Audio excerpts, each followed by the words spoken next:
Important update about YouTube playlists. Hey everyone. We've received many messages asking why our YouTube playlists aren't showing up. Do we create YouTube playlists? Yes, we absolutely do. So why can't you see them? Honestly, we're not sure.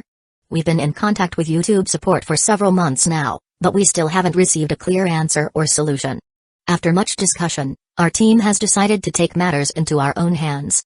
We believe the issue might be related to the number of playlists we've created on a single channel, possibly too many. Our solution? We're launching 2 additional YouTube channels, giving us a total of 3. This way, we can organize our audiobooks better and avoid the playlist visibility issue in the future. This change only affects our YouTube audience. If you're a patron supporter, you can still access all our audiobooks by visiting the collection menu on Patreon. Thanks so much for your time and continued support. Happy listening. Zubin strode over, looking inquiringly at Anfi. He was not used to talking too much, and now was no different. You go and get the carriage ready, and then take 2 people with you and bring Blavi to the carriage. Ah. How many carriages do we have? After all, Anfi had not been here too long, so he didn't know much about Saul's properties. 4. 1 belongs to the professor, 1 belongs to Miss Nia, and the other 2 are Riska said. I know. Anfi nodded and interrupted Riska. Right now, he needed to make full use of every minute. He didn't have to know about all the carriages. 4 carriages, get them ready. Zubin nodded and patted a student's shoulder, and they walked out of the living room with together. Riska, where are the housekeepers? They should have been locked up. You take a person to find them, set them free, so they will suffer from our involvement. Okay. What about me? You got me into trouble, Troik barked. Before he even finished, Nia punched his heart. Troik squatted down in pain and couldn't make a sound. Nia was really frightened. She was scared of a sudden reversal of fate. She was afraid of the ruthless Anfi, but she wouldn't be afraid of Troik in any way. When she saw Troik screaming for no reason, she certainly taught him a lesson. At this point, from the backyard suddenly came a strong wave of magic fluctuations. Anfi shouted, Santa, you take the rest and go help Christian immediately. Come with me. Santa called out, as he took the lead toward the outside of the living room with the rest of the students following behind him. After experiencing this crisis, the students subconsciously considered Anfi to be the leader of the group. When they heard Anfi successively issue orders, no one raised any doubts. From the current situation, this small group was pretty stable. Christian will not have trouble, right? Nia exposed a worried look. No. Anfi shook his head. Nia was their focus, so the strongest person in the group must be responsible for protecting Nia. The other people were nothing but small fries. Anyhow, Christian was a mage. Fighting against a group of small fries, he should be more than enough. Anfi, can I trust you? Nia timidly asked. Looking very erratic, Nia avoided making eye contact with Anfi. This is also my doubt. Anfi smiled. In fact, he could have chosen to escape alone, disregarding the others' lives. His survival rate would be increased, but a man should always have some morals. Saul was very fond of him and trusted him. If he just ran away by himself in this case, he would be letting Saul down. How could he face Saul in person later on? You. What do you mean? Ms. Nia, to be honest, you are not a qualified swordswoman, Anfi said lightly. I was not ready, so I was caught by them. If you had worn those magic guards, you could beat the opponent, right? Anfi shook his head. If you rely on external forces, you will never become a master swordswoman. Ernest and Anfi had previously held a conversation about Nia. If Nia could use every possible magic tool, along with her courage and combat power, she could compete with a junior sword master. But if Nia only had a regular straight sword, she would become an ordinary intermediate-level swordswoman. Winning was uncertain if she competed with opponents of the same level because she was lacking too many skills. In Anfi's view, elderly people could be pampered, but if a child was too spoiled, he or she could be ruined. Nia was an example of this. Nia blushed, lowering her head without a word. I am not trying to be mean. Please don't take it the wrong way. Anfi showed a smile. Nia pondered for a long while with her head down. Then, as if she had made a decision, said, Anfi, come with me. Anfi was a little surprised. Nia walked outside without any explanation. They went to Saul's bedroom. Nia bent over, searching for something behind the chair. With some gurgling sounds, a small tunnel appeared on the wall across from the bed corner. The tunnel would allow someone to pass through by crouching down. Anfi looked very calm. In fact, he had thought about it earlier.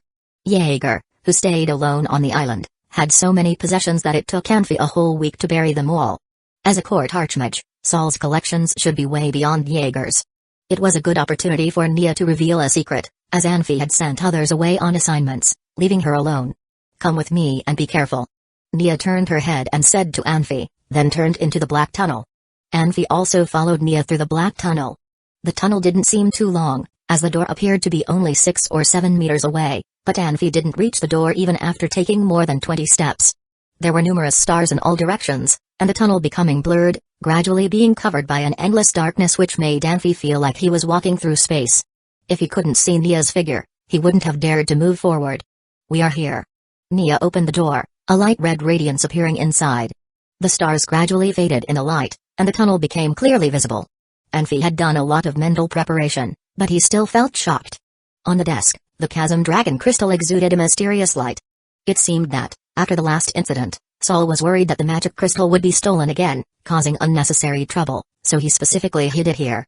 There was a row of silver frames similar to the supermarket on the left and right side of the room. The top of the left silver frame was filled with magic scrolls in good condition. From the turbulent and horrifying magic fluctuations, Anfi did not think he could escape from any of the scrolls' attacks. The bottom of the silver frame was filled with dozens of small boxes. Anfi walked closer and picked one up, finding that it was made of magic concealing crystal. Anfi opened a box and found a light blue magic crystal in it. Anfi had learned how to identify magic crystals. From its color and magic fluctuations, this was a one-of-a-kind magic crystal. In fact, he did not need to identify them. Obviously, nothing that Saul collected here would be worthless. Magic crystals of different elements should not be placed together, otherwise they will cause a chain reaction, Nia whispered. Marvelous. Anfi praised from the bottom of his heart. After the death of Jaeger, 3 to 5 unique magic crystals were left behind, but now, Saul really had even more possessions. Putting aside the magic crystals, if he just sold the crystal boxes he wouldn't need to worry about money for the rest of his life. What is this? Anfi saw a magic scroll placed separately on the top of the silver shelf, wrapped in an unknown leather, which seemed to really stand out. This is the vacuum confinement scroll. Be careful and don't touch it. Many years ago, there were only 3 vacuum confinement scrolls left in the Pan continent. Now, this is the only one, as the other 2 are nowhere to be found. Anfi carefully took the scroll down, looking it over. The magic fluctuations were not very strong, but with a kind of hidden nature. Anfi suddenly found it familiar, like he should have seen it somewhere. Pondering for a moment, Anfi finally recalled that it was at Jaeger's place. Fortunately, he was very cautious at that time and buried the things he didn't understand.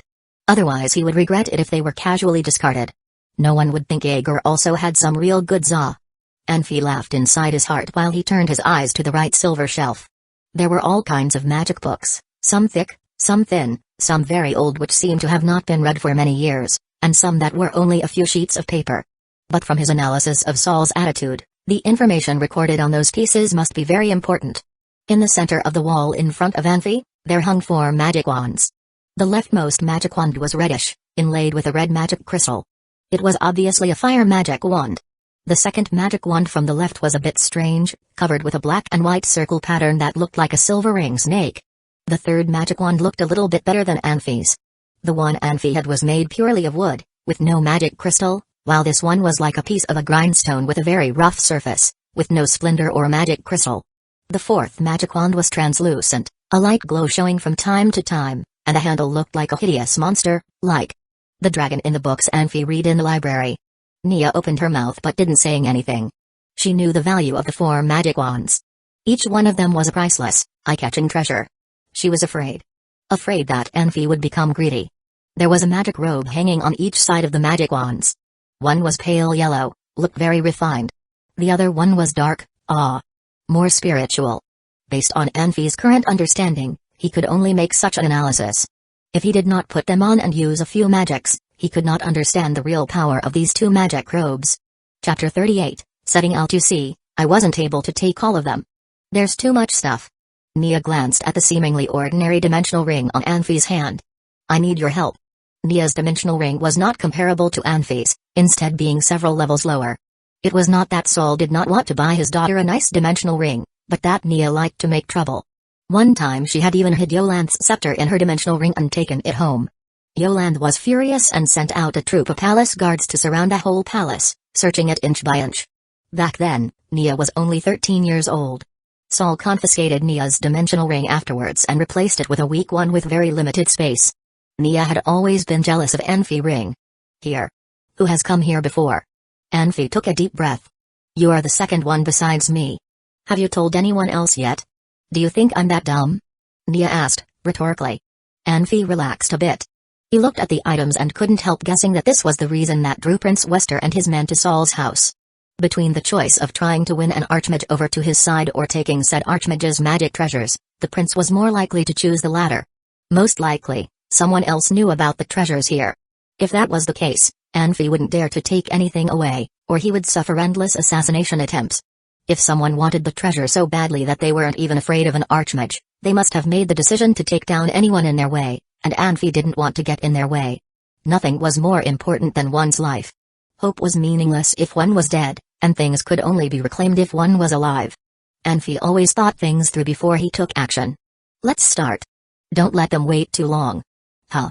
Nia nodded, still unsure about her own decision. Nia had panicked and turned to whoever she could find. No one other than Nia could understand how valuable these items were. She had to take all of them with her. Anfi was her only choice, because he had not only saved her but also had a top-tier dimensional ring. This was a gamble.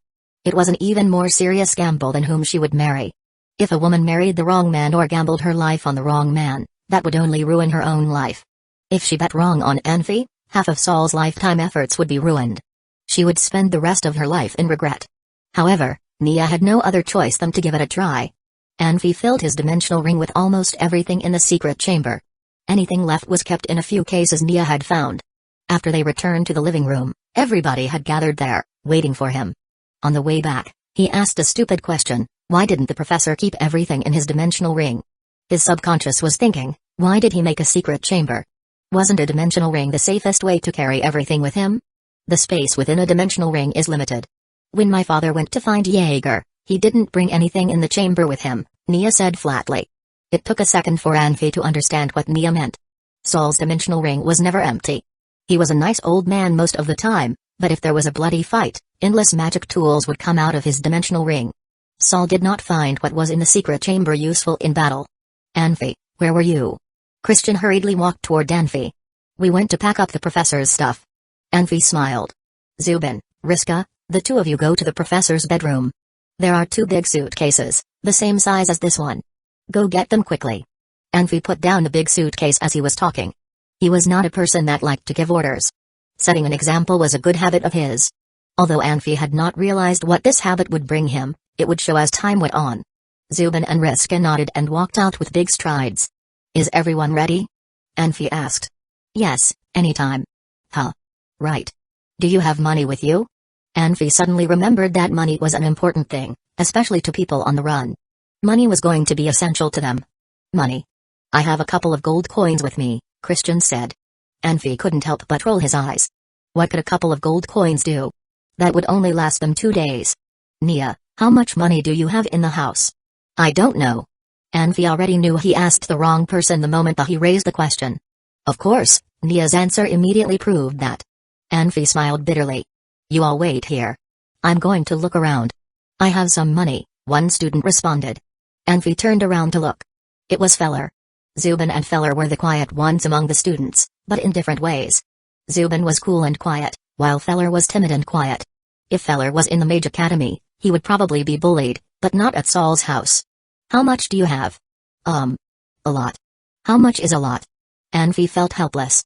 A lot is a lot. Didn't you fill your dimensional ring? Santa yelled. Did you fill your dimensional ring with just the money and leave no space for your other stuff?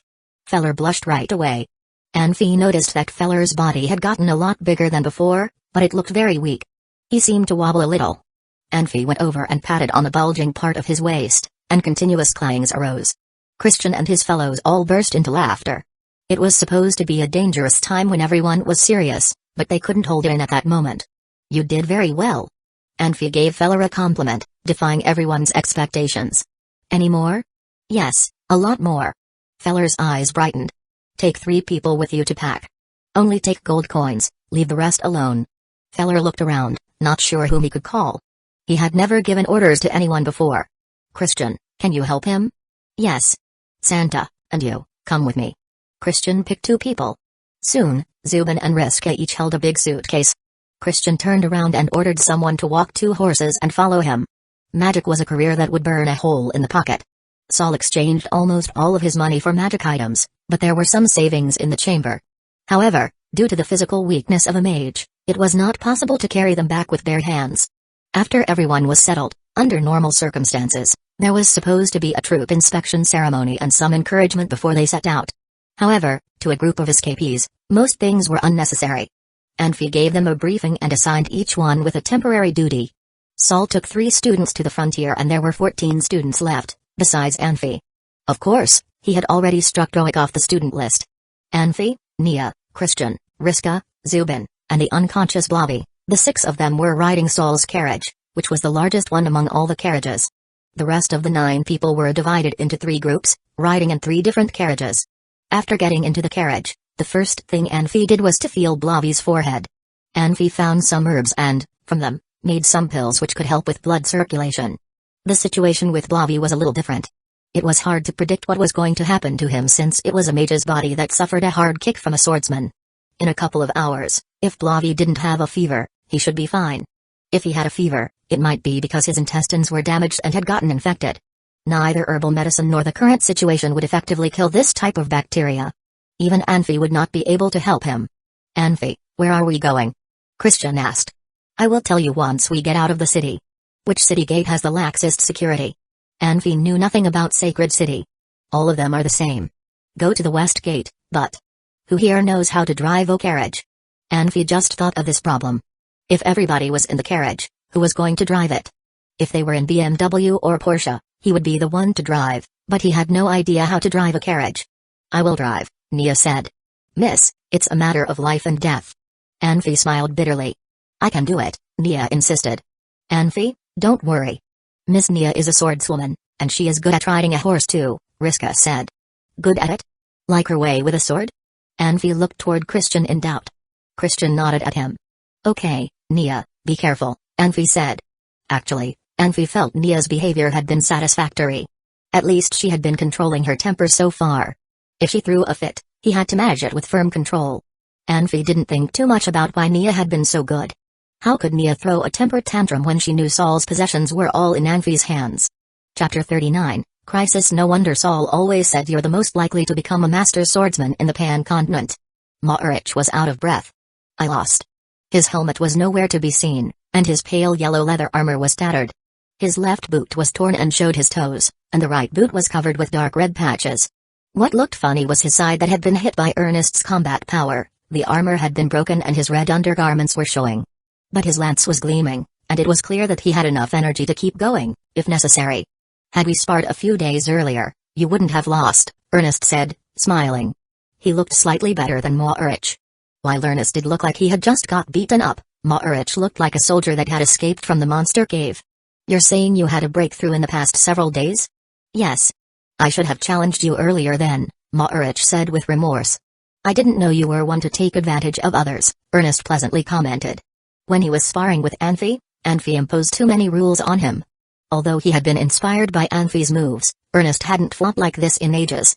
The pure and unmasked clash between combat powers was something he had long missed. I lost, I have nothing else to say. Ma'arich smiled. But who doesn't want to be the winner? His smile wasn't as sincere as before, instead mixed with a hint of sorrow, but Ernest failed to notice. Just then, 2 men dressed in soldier uniforms rushed over. They were shocked to see the condition the 2 men were in. Within several hundred meters, all the trees around them lay flat on the ground, and the formerly uniform grassland was now filled with ridges. There were leaves scattered around, and dark soil was sprinkled everywhere, as if a dragon had just ripped the area apart. Ma'arich looked so beaten that the 2 soldiers did not recognize their own general for a second. What is it? Ma'arich asked, turning around. One of the soldiers jumped off of his horse and hurried to Ma'arich's side, whispering something. Ma'arich frowned, and suddenly his eyes darkened. All right, then. Go right ahead. Yes, General. The 2 soldiers nodded, got back onto their horses, and rode away. You're busy?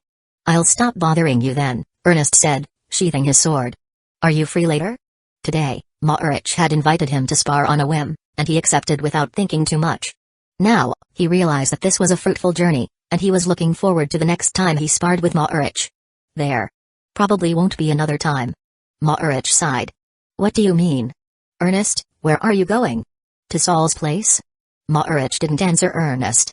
He instead asked Ernest a question. Where else can I go? Ernest looked at Maorich, confused. I would say that you should not go back there. And why is that? Because Nia isn't there anymore. Maorich smiled. Let me just tell you, I had an ulterior motive in asking you to come with me today. Ernest wasn't stupid, but because of their friendship, he hadn't thought about it too much. Now that Maorich had admitted that he had another purpose and told him he should not return, Ernest's face dropped. Keep going, he said.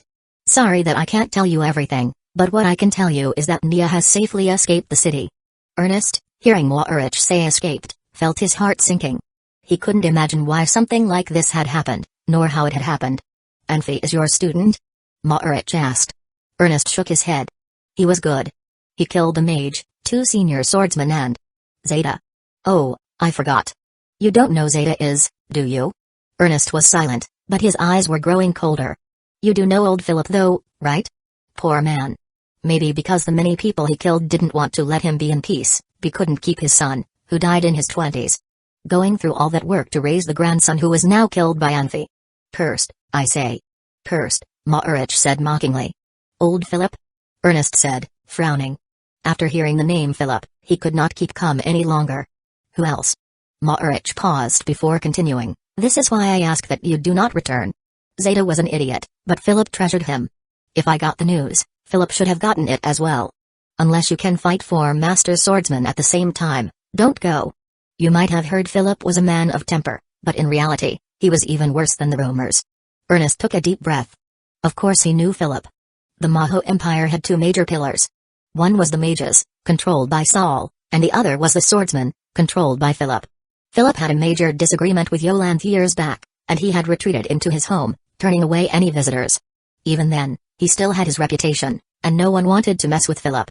What was more was that he had many students, including 3 master swordsmen, and more than 20 sword masters. This was not something Ernest could handle by himself. Philip was older than Saul by more than a decade, and so his students were older than Saul's students by a decade as well. This decade allowed Philip's students to grow far beyond the reach of Saul's students. Saul's 4 best students were only senior mages, serving in 2 different mercenary groups. This was standard. Many mages didn't want to waste their talents in court, instead trying to polish their skills on the battlefield, just like swordsmen and knights. If Saul and Philip summoned their students, and the 2 sides began a feud, Ernest could not imagine how it would end, but he knew for sure it would be destructive. Whose idea was this? Who else? Maorich smiled bitterly. If you hadn't asked me to come, none of this would have happened, Ernest said. Should I congratulate you on having an idiot of a master, or should I pity you? If Saul and Philip break off good relations, the Maho Empire will soon follow. I am obeying an order, Maorich said mildly. I didn't know His Highness would send Zeta. Of course, none of this matters now. Maorich, you've mistreated my respect for you. I'll be back, Ernest said coldly. One day, maybe. You will want to find Nia before Philip does, though, so you won't be interested in me for a while. Maorich had a faint smile on his face. Here, one last piece of news I will share with you. Nia left through the west gate. Ernest glanced at Maorich one last time, but didn't say anything. He used his combat power and flew toward the west.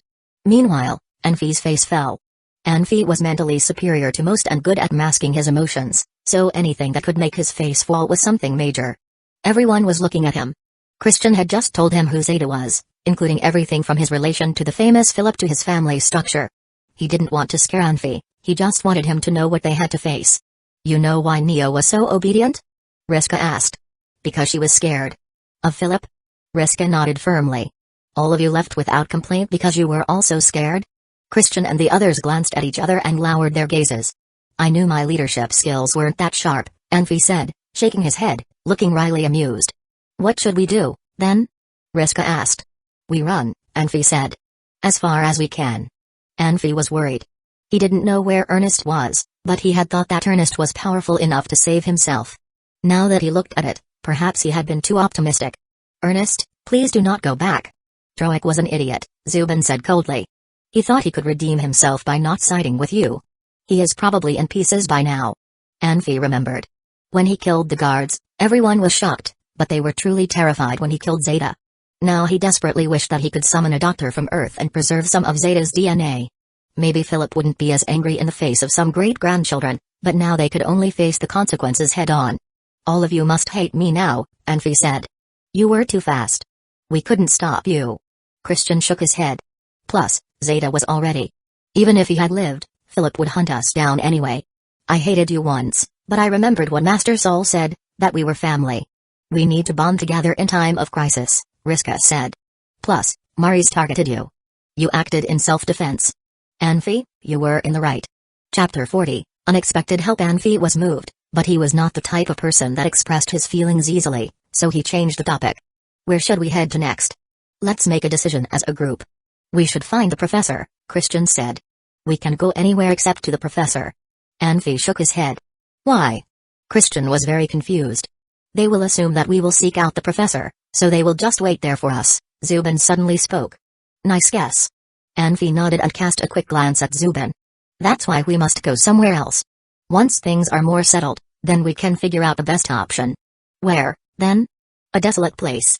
You guys, be prepared for some hardship, Anfi said. A desolate place. Anfi, are you talking about the magic beast forests? Riska asked. Magic beast forests? Yes. Except for the magic beast forests, I can't think of any other location with no people. Are there any nearby? No. The closest one is 800 miles away from the sacred city, Riska replied. Is that Forest Klarm? Christian asked. Zubin replied, yes. Forest Klarm isn't big. There used to be orcs there, but they were often caught by hunters and were traded in the market. Gradually, there were fewer and fewer orcs, until they were all gone. My home was near Forest Klarm, and our village was attacked by orcs quite frequently when my father was young. I never saw any orcs, though. In addition, there aren't any high-level magic beasts either. It's a relatively safe place. Well then, Forest Klarm it is. Let's find a spot to settle down first. Anfi nodded. Well, I will let Miss know to turn around and head south, Riska responded. Wait a second. Anfi tipped his head to the side and focused on listening. What is that sound? With 4 horse-drawn carriages and over 10 horses running on the road, Christian and the others could not recognize any sounds besides clops. Everyone was now looking at Anfi, waiting for him to say something. Anfi opened the curtain and went out of the carriage. His arrival startled Nia. What's wrong? Nia asked. There was no time left for Anfi to respond to Nia. He stood up and looked back. There seemed to be some torches moving off in the distance. He knew that something wasn't right. Anfi sat down, thought for a while, and then said to Nia, pursuers are after us. Slow down a little. We will have to deal with them before we change direction. Anfi was quite irritated. He was used to detailed action plans and really didn't appreciate the current situation that he had to play by ear. If he could go back in time and had more time to prepare, even if just one more day, there would be no way these chasers could find them. As soon as Anfi finished his words, all of a sudden, a blare of horns arose behind them. Nia's body trembled abruptly. Nia, are you okay? With desperation in her eyes, Nia exclaimed, they are.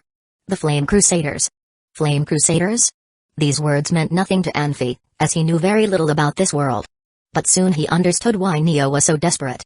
From the time Anfi looked back until now, within such a short time, those Crusaders had almost caught up. Although Nia had slowed down the carriage to avoid potential accidents at Anfi's request, the fact that those knights could get close so quickly demonstrated their outstanding horsemanship. What was more, the Flame Crusaders were now gathering their combat power. Anfi couldn't estimate their exact level, but undoubtedly, all 7 of them were at least senior knights. The knights rode past Anfi's group, stopped their rides, and formed a clear line about 20 meters ahead of the group. Nia was still in shock and forgot to control the carriage, but the horses sensed the danger and slowed down voluntarily, stopping 6 or 7 meters away from the knights. Ms. Nia, His Highness ordered us to bring you back. The chief knight spoke out. No. I won't go with you. Get out of my way. Now. Nia was finally awoken from her daze, screaming aloud. Christian and the others popped their heads out of the carriage and nervously stared at the soldiers. Forgive us, Miss Nia. We have to obey our orders, so you must come with us. The knight responded. His tone was neither aggressive nor conciliatory. No way. I'd rather die here, then. Nia shouted, pulling out her long sword. The latter carriages had now arrived as well. Santa, Feller and the others all jumped out and were about to rush forward. Just then, they heard Anfi shout, Go back to your carriages and stay there. Santa and Feller exchanged a look and returned to where they had been. Ms. Nia, you were wrong. Please stop challenging our patience. The lead knight started to get agitated. Pooh. Zubin spat on the ground and got ready for a battle. Very nice. Your rudeness has done it." The knight sneered and gestured at his men. The other 6 crusaders moved as one man and pulled out something from the back of their horses, aiming to the front. A crossbow. Anfi's eyes were wide open, while Christian and the others turned pale. A crossbow was life-threatening to mages at such a short distance. The speed of a crossbow was too fast for a mage to even cast an immediate spell. The problem was, crossbows were banned by the Empire and no one should be allowed to use one. Why were these crusaders daring to publicly wield a crossbow? "Ms. Nia, your fellow will suffer due to your stubbornness," the chief said coldly. "You have until the count of 3 to reconsider." 1. Anfi felt Zubin reach his back and write 2 words there, "Earth wall." 2. The lead knight broke the silence and counted aloud again. Around 60 meters away from the battlefield, a figure appeared out of nowhere. Under the light moonlight, one could tell this person was relatively young and quite handsome. He was the trusted mage of Prince Wester, Brufet. He quietly observed from far away and started to smile. He could advise Wester and lead Wester to threaten Saul with Nia, but he could not let Nia die or be brought back to the sacred city. The original plan was ruined by Anfi. Brufet intended to rescue Nia from the palace after she was captured, so that he could win her trust. Then he would have his men accompany Nia back to Saul, and have her fill Saul in on what she had experienced. Furious, Saul would then be even more loyal to Grandin. At that point, a civil war within Maho would be imminent. Even though things did not happen as expected, it could still work. Brufet was not interested in women. His task could be completed as long as Nia returned to Saul. 3. The chief finally launched the battle. At the same time, Zubin threw a magic scroll out. An earth wall rose up and cut off the confrontation between the 2 sides. Anfi quickly dove onto the ground and began to charge forward while keeping himself low. As soon as the crusaders had released their arrows, Anfi would jump over the wall and start the fight. Although his rivals were all very powerful, Anfi was still hopeful. He had 3 mighty mages on his side, one of whom was Christian, who partnered with Anfi perfectly. As long as they utilized proper intervening magic, they still stood a good chance to win. However, Anfi was shocked when he reached the wall, as was everyone else. Although they could not see beyond the earth wall, they could all sense the dramatic magic surge and the panic-stricken combat power. A few moments later, the earth wall fell into shuddering elements and a terrifying scene was shown. All 7 crusaders were dead, as were their rides. But the ways they were slaughtered were different. Some lost their heads by shaped blades, some were burned to ash, and others were turned into rotten flesh. Brufet levitated and applied all the magic he could to fly back to the sacred city.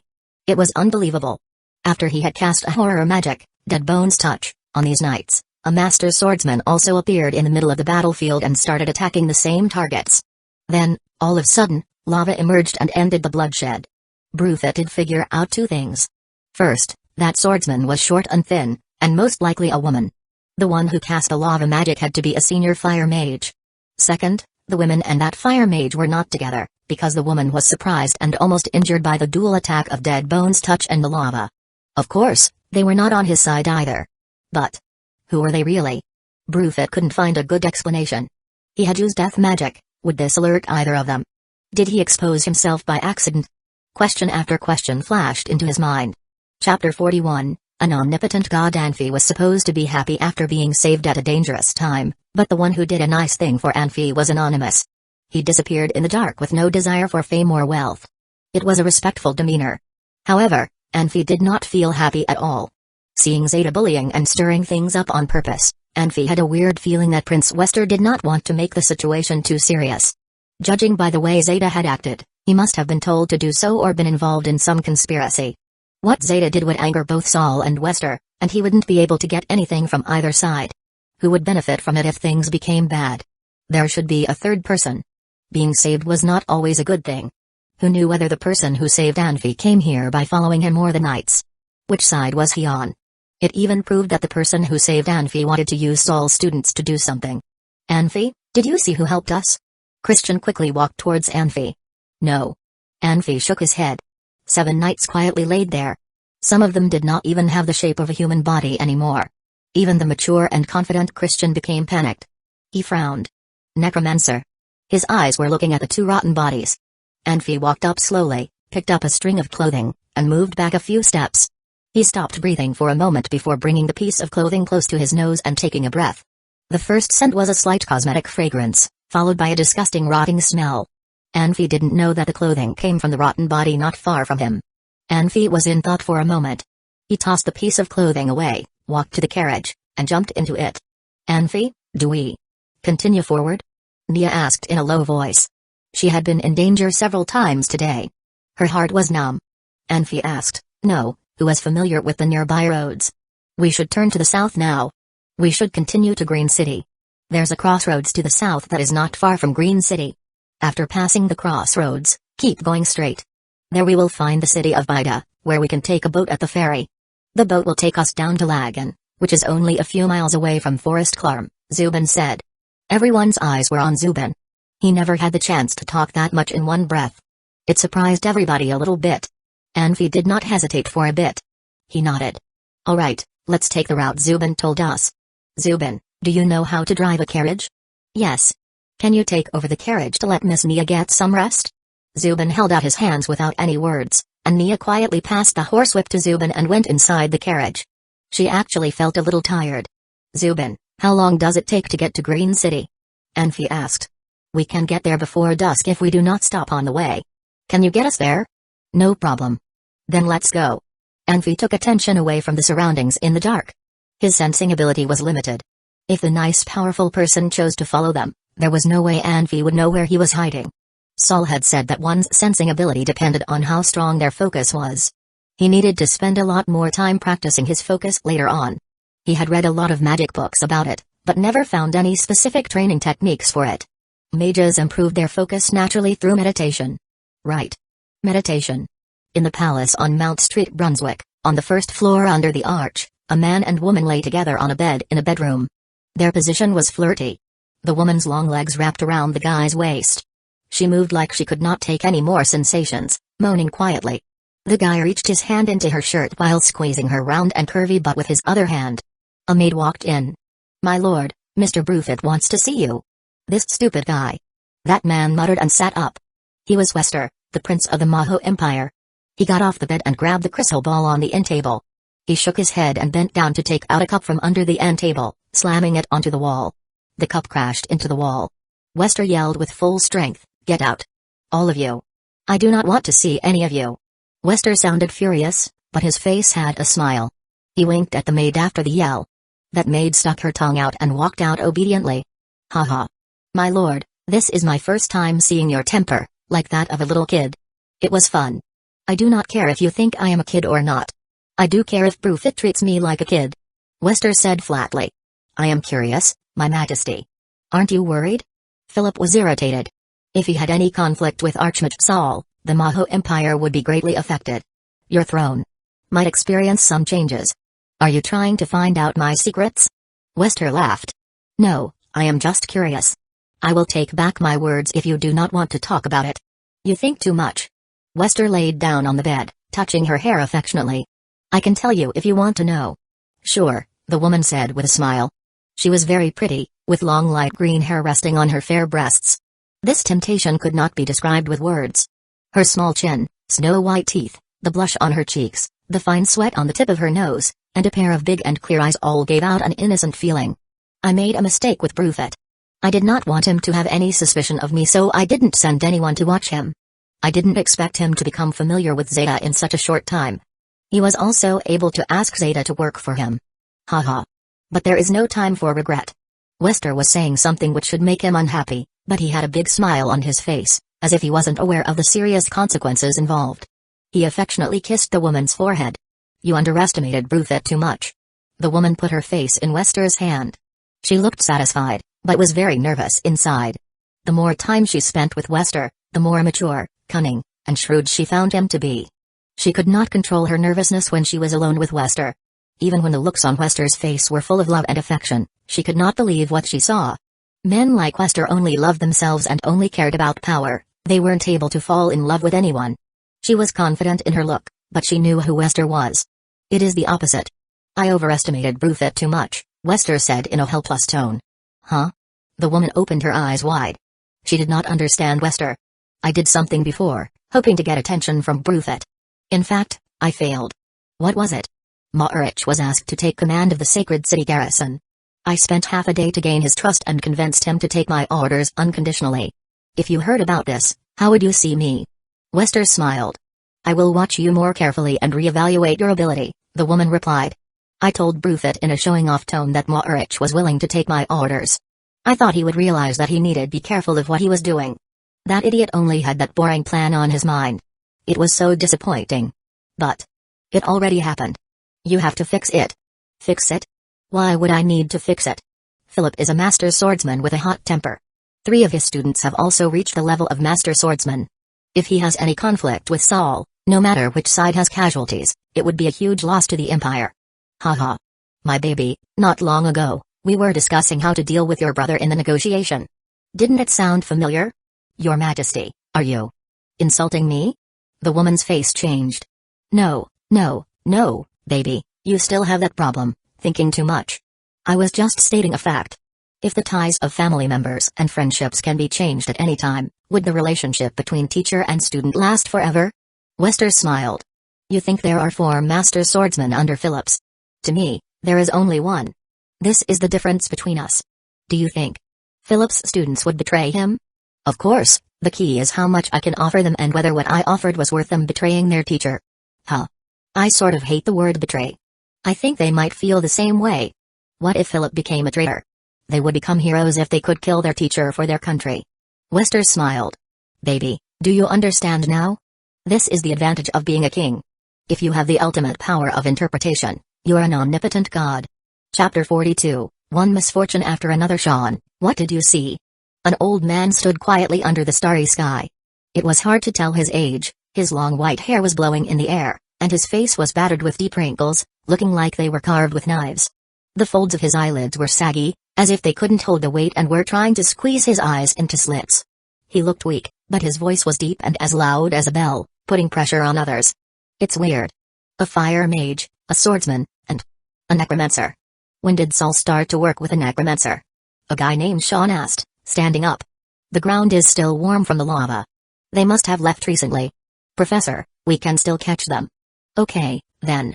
The old man's face grew stern, and he turned to the side. Sean also turned around at the same time. A sword light flashed in the dark to their side, about 100 meters away from them, shooting directly at the old man. The old man didn't even move slightly when he saw the sword light shooting at him. He waved at it like he was waving away flies. The sword light shattered into numerous specks of light and then disappeared. Ernest slowly walked out of the darkness. Even though he was confident in his swordsmanship, sword light would not be able to hurt a master swordsman from 100 meters away. He was just warning the old man. Master, that's Ernest, Sean said slowly. Philip snorted and pulled his sword out from his waist. Normally, an old man would not have strong bones and flexible muscles. His sword looked a lot wider and a little longer than a regular sword, and its edge was 3 fingers thick. The sword seemed very heavy. It was good for an old man to exercise with, but strange to battle with. Undoubtedly, Philip was very confident in his strength and stamina. A thick white cloud of combat power arose from Philip. His body shot out like a bullet toward Ernest. Sean also pulled out a sword, standing right next to Philip, ready to protect him. If they had met yesterday, Philip would have invited Ernest to his house without any hesitation to enjoy a conversation about sword skills. However, with only a single day's difference, their positions and attitudes had experienced dramatic changes. Philip immediately started the battle without a word. Ernest gracelessly turned around and ran backwards. His cheeks were hot. If this had happened a few years ago, he would never have run away from a battle, no matter who he fought against or whether or not the situation allowed him to join the battle. After being with Enfi for the past few days, Ernest's personality had changed. Enfi had been telling Ernest the stories he heard from small villages. From the stories, Ernest found that plunging straight ahead was not the only way to arrive at the destination. Circuitous tactics could do the same job. Sometimes, circuitous tactics could even be the better choice. Ernest had never lacked the ability to learn, otherwise he would not have been able to become a master swordsman.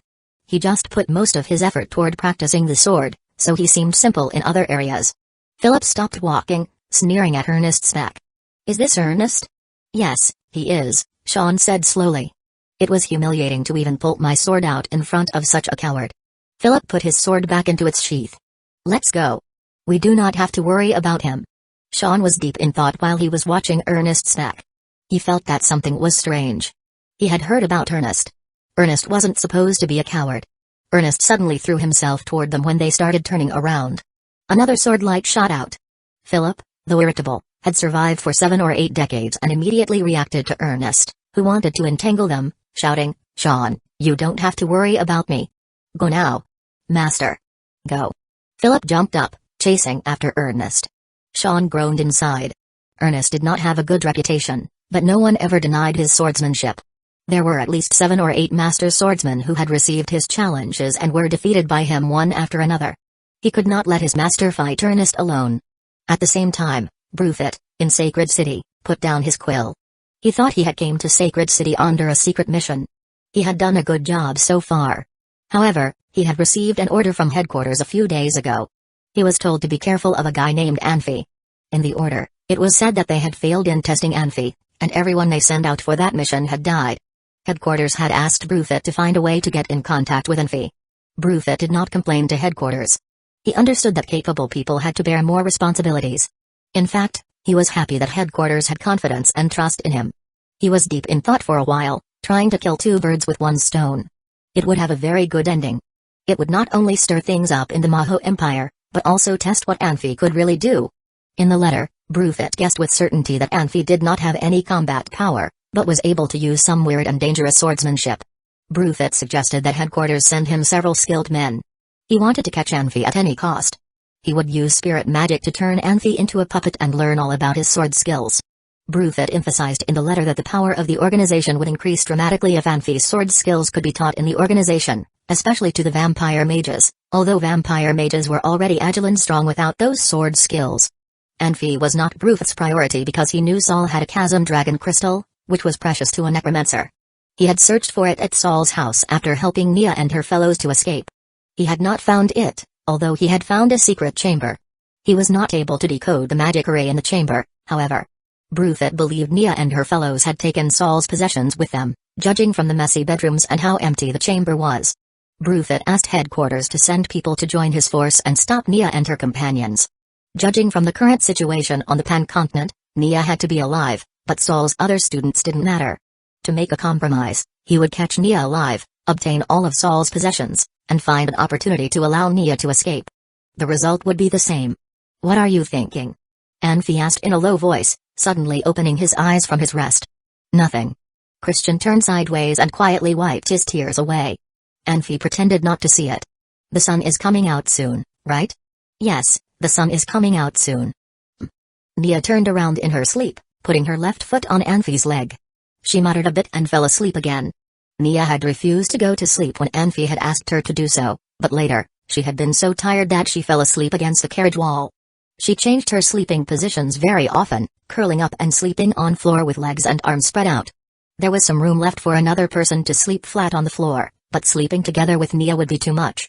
Christian and Riska had to fight off their sleepiness. Anfi wouldn't have a problem not sleeping for a couple of nights.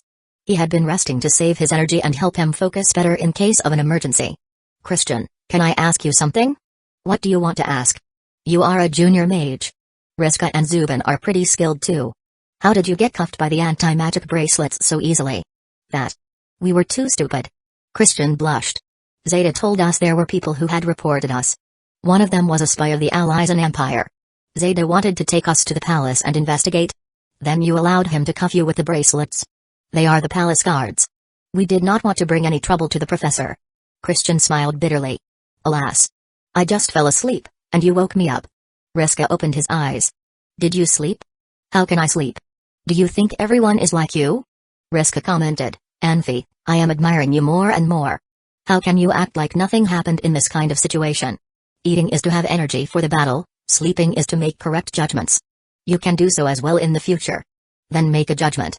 When are we going to see the professor? Riska asked. They were saved by Anfi, but Riska did not feel safe with Anfi. It was Anfi who had trouble with the old nut Philip. The difference in ability between the two parties was huge. Only if they could find the professor would they be protected and feel safe. Don't worry. We would be looking to get killed if we tried to find the professor with a group of people. You guys had better find a hidden place to settle first and let me look for the professor. This is a safer way. Anfi smiled. Okay. We will listen to you. Riska took out the water bladder and opened the cap as he was nodding. The carriage suddenly jolted. Riska had a strong headache from the lack of sleep and dropped the water bladder on the floor, causing water to spill out immediately. The water did nothing to the others on the carriage. Nia was the unlucky one. Her eyes flew open and saw a few people overlooking her. Nia jumped up with a scream. Miss, are you awake? Riska flattered her with a smile. He had hidden the water bladder behind him, afraid of Nia finding anything wrong with it. Yes. Nia rubbed her sleepy eyes. Where are we now? Zubin, Miss Nia asked you where we are now? Riska became a mouthpiece. We will be at the crossroad soon. Come in and get some rest. I will be the driver. Riska crawled out of the carriage without waiting for Zubin's response.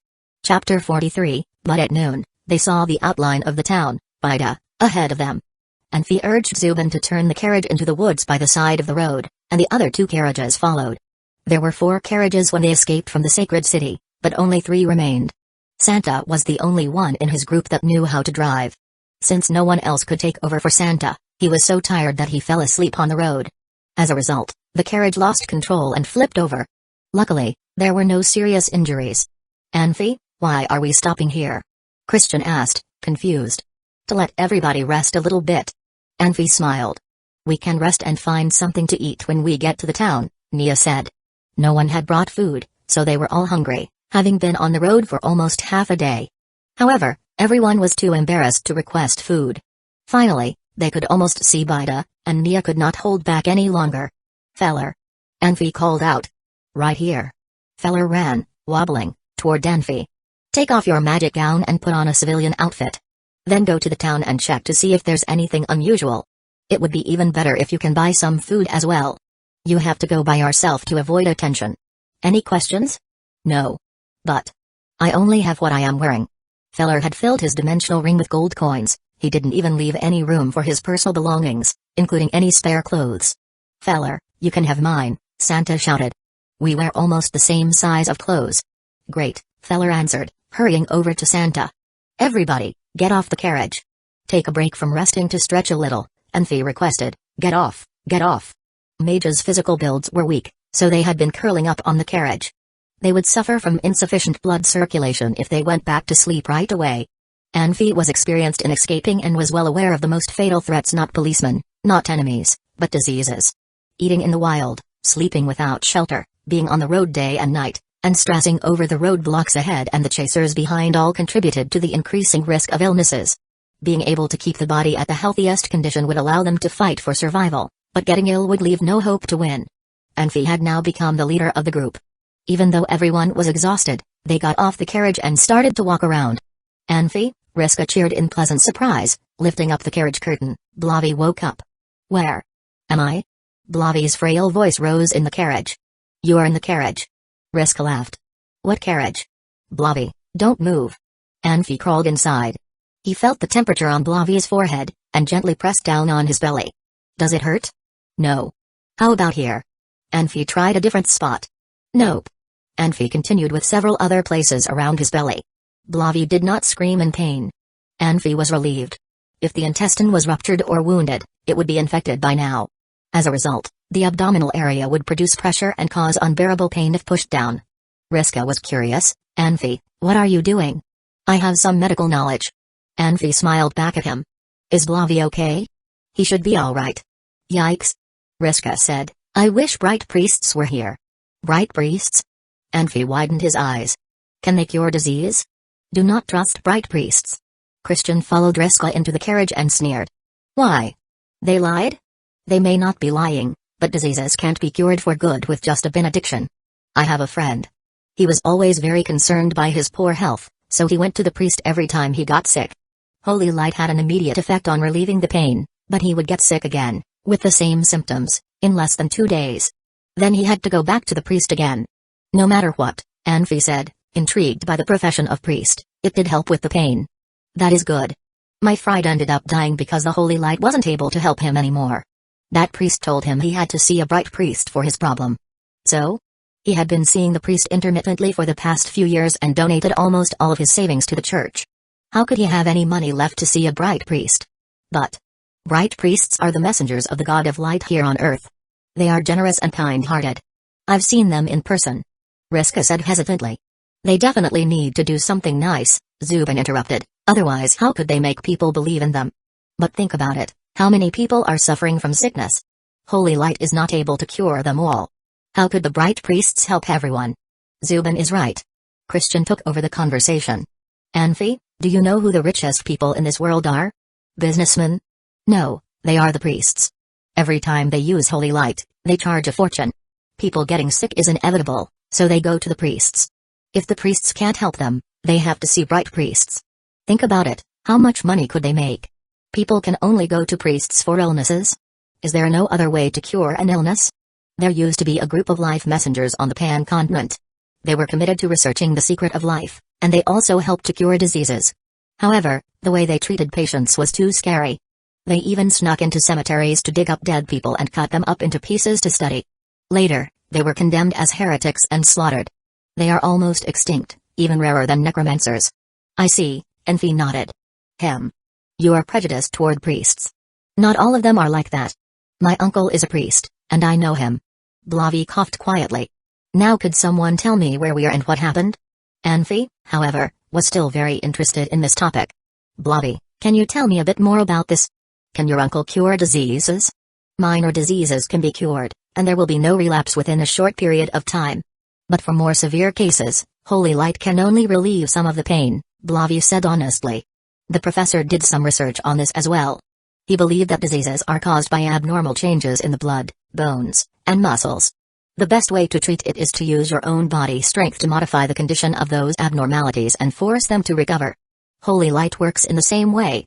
Blavi argued. Alright, no more fighting. Nia said loudly. We have enough to worry about. That's right. Blavi looked around. I have asked a few times. Why hasn't anyone answered me? What happened? Let me tell you, Riska started talking, vividly describing what happened at Saul's house. He exaggerated Anfi's capabilities while playing down the opponent's power with some thrilling scenes. What a great storyteller. Blavi was stunned. After a while, he turned to Anfi and asked, Did you really kill Zeta? Unfortunately, yes. Anfi nodded. Why? Blavi, are you scared? Riska asked, dissatisfied. At this point, what good would fear do? Blavi smiled bitterly. Anfi, I thought I was too impulsive. You're even worse than me. Anfi was not impulsive, Christian said. You did not see what happened. Maris wanted Anfi. If Anfi hadn't struck back, he would have been tortured to death by Maris. So, what's the plan now? Blavi asked. To Forest Clarm. Blavi struggled to sit up, but he failed. He was barely able to lean against the carriage, even with Riska's help. I don't have any strength in me. Sorry to be a burden. You are not a burden. Take a few days to rest and you will be fine. Anfi smiled, and took a dark pill out of his dimensional ring. Take this pill first. Blavi glanced at it and shook his head, hard. No mud, please. This is not mud. Anfi was amused. It's a medicine I made. Smell it. Blavi sniffed. He did smell a slight fragrance, but he was still frowning and very hesitant. Come on. Why would I lie to you? It will be good for your recovery. Anfi smiled. Chapter 44, Initial Stage. Blavi took the pill from Anfi. Anfi looked very sincere, but Blavi still wasn't sure if he should take it or not. This was understandable, no one wanted to ingest an unknown substance. It had nothing to do with trust. Zubin suddenly grabbed Blavi's hand and forcefully shoved the pill into Blavi's mouth. Blavi scrunched up his face, angrily staring at Zubin. However, he had no other options besides swallowing it down, since the pill was already in his mouth. If he spat it out, it would look like he was rejecting Anfi's kind gesture, and he didn't want to hurt Anfi's feelings. You'd better wait for me. Blavi said with his teeth clenched. Zubin made an apologetic gesture with both of his hands. Okay, since everyone is here now, I need to tell you something important. Anfi smiled. What is it? Nia asked. She was the first one in the group to show curiosity toward Anfi's question. You don't think we are a disorderly group, do you? Without organization, responsibilities, and rules, it would be a mess if something happened to us. For example, right now, if we all go to rest, there will be no one on watch. Let's imagine. If someone attacked us by surprise, how could we effectively defend? Anfi, you give us orders and tell us what to do. We trust you, Christian said. Time is really tight right now. I can only assign you some work. We should divide into 4 groups. I am in direct command of the first group. Let us pick 3 people to be in charge of the other 3 groups. Anfi looked at Christian. Christian, you are an entry-level mage. I recommend you be in charge of the second group. The first group will block our opponents when they appear. Your second group will quickly attack them with magic. I got it. Christian nodded. Does anyone have any suggestions for the leaders of the other 2 groups? I recommend Blavi be in charge of one group. He has a great grasp of various magics, Christian said. What do you guys think? Anfi asked. Besides Christian and Melinda, Blavi is the best mage among us. The professor had already considered having Blavi take the mage exam, but there was suddenly a battle at the frontier, so he didn't get the chance to take the exam. I agree that Blavi is a good fit. Riska smiled. But my body. Your body will be fine in a day, Anfi said. Since everybody agreed, then it's set. Everybody, can you think of another leader candidate for the last group? Zubin could be in charge of the fourth group, Christian said. Zubin hesitated for a second. I think I should be with Anfi. If there are mages among the opponents, someone in the first group should be able to fight them. This is for Anfi's safety, otherwise he will be in danger. Yes, Anfi does need a good assistant. Christian nodded. How about Santa? Riska suggested. Santa is too impulsive. I think you are a good candidate, Blavi gave his own advice. Me? I'm too careless. I'm not a good candidate. Riska waved his hands. Then give a suggestion for the last candidate. We have to pick the strongest one among those remaining, so you are our best choice, Blavi said. What do you mean by that? Riska was not happy about this. Habits can be changed, especially after you take on more responsibilities. When you think your forgetfulness may cause harm to your peers, you will know what you need to do. Can I not take that role? Riska said with his face scrunched. That's it. Anfi didn't respond to Riska's response, instead making the decision that Riska would take the role of leading the fourth group. How about me?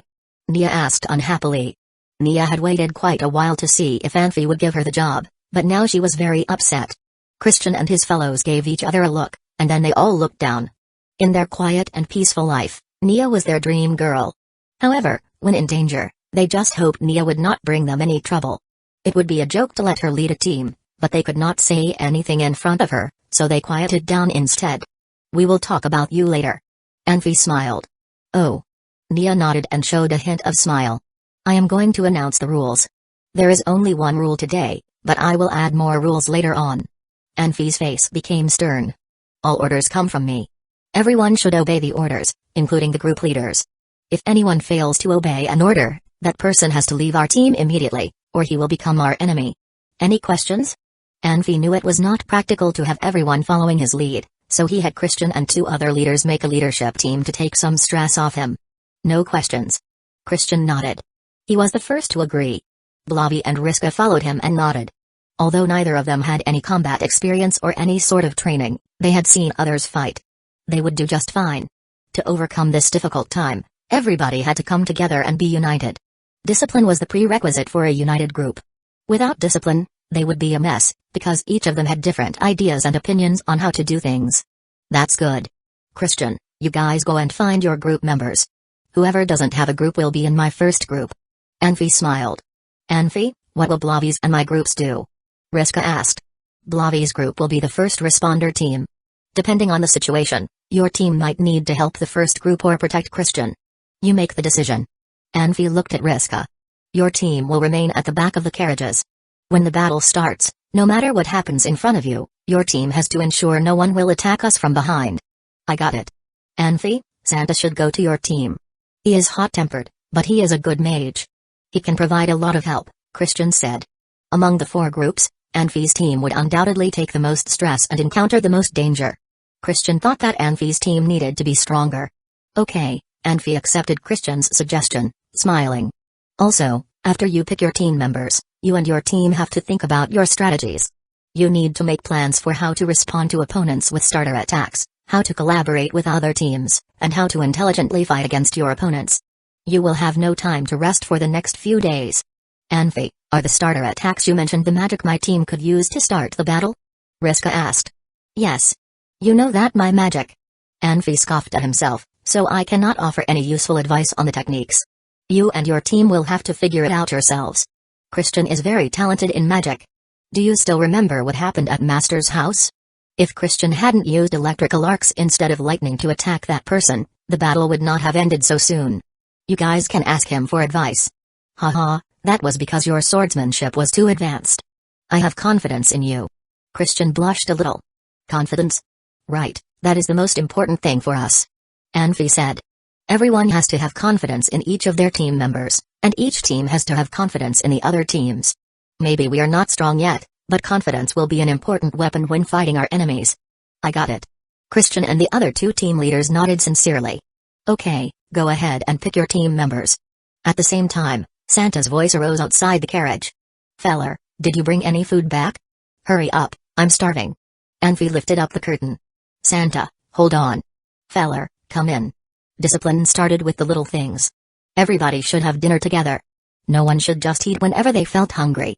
Feller crawled into the carriage, wiping the sweat off his forehead. He said, Anfi, thank you. If you did not ask me to take off my mage's gown, I would not have been able to come back. What happened?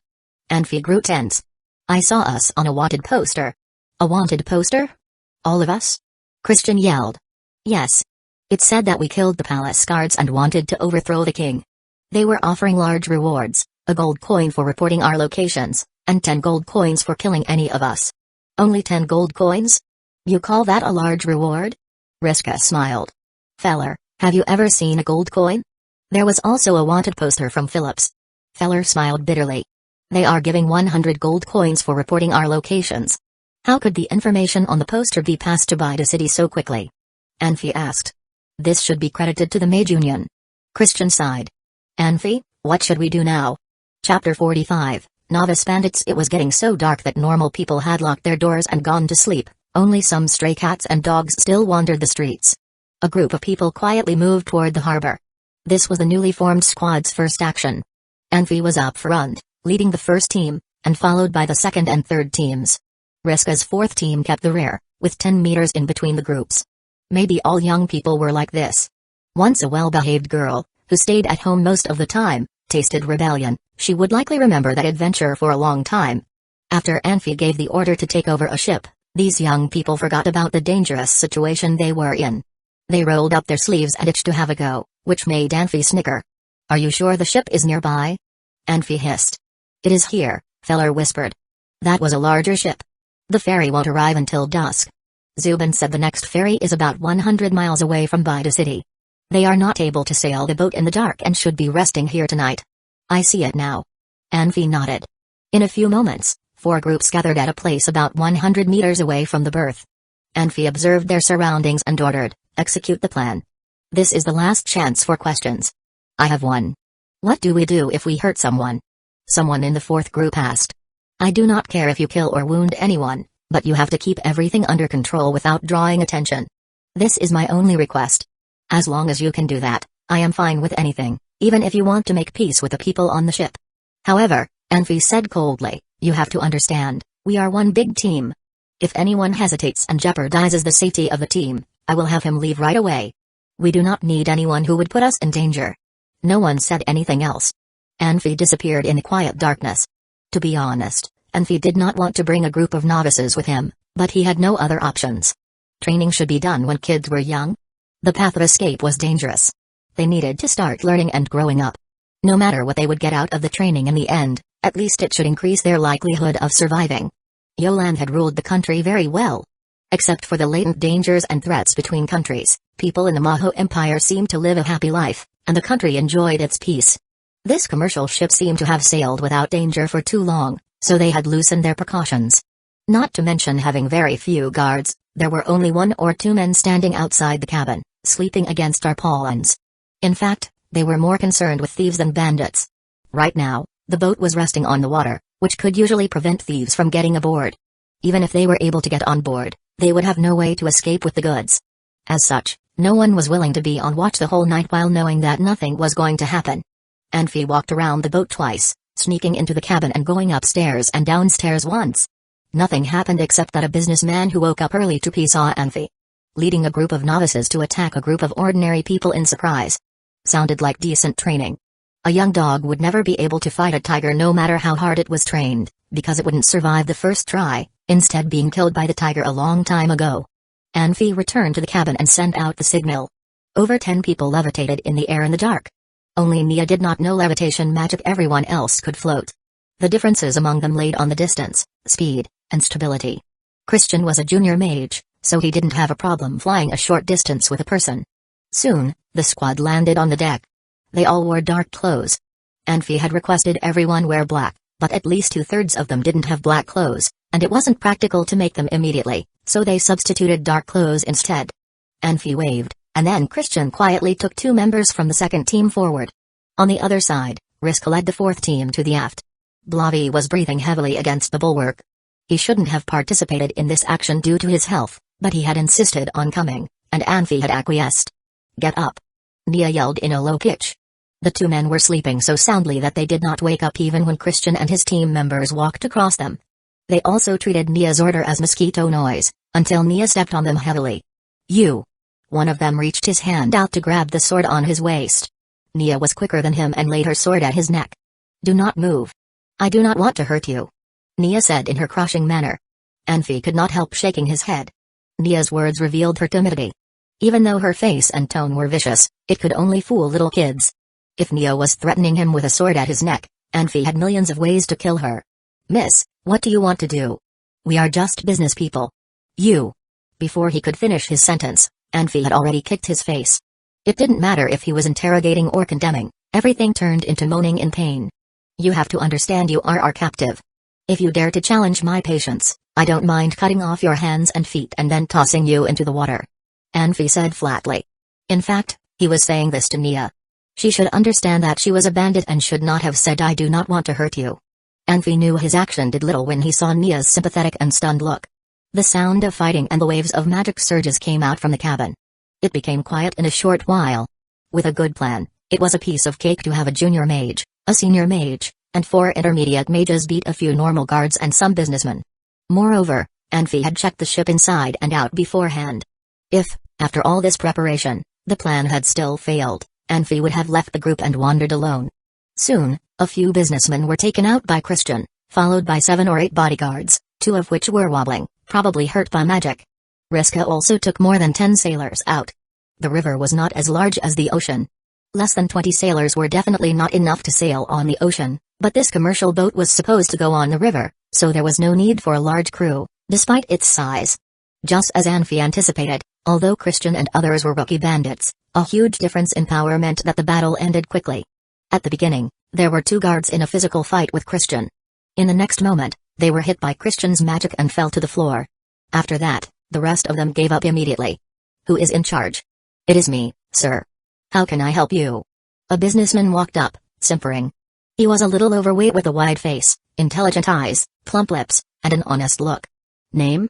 "My name is Jesse, sir. From now on, your ship will be our acquisition. If you do not want to see any bloodshed, just do what you are told," Anfi said flatly. "Weigh anchor now." "No problem, sir." The businessman named Jesse was very cooperative. "Where are we going? North or south?" "South." "I got it." Jesse turned around, yelling, "Get to work, get to work. Why aren't you moving? Hurry up. Set sail." A couple of sailors looked around, walked carefully to the bulwark, and worked together to hoist the anchor. Zubin and Santa landed on the deck and shook their heads at Anfi. Their duties were watching to ensure no one escaped. The businessmen and bodyguards realized the bandits were all mages, grew even more uneasy, and crowded together, looking at Anfi with fear. Anfi laid his eyes on Christian. "Besides the sailors, lock everyone else up in the storage room. You keep a good eye on them." "Yes." Christian took the order and nodded. "Sir, let me stay. I am very familiar with this ship. If you need anything, I can help." Jesse flattered them with smiles. Anfi glanced at Jesse from top to bottom. "Fine. Sir, where are you heading?" "No more questions. You will know when we get there." No matter how beautiful and bright Jesse's smiles were, Anfi kept a stern look on his face. Of course, I understand." Jesse behaved very obediently. Beggars couldn't be choosers. Jessica was worried about his goods, but dealing with a group of mages, he had no other choice besides praying to God. Ernest stopped abruptly. He saw something familiar. A 3-meter-long white wax stick was laying in the grass. Ernest walked over and picked it up. No doubt, this was the weapon Anfi had used before. He felt something wet from his left arm. He looked down and saw the blood from the wound again. He tore a piece of cloth from his shirt and wrapped the wound up. After thinking a bit, he walked toward the direction the white wax stick was pointing. Before he walked long, Ernest paused again. A few withered, wild flowers were stuck on a trunk, waving with the wind. Wasn't that the herb Anfi had talked about before? Ernest strode to the tree and picked up the flowers. He observed the surroundings, and pulled out a paper ball from the hole where the flowers were. There was only one word on it, law. What does it mean? Ernest said to himself. He was confused and looked around to find more hints. Suddenly, he noticed a few more wild flowers waving in the wind. He went over, picked the flowers up, and easily found another paper ball in the hole with a stick. It said Gan on it. Lagan? Ganla? Ernest looked around once again, but without any luck this time. He felt that Lagan sounded familiar. It seemed like the name of a place. After thinking for a while, he turned toward to the crossroad. These were indeed left by Anfi to Ernest. The signs were hidden very well and no hint was given beforehand. The possibility of getting Ernest's attention was slim, but Anfi had to give it a shot. If Ernest were able to find them, they could meet earlier. If Ernest missed the signs or could not find them, it would not affect their escape. If they were found by others, they would probably not be able to decode them and cause trouble for Anfi in the foreseeable future. Anfi would not have left these signs if he thought there was any slight possibility that those would pose a threat on them. Chapter 46, Escape. Bang, bang, there were some knocks on the door. Who? It's me, Zubin. Come on in. Anfi got up and kept doing what he had been doing.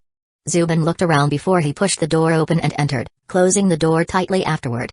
I feel, Anfi, that something isn't right. Oh, what's the matter? Anfi stood up and smiled. That guy named Jesse is very good at speaking. He has already ingratiated himself with the others within just one day. He always talks with people and laughs with them, and people are less alerted around him. Zubin laughed bitterly. Anfi, you should do something about it. You can't allow it to happen this way. I know. Anfi nodded. Anfi, how come you aren't doing anything about this? Did you forget our identities? Zubin became anxious. Riska really sucks, as does Miss Nia. I guess they already know our identities, and they already know we are students of the great magician Saul. I was trying to wink at him, but he saw nothing. I couldn't talk anymore and had to come to you. Oh, did Riska and Nia say anything about what we did in the sacred city? Zubin, be quieter while talking. Not yet, although Riska is careless, he is not so stupid as to expose our identities. He said we were here to practice, Zubin said quietly, shaking his head. He is pretty good at speaking. Riska and Nia were played tricks on and had many secrets seduced out. He would know nothing if I hadn't sent him to do things on the deck. Very naive lies. Can't experienced magicians be thieves? Riska and Nia are treating him like a kid. Since you already know this, aren't you nervous? Zubin asked quietly. They will surely sell us out once they arrive at Lagan. Lagan is a very busy harbor and has its own delivery system. People from the sacred city would surely stop us if we were sold out before we get to Forest Clarm. Do you think it's useful for me to speak to them? Anfi asked. But you can't just stand there and do nothing about it. Don't forget you are the team leader. How do you know that I did nothing? Zubin looked at Anfi, surprised. Come over and listen this. Anfi shook the silver bottle in his hand. This was a stethoscope Anfi had made by connecting two wine bottles using a gold wire. What's this used for? Do you know why I choose this room to rest? Anfi asked a new question instead of responding to Zubin's question. I have no idea. There is a warehouse beneath this room, although the soundproofing of the floor isn't good, you can hear them unless they talk quietly. Anfi laughed out. He put one end of the stethoscope near Zubin's ear and attached the other end to the floor. You've been listening to them. Zubin said after listening a bit. Zubin, please get all free people here, we need to have a discussion. Anfi nodded to Zubin. Okay. Zubin answered and walked outside. Wait a second. Anfi stopped Zubin and whispered to him for a while, and Zubin's facial expression changed from amazement to anger to confusion to helplessness. Now you can go. Anfi patted Zubin. Not much later, the majority of them had been called in, except for some that were monitoring the businessmen and sailors. They only encountered one dangerous moment where they were helped out by some good person. At this moment, the destination was just right in front of them, and everyone was relaxed, especially Nia, who had put on some makeup. She didn't have any mood for makeup in the beginning when they had started escaping. Anfi, what's the matter? Christian asked. We will be in Lagan tomorrow, I need to discuss something afterward with you guys, Anfi said. Don't think we are safe now. Honestly, we won't be safe even when we are in Forest Clarm. Something afterward? Anfi, what we need to do? Christian said. After arriving at Lagan, we can't stop by the harbor, we must find some remote area where no one can see us. Then we must destroy all the evidence, including the boat. Destroy the boat? What about the people on the boat? Riska asked, surprised. I am your team leader. It's my duty to keep everyone safe. Nothing has to do with my business except this. Everyone was silent now as they understood that destroying the boat was not the purpose was to eliminate all the evidence. Everyone now remembered how crude Anfi's sword skills were after he demonstrated in Saul's house. What Anfi wanted to do was clear enough without guessing. Anfi, there are dozens of lives on the boat. And they did no harm to us, Riska said hesitantly. How do you know? Zubin was trying to argue, and Anfi kicked him under the table. Anfi, there are still over dozens of miles between Forest Clarm and Lagan. We could still get into Forest Clarm before the chasers arrive if we act quickly, even if people on this boat sell us out. Considering the people on this boat are friendly to us, isn't it overreacting if we destroy the boat? Blavi said. Anfi fell into silence. No matter where they came from, whether ordinary people or nobles, there was one thing that they shared with each other: their lives were peaceful without life or death moments. Although they had some small conflicts among themselves, those were just childlike games, and they didn't really care who won or lost. They led a content life, and that's why they opposed such suggestions. Christian, what's your opinion? Anfi looked at Christian. Why don't we compromise? Christian suggested. I could bind them. Only a dozen miles until we will be in Forest Clarm. Anfi, what do you think? They can't have a negative impact on us. That's fine. Since everyone here is against my opinion, then we will just do as Christian just said. Anfi nodded. Christian was surprised that Anfi was convinced so easily. It was reasonable to think Anfi wasn't the type of person who could be easily convinced, considering Anfi was a rational and calm person. Does anyone have any ideas or want to say anything? Anfi asked slowly. Everybody shook their heads. They all thought Anfi's way was too cruel and merciless, while Christian's way could be acceptable. That's it. We will be in Lagan tomorrow. Have a good rest today and be well prepared for tomorrow. Everyone else was leaving Anfi's room except for Zubin. Zubin closed the door when everyone else left and spoke to Anfi. Anfi, didn't you hear about the warrant that Jesse mentioned and how our identities were exposed? How could you let everyone here have other opinions? Let's do it my way, Zubin. I trust you, that's why I have no reservations about you, and I hope you are worthy of my trust. Anfi. Please go. Zubin looked Anfi deeply and then left without a word. It was dark again. It was one of the do-nots for sailor to sail at night. Inland rivers were different from the ocean, there were so many invisible obstacles. Accidents could happen at any time if you were a little bit careless. But Anfi and the others were all amenable to sailing during the night. The owner of this business boat was busy with all sorts of things. In Christian's eyes, Jesse was a good person. If Jesse wanted to plot against them, he could have sailed the boat to a shallow place and gotten the boat stuck somewhere, causing everyone trouble. Instead, Jesse was very serious about sailing and hoped to sail to Lagan soon, just like everyone else. Due to Jesse's responsible attitude, everyone trusted him, and even Christian lost his alertness regarding Jesse after he talked with Anfi.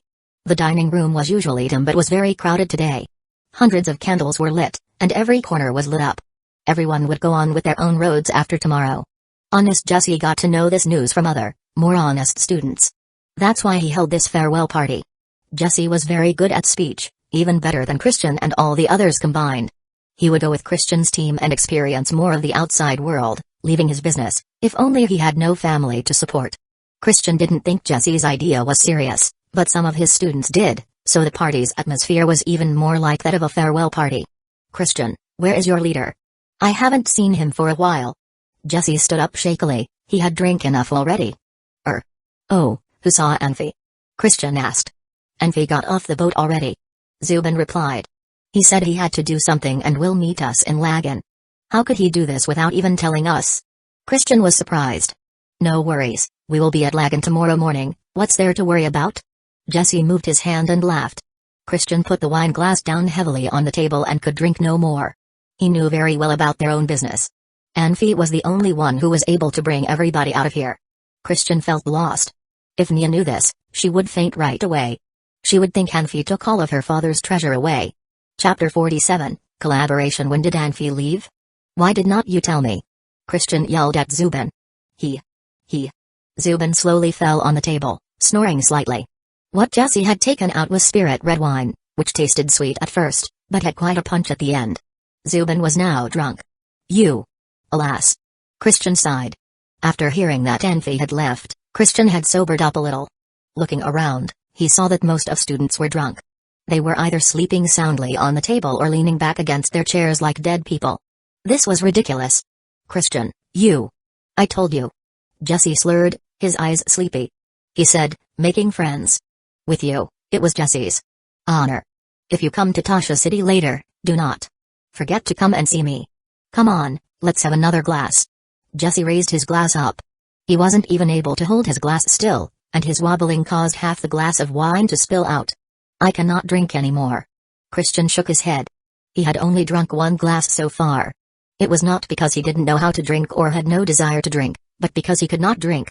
This situation did not allow him to drink anymore. Jesse stopped persuading him to drink more when he saw that Christian was very firm about it. He threw himself on the chair with a loud banging sound, searching his shirt for a while. He took out a small crystal box. Christian, we will be apart tomorrow. I feel sad. I am only a little businessman. I do not have a lot of good stuff. If you do not mind, please take this. Jesse, your thoughts are what count. I can't accept this. Christian smiled. It is a great magic tool for a mage. Jesse opened the box. Look. Take a look. Christian had decided not to take anything from him, but he glanced at it out of curiosity. It was a crystal with black and white stripes. It was a rare one and seemed to constantly give out swirling sparkles. After that one glance, Christian started to look confused. Suddenly, a sharp pain behind his head made Christian sober up. Christian became alert and angry. He reached out for his magic wand, but he was whacked behind his head before he could do anything with his wand. He fell helplessly down to the floor. Hurry up. Move. Tie them up. Jesse's drunkenness was gone, replaced with excitement and passion. Hurry up, there are 3 more mages upstairs we have to handle. At this time, a student, who either felt the urge to pee or had a bad dream, shook his head and opened his eyes slowly. He saw Jesse giving orders and a group of businessmen and bodyguards holding weapons, standing there with vicious looks. He gasped with shock and was ready to yell for help. A bodyguard saw him waking up and tossed a fishing spear at him immediately. The spear struck the student's neck. That poor student fell upside down with his arms and legs swinging in the air. He struggled a few times and then stopped moving. Bastard. Fucking bastard. Jesse was so angry that he jumped on one foot and yelled. Do you know how much money Phillips offered? Each live one is worth 200 gold coins, but a dead one is only 100 gold coins. You fucking made me lose 100 gold coins. I am going to kill you. Jesse's honest and kind look became an angry and vicious one. But, he was just. That bodyguard argued. Jesse slapped his face. But what? Jesse, calm down. Our priority is to get the mages upstairs. A businessman said with a trembling voice. If he were in charge, he would never think of having anything to do with mages. Jesse was a person who would do anything for money. The businessman had finally decided to follow Jesse, since Jesse depicted a bright future for him, which was really tempting. I will get you for that later. Jesse gave that bodyguard a dirty look. He turned around and said, Pierre, you take 2 people and watch them. Remember, do not let them use magic. If anyone doesn't listen to you, cut off their hands and feet, just as long as they still breath. Do you understand? Yes, sir. A bodyguard leader nodded with an excited look on his face. A live one was worth 200 gold coins from Phillips. How many gold coins could they get from these people? Even when he worked very hard for a year, he would only get 3 or 4 gold coins at most. This action was definitely worth the risk. Not long after, everybody, including the unconscious Christian, was tied up. The businessman's bodyguards were experienced with tying people up. They were careful not to wake anyone. There were only 2 students who woke up from their light drunkenness. The 2 students did not dare to make any sound when they saw the light reflecting off the swords on their necks. Boss, how about that woman? A bodyguard asked. She is a princess. How could she drink with us? Jesse gave a sinister smirk. I did send her 2 bottles of wine. She should have passed out. I see. A bodyguard looked out the side door. I am warning you, Jesse said, suddenly remembering something. If I guessed right, that girl should be the daughter of Archmage Saul. Don't even think about it. Boss, we wouldn't do anything to her. We just want to look at her and feel her skin. Is that okay? That bodyguard asked without any shame. No fucking touching. Go home and touch your mother, fucker. Jesse said angrily. What kind of women can you not get when we get our rewards? I will cut off your hands and feed them to dogs if you dare to bother her. Boss, I am just saying. That bodyguard looked down sulkily. Okay, you guys stay here watching them, the rest of you follow me upstairs. Jesse waved. There were only 4 bodyguards left in the cafeteria. They knew about the huge difference in ability, so they didn't dare to slack. With their eyes wide open, they watched the students on the floor. The 2 sober students received special treatment, but they could not do anything to help. A mage's hands were the necessary agents for turning invisible, moving elements into visible magic. A person without arms could still be a swordsman, fighting with 2 legs. However, he could never be a mage, because he would not be able to use magic. Senior mages and archmages might be able to use their mind power as the agent to turn elements into magic, But the students were only intermediate mages, they were too far away from being archmages. There was no way for them to use magic without a visible agent. A cold air spread upward from Zubin. It had been humid in the cabin, so when it became colder, the moisture in the air froze into frost with an unnoticeable speed. How come I feel a little bit cold? A bodyguard looked around. Yeah, I felt it too, another bodyguard said. You guys stay here. I am going to get a coat. You bastard. You are still thinking about that woman, aren't you? Don't forget the boss's words. We cannot bother her. What are you talking about? I really feel cold, that bodyguard muttered and turned around, walking out the side door. With the cold weather, the floor started to be covered by a thin layer of frost. The sleeping students started to wake up one by one, and even the unconscious ones frowned and struggled to open their eyes. When everyone realized they had been tied up, they were startled and tried to break through their bindings. Do not fucking move. A bodyguard held out a metal stick immediately, smacking the head of one student. Blood immediately oozed out from that student's head. Did you not hear me? If anyone moves, I will cut off his hands and feet. He finished talking but was still afraid the students didn't believe him. He lifted up that student's leg with one hand, threw away the metal stick, grabbed a sword with the other hand, and swung the sword at that student's leg. He didn't use much strength, but the sword was very sharp and had already cut deep into that student's leg. Blood oozed out, and the student huffed and passed out. It was getting colder, but it still could not wake him up within a short period of time. All the struggles stopped under the threat of the bloody scene. No one dared to make a move anymore. Everyone had different look on their faces. Some students looked desperate. Some stared at the bodyguards with anger, and some looked around, looking for people or opportunities. Christian bit his lips hard in regret, like a knife stabbing his heart. How could regret help him at this moment? Riska and Blavi trembled slightly. They were not scared but were trembling with rage. To the right, a fellow killed by a fishing spear. In front, a poor guy laying in blood with only one leg left. All of this deeply enraged them. Fuck. A bodyguard wiped the cold sweat off his forehead when he saw it was finally under their control. What just happened scared him. He did not understand why they started to wake up one after another. If the situation got worse, he would have to run into the crowd with his sword. Even if the rewards would be reduced to half, they had to kill these students. It was still better than being killed. Those three bodyguards did not see the lid of the wine bucket quietly lift up. Anfi stepped out of the wine bucket without making any noise. It was not only Christian who was regretting, everyone wished they could go back to the time when Anfi recruited them into the Legion. They wished they had agreed with Anfi on the plan and killed these businessmen and their bodyguards. Due to the angle, everyone was able to see Anfi appearing out of nowhere. Most people instantly showed excitement on their faces. Anfi sighed inside. What were the odds of being able to train these immature kids into powerful people who could fight on their own? They did not even know how to work together. With so many people looking at him, they were sending a warning to the enemy. What do you really want? Christian suddenly yelled out. Money. I can give you money. 1,000 gold coins? 5,000 gold coins? If you set us free, I can give you 10,000 gold coins. 10,000. Those three bodyguards were shocked by Christian and held up their weapons instinctively. After hearing what Christian said, they relaxed. Of course, their attention was on Christian, because 10,000 gold coins. Oh my god. These kids were rich. Chapter 48, Companions. Jesse walked up with an ingratiating smile.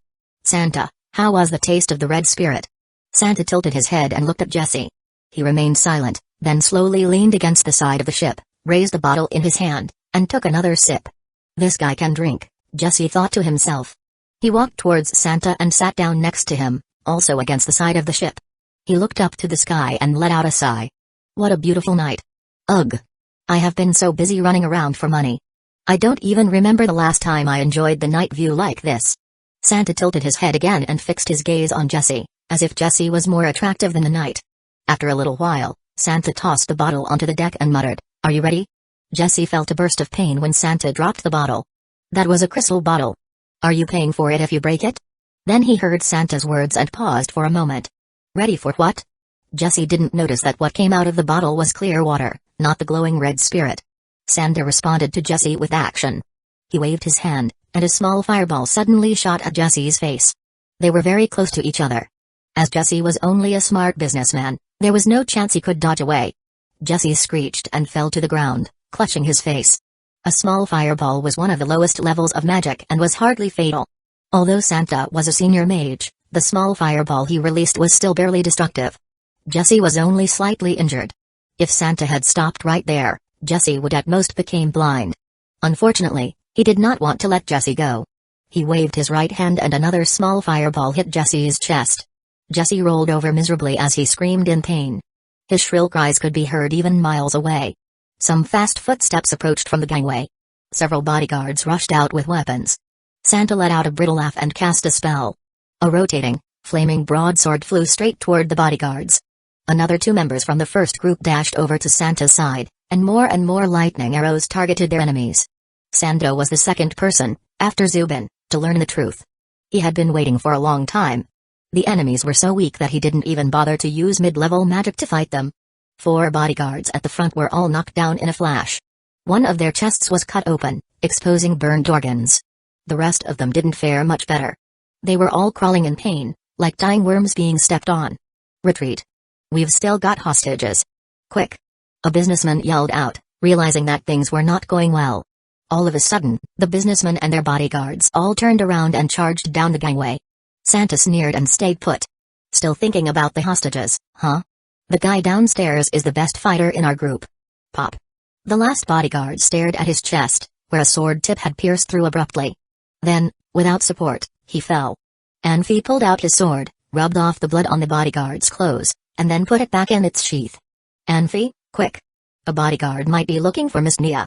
Zubin was worried. Hands. Zubin lifted up his butt and raised his hands that were tied together behind him. Anfi swung his sword, untying the ropes. He then sprinted to the dining room side door.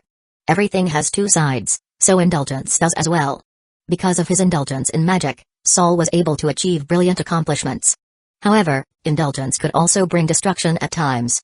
The bodyguard was now deeply indulging in Nia. He ignored the noises and even the screams from the deck when Anfi opened the door.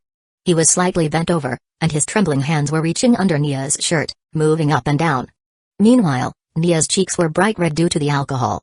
She shook her head, showing her rejection of the harassment, but she was too drunk to wake up. Feels good? Anfi softly whispered in the bodyguard's ear. Ah! The bodyguard was shocked, and his mouth wide open. Anfi could even see his shaking tonsil. Ah! The bodyguard shrieked after he realized that the person in front of him was Anfi. He tried to grab the iron bar by the bed as he moved backwards. Well, it just so happened that he tripped over Nia's body and sat on her. At this time, Nia was almost awake. The bodyguard was quite rough when he touched her, making her very uncomfortable. She then heard a piercing scream and subsequently felt herself being sat on. She finally opened her eyes. The bedding was lifted to the side and her shirt was open at the chest, revealing her beautiful snowy breasts. It was too obvious what had happened. Nia cried out immediately and punched the bodyguard's left cheek. Anfi's sword was drawn out like a snake, going straight for the bodyguard's neck and leaving a wound. Anfi grabbed the bodyguard's hair and pulled him out of bed.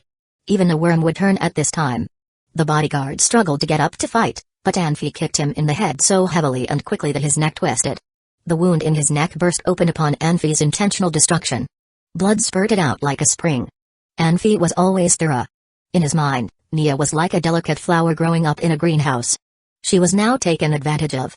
With the bed covered with blood, Nia would never forget the nightmare that had happened today. Seeing that the bodyguard was taken down, Nia grabbed some bedding to cover up and sobbed softly. This might not be an issue for someone else, but it was really a big deal for Nia. She had been seeing Grandin for such a long time, and he had only touched her hands.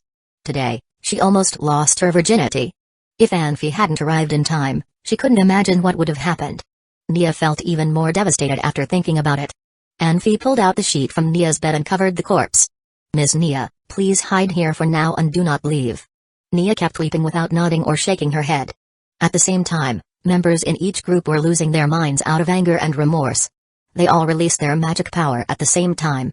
A few businessmen and bodyguards managed to retreat back to the dining room, and unfortunately got hit there. All of a sudden, their bodies were covered with all kinds of elements. The battle was finished in no time. When Anfi returned to the dining room, Christian was using water magic to put out the fire. Risco had just released a big, explosive fireball that was extremely hot. He killed who he wanted to kill, but that big fireball caused a small fire to break out on the deck. Christian came up when he saw Anfi. He was embarrassed. Anfi, we. Christian was speechless. The truth was, if he had agreed with Anfi's plan and made some precautionary arrangements, things wouldn't have turned out this bad. Without any pause, Anfi proceeded straight up to the student who was pierced by the harpoon. He leaned over to check his breath and then shook his head. He's gone. Anfi, This is all our Anfi interrupted him. It already happened. Now is not the time to point fingers. He then walked over to Rago, checking on him. How about you? Can you stand up? Looks like my bones are broken. Rago clenched his teeth in pain. Unfortunately, the bodyguards beat him up to show his group.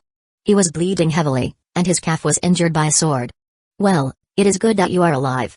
We are better than him. Anfi gasped at the student's body. Sorrow spread on everyone's face.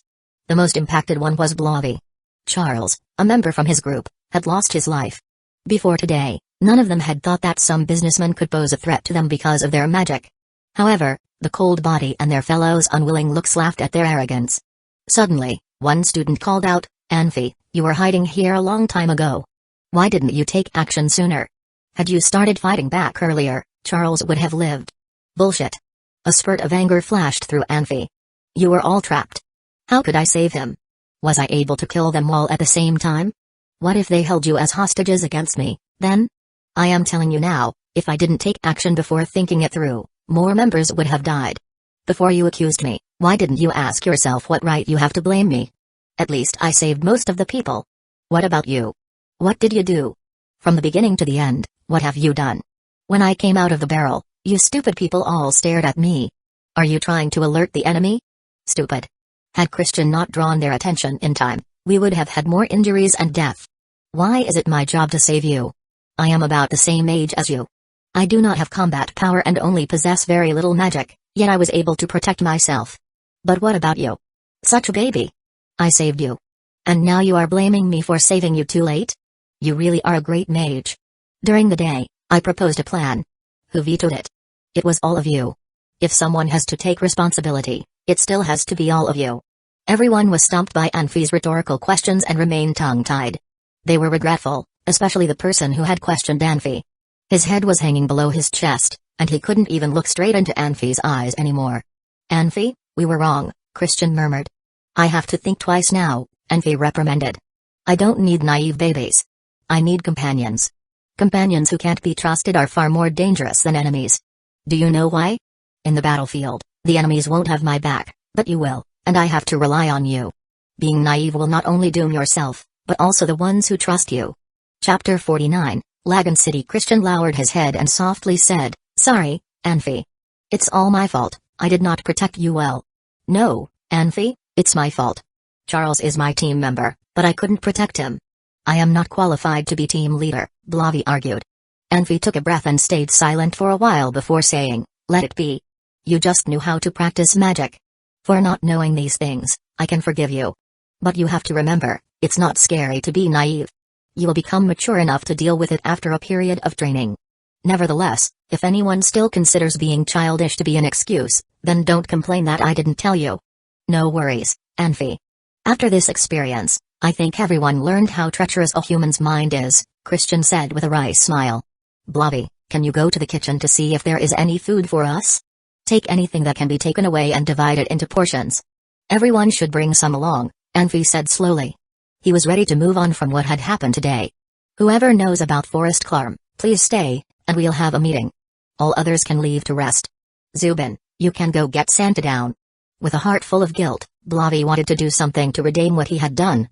He saw Anfi giving out assignments, so he quickly got up and brought along his only 2 team members, rushing to the kitchen. I have never been to Forest Clarm, but Master brought me to a different Magic Beast Forest. Are all Magic Beast Forests similar? Anfi, what do you want to know? Christian asked. We should not break into Forest Clarm abruptly. If anything needs to be prepared, we should get that ready first. Lagan is our last chance to get supplies, so I need to understand more to avoid missing anything, Anfi said. I'm glad that I can finally help you with something. Christian gave a self-deprecating laugh and then started pondering. Anfi, you were looking for me? Santa and Zubin walked into the dining room together. You can carry those corpses down. Take them to the storage room along with these corpses here. Got it. Santa nodded his head. Anfi thought Santa would ask him something, and he would get the chance to explain the reason and let these humans learn something. As a matter of fact, escaping with a group of naive children was very dangerous and exhausting. Anfi wished this group was more mature and grown up. Of course, humans could grow up quickly, and Anfi would just act as a guide for them. He hoped everyone would learn how to reflect and self-analyze. Unfortunately, What he did and said had already established his authority, and Santa had already been convinced of his authority. Not to mention the others still in the midst of being ashamed, who would dare to step out and request the truth. I don't know if you have ever heard the saying, you can never be too prepared?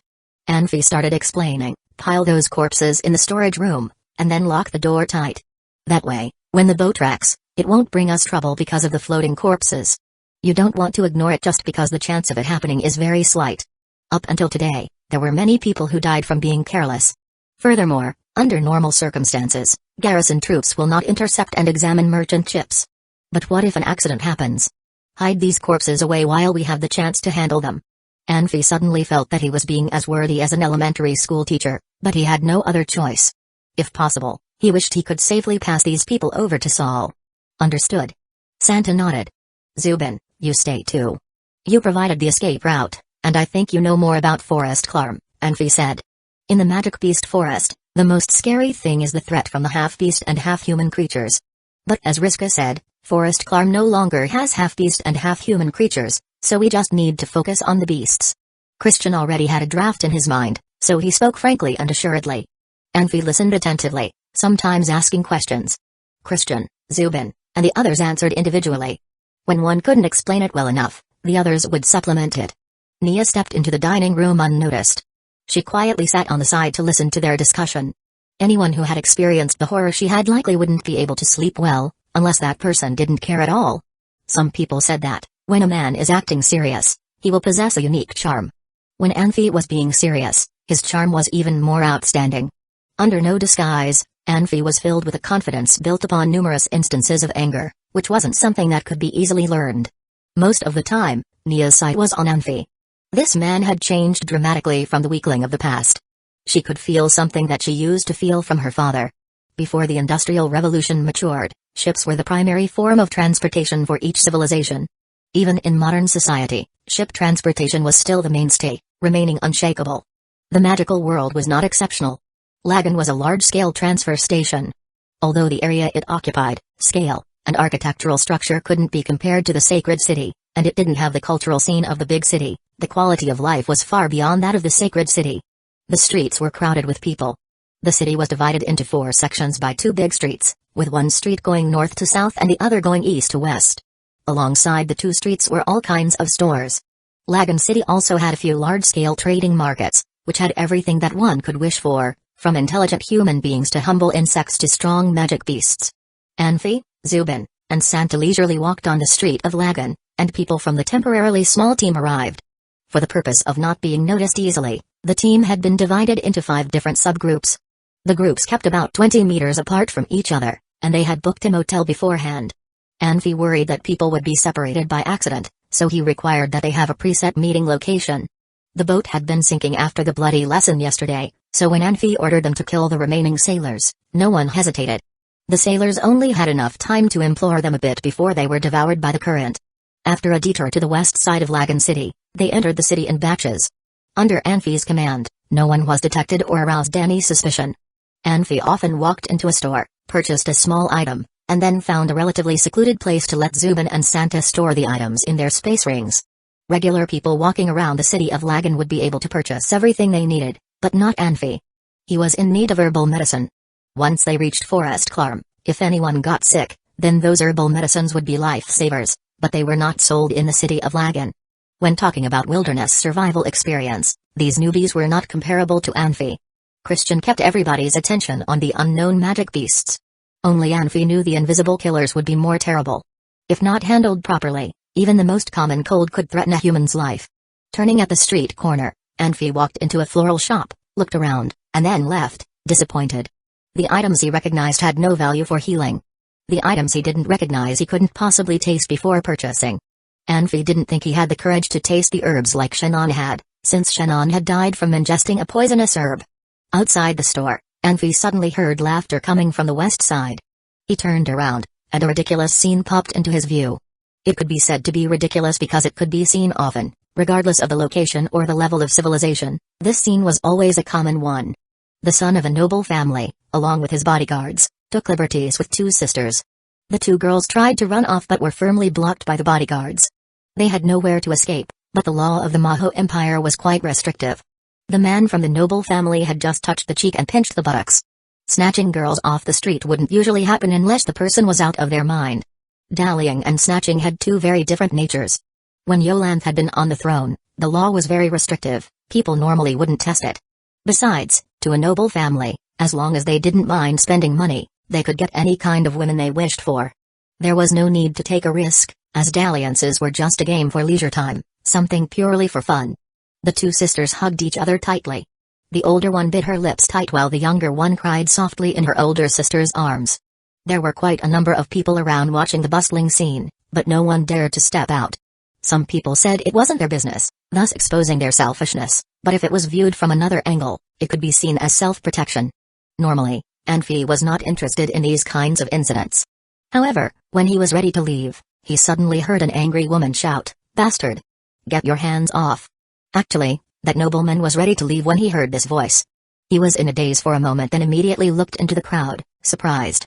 Nia pushed away the crowd and walked in with large strides. Perhaps this reminded her of her encounter yesterday, since Nia seemed to be agitated. A pair of large, beautiful eyes were wide open, filled with a furious flame, and one hand was holding the handle of a sword. The nobleman looked at Nia's recklessness for a few seconds, eyes also wide open, but Nia's were due to anger, whereas his were due to Nia's stunning beauty. "Miss, what's the matter?" the nobleman asked politely. At this moment, he had already forgotten those two sisters. In comparison with Nia, who was beautiful like a tender flower, those two sisters were like two unripe plums. If he was really out of his mind, then he would have snatched a woman like Nia. Who would care about those two sisters? Nia's answer was neat and tidy. She took one step forward and slapped that man's face, making the nobleman fall like a rolling gourd. Chapter 50, ready to set out. Seeing their master get hit, the bodyguards pounced on Nia and surrounded her with fierce looks. Christian and his companions stepped onto the battlefield as fast as they could, standing behind Nia and looking coldly at their enemies. They had not started the fight yet, but they were sending out magic surges. The bodyguards were shocked for a second. They stood still while the onlookers ran away from the battlefield. Onlookers kept looking back as they ran to see what was going on. Even common people knew they could easily get caught in the crossfire and needed to keep their distance from the battle. The nobleman got up clumsily from the floor. Before he had a chance to wipe the blood off his mouth, he yelled, "Fight! All of you! What are you standing there for?" The bodyguards looked at each other, shuffling along toward Nia. If it up were to them, they would not confront mages glowing with magic surges. They were at the edge of the battle and had to obey orders, otherwise they would lose their jobs, and even their families would be punished. "Hold on." A well-dressed middle-aged man in armor walked in and yelled, "Uncle." The nobleman looked very happy when he saw the man walk in. "You, shut your mouth," the middle-aged man said coldly. He looked at Nia for a while and then said, "Miss, you look like you are well educated. Isn't it beneath you to fight with a nobleman on the street? Is this how your parents raised you?" "Tui. Why don't you ask what he did first? This bastard harassed women in public in broad daylight. He deserved to be beaten up," Nia reprimanded. "Bullshit. I was just saying hello to them, and it was none of your business. Uncle, they are bad guys. Arrest them," the nobleman yelled. He acted nothing like a nobleman. In fact, he could only show the manners of a noble person on certain occasions. When it was beyond his limits, he would just show his real colors. "No matter what you say, hitting others is not right. Miss, I hope you can apologize," the middle-aged man said. "You wish. I will beat the crap out of him if I see him again." Nia did not even flinch. "Fuck you." The nobleman inched forward, ready to fight Nia, but he was pulled back by the middle-aged man. Nia could not hold in her anger when she heard him swearing. She pulled out her sword backhanded, positioning for a fight. If he dared to swear again, she would fight him. That middle-aged man sighed. "Let's go." "Why?" "Uncle. Why are we leaving?" "Go," the middle-aged man yelled. It was obvious that the middle-aged man was a man in high position, enjoying prestige and respect from others. After his yell, the nobleman did not dare to say anything, and the bodyguards hurried to put their weapons away as well. The middle-aged man gave Nia a long glance and dragged the nobleman away without a word. It was humiliating to be hit on the street in front of civilians. The nobleman had to swallow his pride, but it was easy to tell how pissed he was. He walked away, but kept looking back at Nia as if he wanted to eat her alive. Nia had so much pride in herself that she did not think the nobleman was anybody important. In Sacred City, she had seen all kinds of people. Nobody had ever put her in any awkward situations. Nia was used to others deferring to her. Even during the escape, she was expecting others to treat her the same way. Nia walked to the two sisters and smiled. Girls, you should go home now. Next time when you come out, you should have some companions. Do not wander around by yourselves. The older sister smiled bitterly at Nia. The younger sister politely said, "Thank you, sister. You are so nice. Haha, you have a sweet tongue." Nia seemed very happy. "Thank you." The older sister quickly thanked Nia and dragged her sister away, running beyond the battlefield. "Sister, my house is not far from here. Come and visit us." The younger sister looked around and yelled out loud. The older sister covered her sister's mouth with her hand, scolding her quietly. The younger one did not want to listen to her sister and said loudly, "I want to be a swordswoman like that big sister." "Stop it. Do not even think about it." The older sister ran out of the crowd with her sister. As a regular onlooker in the crowd, Anfi watched the whole thing without interruption. However, Anfi saw something others did not see.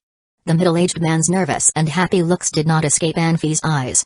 "Santa, go tell Riska to watch those two girls carefully. Hurry." "Yes, sir," Santa answered. He walked back to the main street. "We should go now," Anfi said flatly. "Zubin, are you familiar with Lagan City?" "Yes." "Who is that middle-aged man?" "I do not know." Anfi smiled. "Before I became a student of the professor, I was just a civilian and never had anything to do with these noblemen. Can you find a map of Lagan City?" "Yes. There are maps for sale." Zubin nodded. To better assist business people, the commercial union sells maps. However, their maps only mark the locations of different markets and commercial centers. They are simple, there's no other stuff on the map. It's better than nothing, Zubin. You go get a map and walk around every city gate. Wait for me in the hotel when you are done." "Sure, do you want me to go now?" "Yes." Anfi nodded. Zubin left quickly. Anfi looked at Christian, who was keeping his distance. "Santa, let's go. We have a lot of stuff to buy." Anfi had bought a lot of stuff on the way. Luckily, they had many gold coins. Santa's dimensional ring could not hold any more stuff, so they had to wrap the rest up in a big piece of cloth for Santa to carry over his shoulder like a bag. Feller and Blavi also went over to help, otherwise it would be too much for Santa to carry. For some reason, Anfi turned down Christian's help. When Blavi passed by, Anfi asked him to warn Christian that anyone in the second group would not be allowed to talk with anyone else. It was already dark by the time Anfi had finally satisfied his desire for shopping. Anfi returned to the hotel. When he had just stepped onto the second floor, he saw Zubin looking out with a worried look. Anfi heaved a short sigh. He knew he had guessed right when he saw Zubin's own nervous. "Feller, give me your stuff." Anfi took the bag from Feller's shoulders. Anfi said quietly, "Go and tell Christian and Riska to come to my room quietly. Tell them not to be seen by anyone." "Yes." Feller winked. "Anfi, something seemed wrong. 2 city gates were closed earlier and the checkpoint was strict as well. I intentionally walked around the river, and I found guards everywhere around the ferry. We should have left immediately." Zubin said worriedly when Anfi walked into the room. "Did you buy the map?" Anfi asked. "Here." Zubin took out the map and immediately said, "Anfi, do you know what I am talking about? We cannot leave now. If we were able to leave, we should have left this afternoon." Anfi opened the map as he talked. "Why can't we leave?" Anfi asked in shock. If my guess was right, only the second group got their attention. Christian only had 4 people in his team, which looked fishy to our enemy. If we leave the city without crowds of people covering us, we will be easily identified. They will surely be able to know where we are from. Before we entered the city, I saw the areas near Lagan City were flat. If the guards send out cavalry, we will be in big trouble. Isn't it more dangerous to stay? Not really, Zubin, trust me. I would never risk anyone's life for this. Anfi thought for a moment and smiled. There is another reason to stay, and that is to let everybody see the real world. Okay. I will follow your orders. Zubin hesitated for a second and nodded. Anfi looked down at the maps.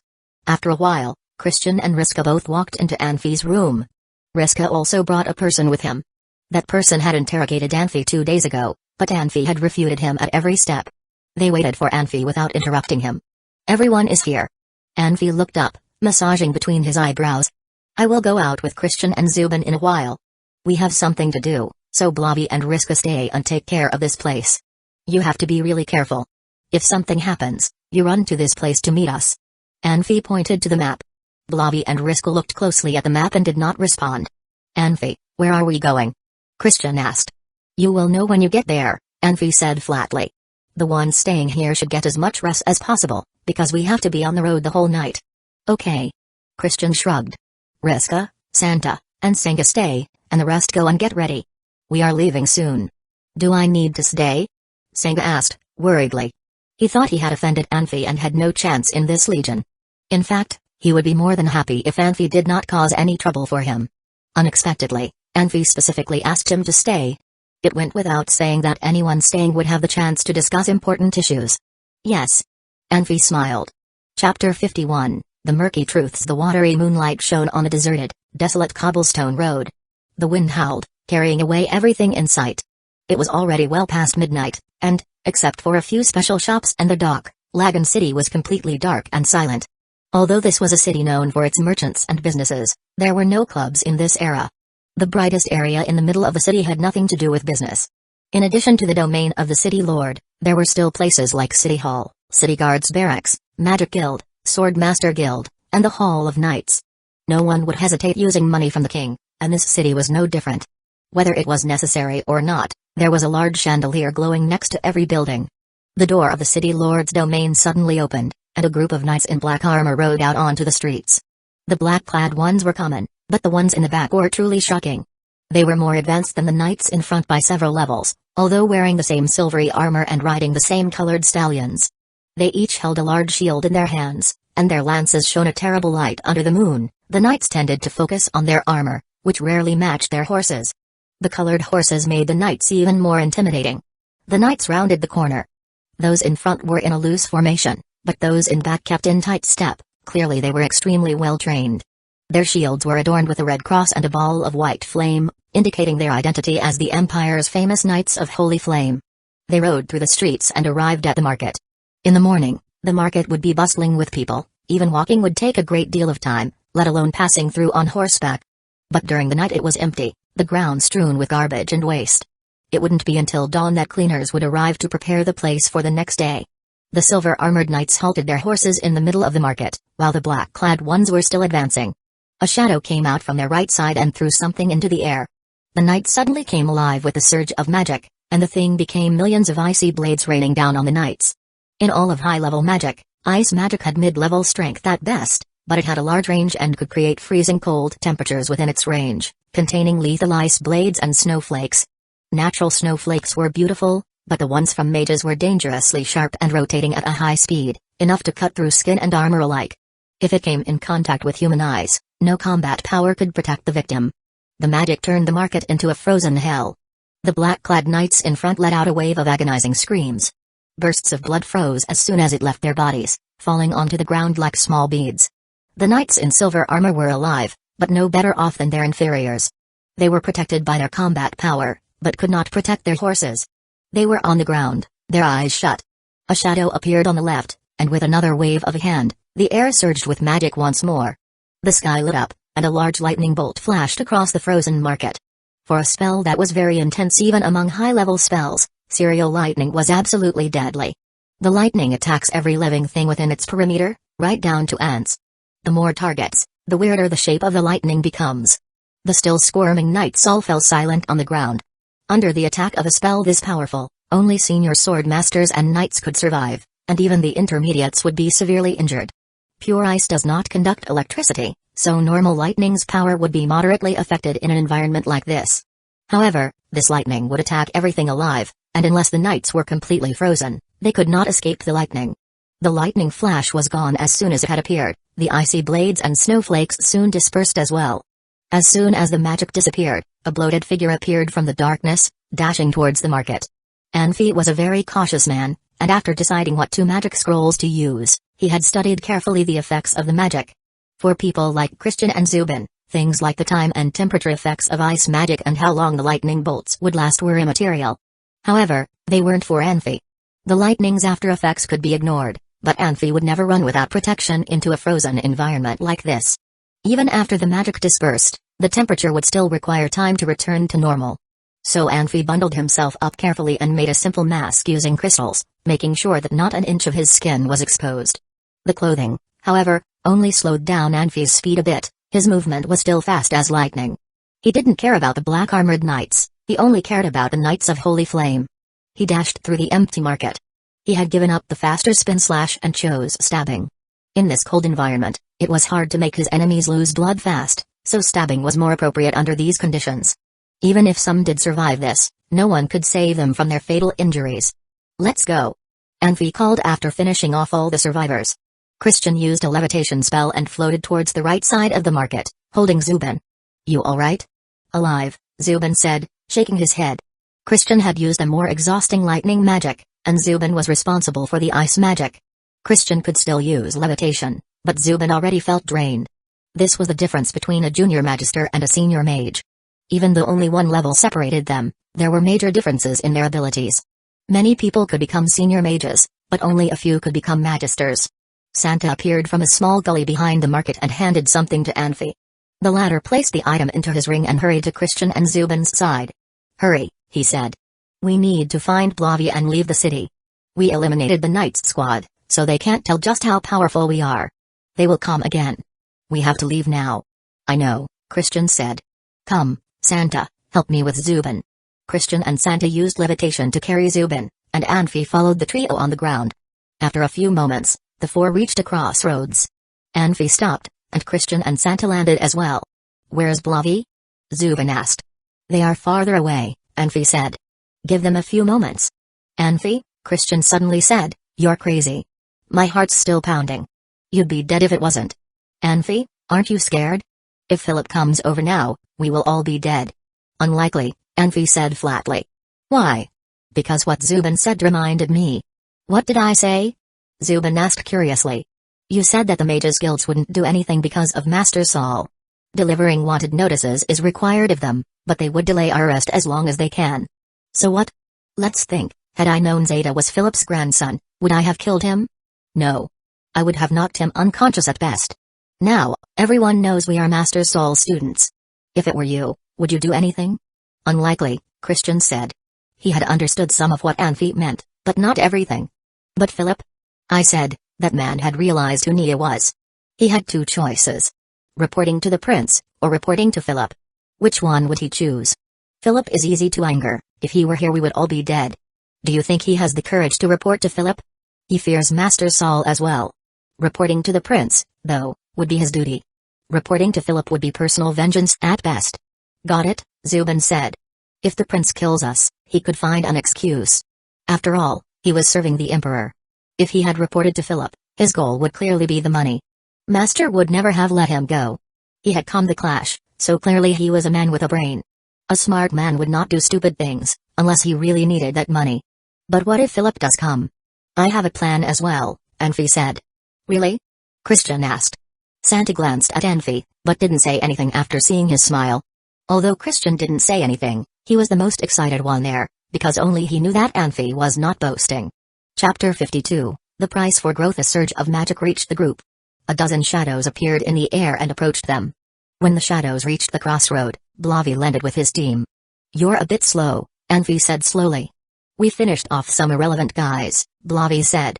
His eyes were glittering with excitement, but his expression betrayed nothing. These students of Saul's were all good kids, and only looked for magic beasts for their trials. Most of them never experienced intrigues and fights between people. After their escape from the sacred city, they had experienced numerous bloody encounters. Now, some were uneasy and still in denial, while others had calmed their emotions and sorted out their priorities. Clearly, Blavi was one of the latter. Let's go, Anfi said, grinning. Sanchez, lead the way. All right. Sanchez said enthusiastically, and led the group down one of the paths ahead. Soon the group arrived at a small village. The buildings were simple and clearly belonged to ordinary people. Sanchez walked over to one of the buildings and looked around. He looked back and nodded. This is it, he said. I left a mark here. Anfi sniffed the air and caught a whiff of blood in the wind. He sighed and said, Sanchez, go in and take a look. Me? Sanchez looked surprised. Yes, Anfi said. Sanchez walked over hesitantly and knocked on the door. Hello? Anyone inside? No need, just go in. Sanchez nodded and kicked the door. With a creak the door opened. He walked inside carefully, and tripped over something. He looked down and found an abandoned torch. He picked up the torch, and with a fireball he lit it. He held it high and walked inside carefully. After a few moments, Sanchez let out a scream and the group heard the sound of things dropping on the ground. Christian gasped and, along with a few others, dashed up to the group. Zubin was the fastest. He was the first one in and the first one out. He stared at Anfi under the cold moonlight, and after a while he said slowly, You did it on purpose. This is the price for growth, Anfi said lightly. Everyone needs to pay a price in order to grow. Better it be others' blood than your own. Zubin stared at him but was silent. What is the purpose? Anfi asked coldly. I simply predicted it. I didn't know exactly what they would find. How did you know? The man Nia beat. He seemed the kind to seek revenge for every small injustice. You remember the way he tried to fight back? People like that can't accept any embarrassment. He had to let it out somehow. He couldn't get his revenge on Nia, but it wouldn't be hard to find where those two sisters lived. Just then they heard the sound of sobbing. They recognized Nia's voice and Christian's voice comforting her. There was another sound, of someone vomiting and coughing. Come, I want to see it for myself, Anfi said, then headed inside. The room inside was not big. Outside was a simple kitchen, the inside was separated into 2 rooms. There were some plates on the table, and Anfi, with his sharp eyes, spotted some chips on the edges of the plates. Clearly the family was struggling financially. The group was standing in the eastern room. Anfi made his way there slowly. Everyone in the room looked as if they had just seen a ghost, and one of the students could only stand holding onto the wall. The 2 sisters were inside, dead. There was an old woman on the bed, dead as well, though Anfi was unsure who she was in relation to the sisters. The older girl was completely naked, and was spread out on the table. Her hair was down and covered her once lively face. The table was covered with scratch marks, and her fingers were bloody. Clearly the marks were made by her fingers, and the pain she had been in was clear to see.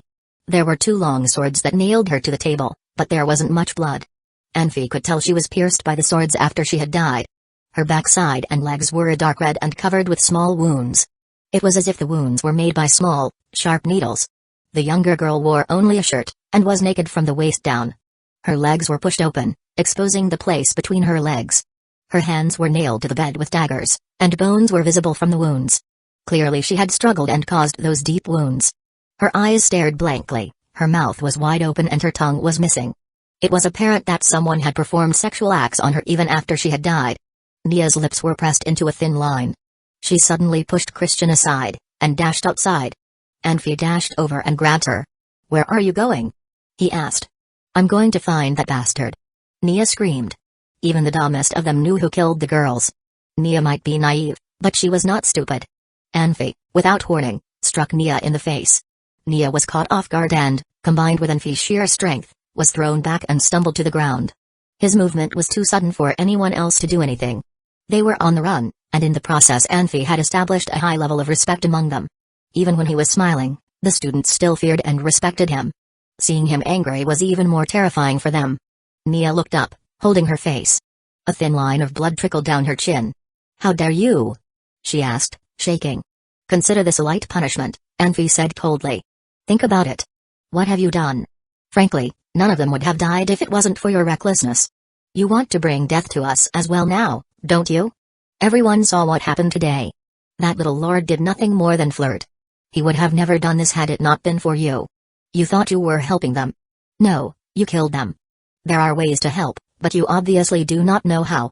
Someone like you will bring danger to others. And you want revenge? You? This is not the sacred city anymore, and you are not the old Nia. In the past people tried to do what you say, but out here no one cares who your father is. If you don't want to end up like them, I recommend you stay here. Anfi knew he had overreacted by saying these words, and worried that Nia wouldn't take it well. Nia stared at him for a few seconds before breaking into tears.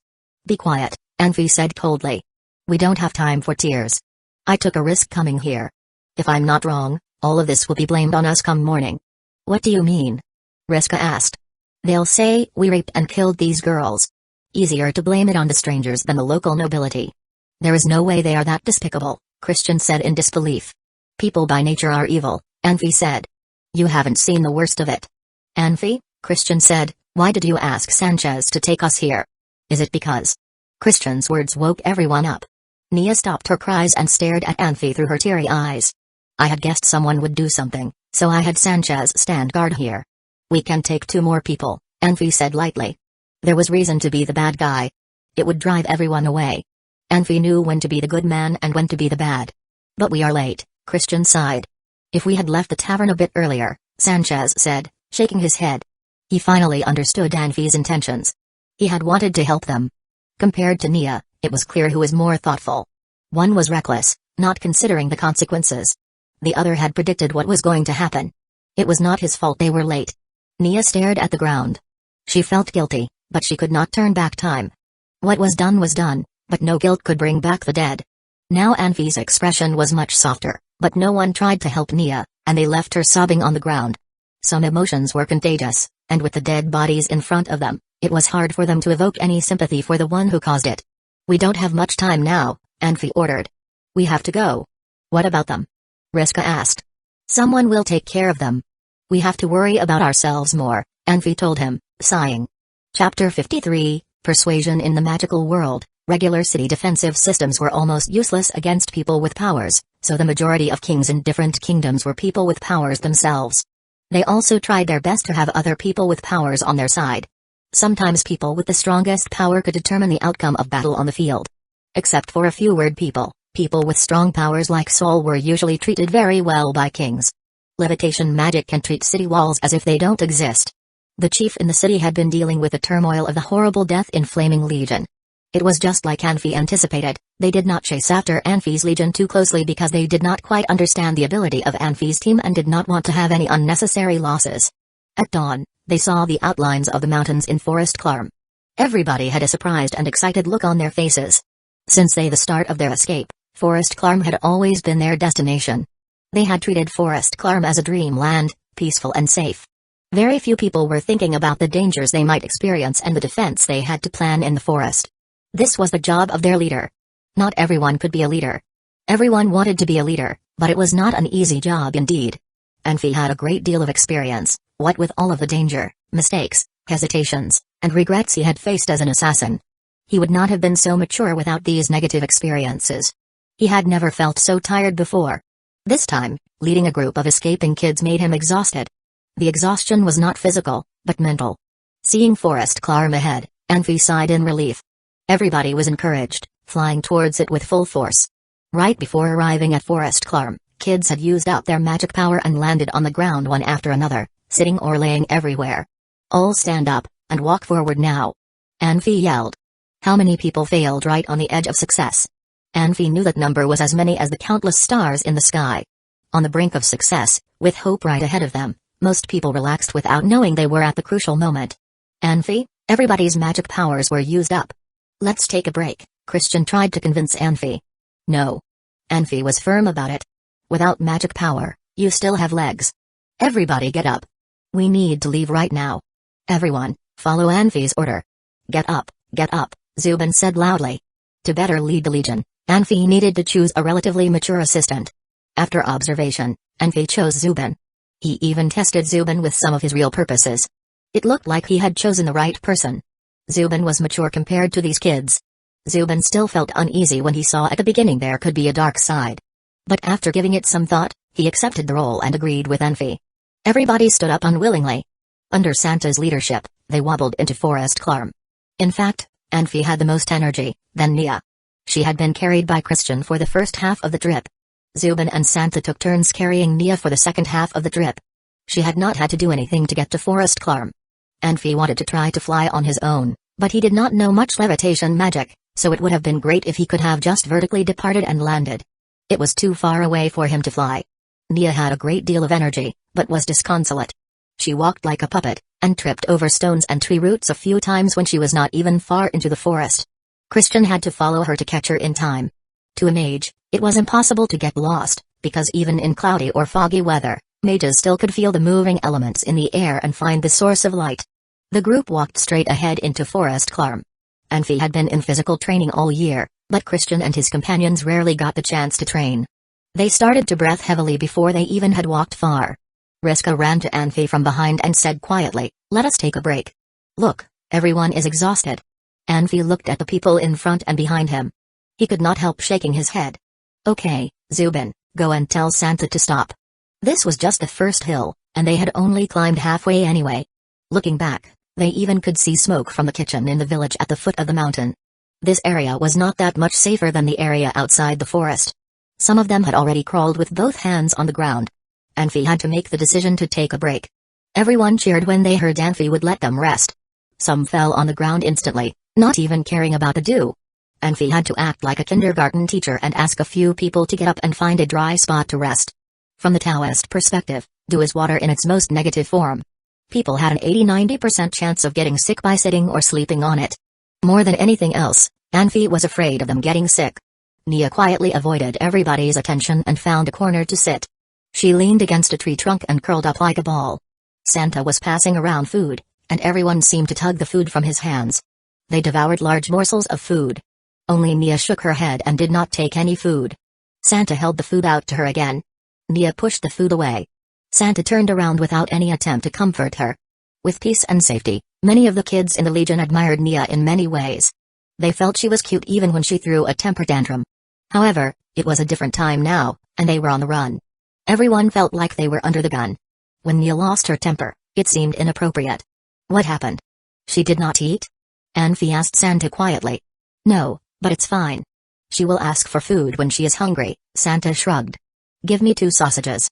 Let me talk to her. Santa looked at Anfi weirdly, but he did not say anything. Santa took out 2 sausages and gave them to Anfi. Anfi walked slowly toward Nia. When he got close to her, he realized why Santa's look was so weird. Nia had clear fingerprints on her face, which could be attributed to Anfi. Of course, he had never learned Cinnabar palm-style martial arts, but he still slapped with too much force, which had the same effect as if he had used Cinnabar palm. If Nia had a mirror, she probably would be even more furious. A woman's looks were her second life. Even regular women knew to take care of their looks, let alone pretty girls like Nia. Seeing Anfi walking towards her, Nia looked nervous. In her memory, Anfi was the first one to have hit her, with a slap, which was even worse. Nia felt a barricade between her and everyone else. No one was willing to defer to her anymore. Previously, she had felt that she was the center of the world. This change had made her feel left out. Anfi was a lot more powerful than her, and her father was not near her, which all made her scared of Anfi. You need to eat. Anfi passed the sausages to her. We have to keep walking during the day. You will not be able to do it without eating anything. Nia was in shock for a second, and then she took the sausages. She did not eat, and said quietly, like a mosquito humming, I am not hungry. You have to eat even if you do not feel hungry. Anfi sat next to Nia, biting a sausage in half. He ate differently than the others. Anfi did not eat casing. He was worried about hygiene. Besides work hours, Anfi was very picky in life. He had been pushed by his fate and lost his pickiness by far. I will eat later, Nia said quietly. She did not dare to treat Anfi as Santa had, smacking the sausages away. She could only act in a subtle way of non-cooperation. Why? Do you hate me? Anfi smiled. This time, Nia refused to answer him. She turned her head away. Let me tell you a story, Anfi started, but then was lost in thought for a little while. A long time ago, I had a friend, a good friend. He was over 10 years older than me. When I was 10, he was getting married. His fiancée was a nice woman with a bit of a temper, but a good heart. His fiancée had a magic pet named Pug. That magic pet was cute. Pug? Why haven't I heard of it before? Anfi smiled but did not answer her question. He continued his story. One day, they took the magic pet out. They had a great time talking with each other, but forgot about the magic pet. The magic pet fell into the water. By the time they realized it, the magic pet had almost drowned. My friend's fiancée was so worried that she jumped into the water to save her magic pet. However, she forgot she could not swim. My friend could not either, but what should a man do in such case? Haha. He had to jump in without any hesitation.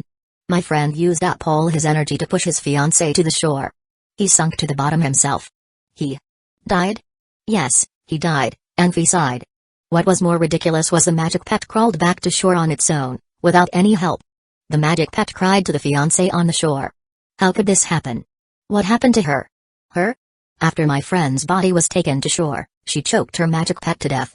She became crazy herself. Anfi went silent for a while and said, Nia, this story tells us that acting impulsively could cause others to pay. My friend's fiancé and my friend were in love. If they had known the outcome, she would have never saved her magic pet. Alas. My friend's fiancé passed away in sickness 2 months later. One impulsive action caused 2 people in love to die. Shouldn't it give us some insight? Nia was so shocked that she could not come up with a single word. Nia, I am not against you helping others, but I hope you can think before you act. Your one impulsive act caused those 2 sisters' deaths. Next time you act impulsively, any one of us could die. Do you want to see that happen? Anfi wiped off his behind and stood up. Nia, think about it. If you think I am right, you should eat the sausages. Keeping the energy is the most important thing right now. If you think I am wrong, If you really want to bring us trouble, then do whatever you want. Chapter 54, Surprise. For many people, things and sayings often become meaningless after they become familiar. For example, most people would simply laugh off the saying success is the result of 1% innovation and 99% hard work. But is the saying truly childish? Perhaps not as much as people would like to think. After a meal and some rest, some students, like Christian and Blavi, began meditating to recover their magic. Others, however, fell asleep. Everyone was exhausted and sleep-deprived, but clearly students like Christian and Blavi had become some of the best for a reason. There were many ways to understand a person, but self-introduction was the least effective one. Anfi was an observant man, and he preferred observing the students in silence. Now, although he could not say he completely understood them, he could at least form a conclusive personality description for each and every one of them. Christian was stately and considerate, polite and accepting of criticism and of opposing opinions. Zubin was forbearing, silence was his protective shield. It was likely that Zubin was the most brilliant of everyone, including in his social skills. Sando was headstrong and not afraid of challenges and fights. Yesterday Anfi told him to take care of Philip, if he arrived, and Santa had agreed without objection. It was clear that he was extremely confident. Blavi was impulsive, but at the same time cautious. Every time he became too stressed, he would show the more violent side of his personality. Riska was slightly careless, and was the weakest among the four leaders. Both Zubin and Santa were better fit for their jobs, but Anfi needed people he could trust. Nia, who was sitting alone in the corner, finally began eating again. She glanced towards Anfi, but every time Anfi looked her way, she would look the other way. Anfi knew that his slap had harmed Nia's self-esteem, but he did not regret it. He had said everything that needed to be said, and now he needed Nia to understand his words herself. "All right, everyone," Anfi called. "The sun is high. Let's go." Everyone answered his call and stood up. Those meditating opened their eyes as well. Only deep meditation could restore their magic, but there was no time for deep meditation right now. "Zubin," Anfi instructed, "use water magic. We need some water." When they were in Lagan City, Anfi had thought about the water problem and had bought some water skins. Then he remembered that he was traveling with mages, which meant they would have no trouble with water. He had even laughed at himself for it.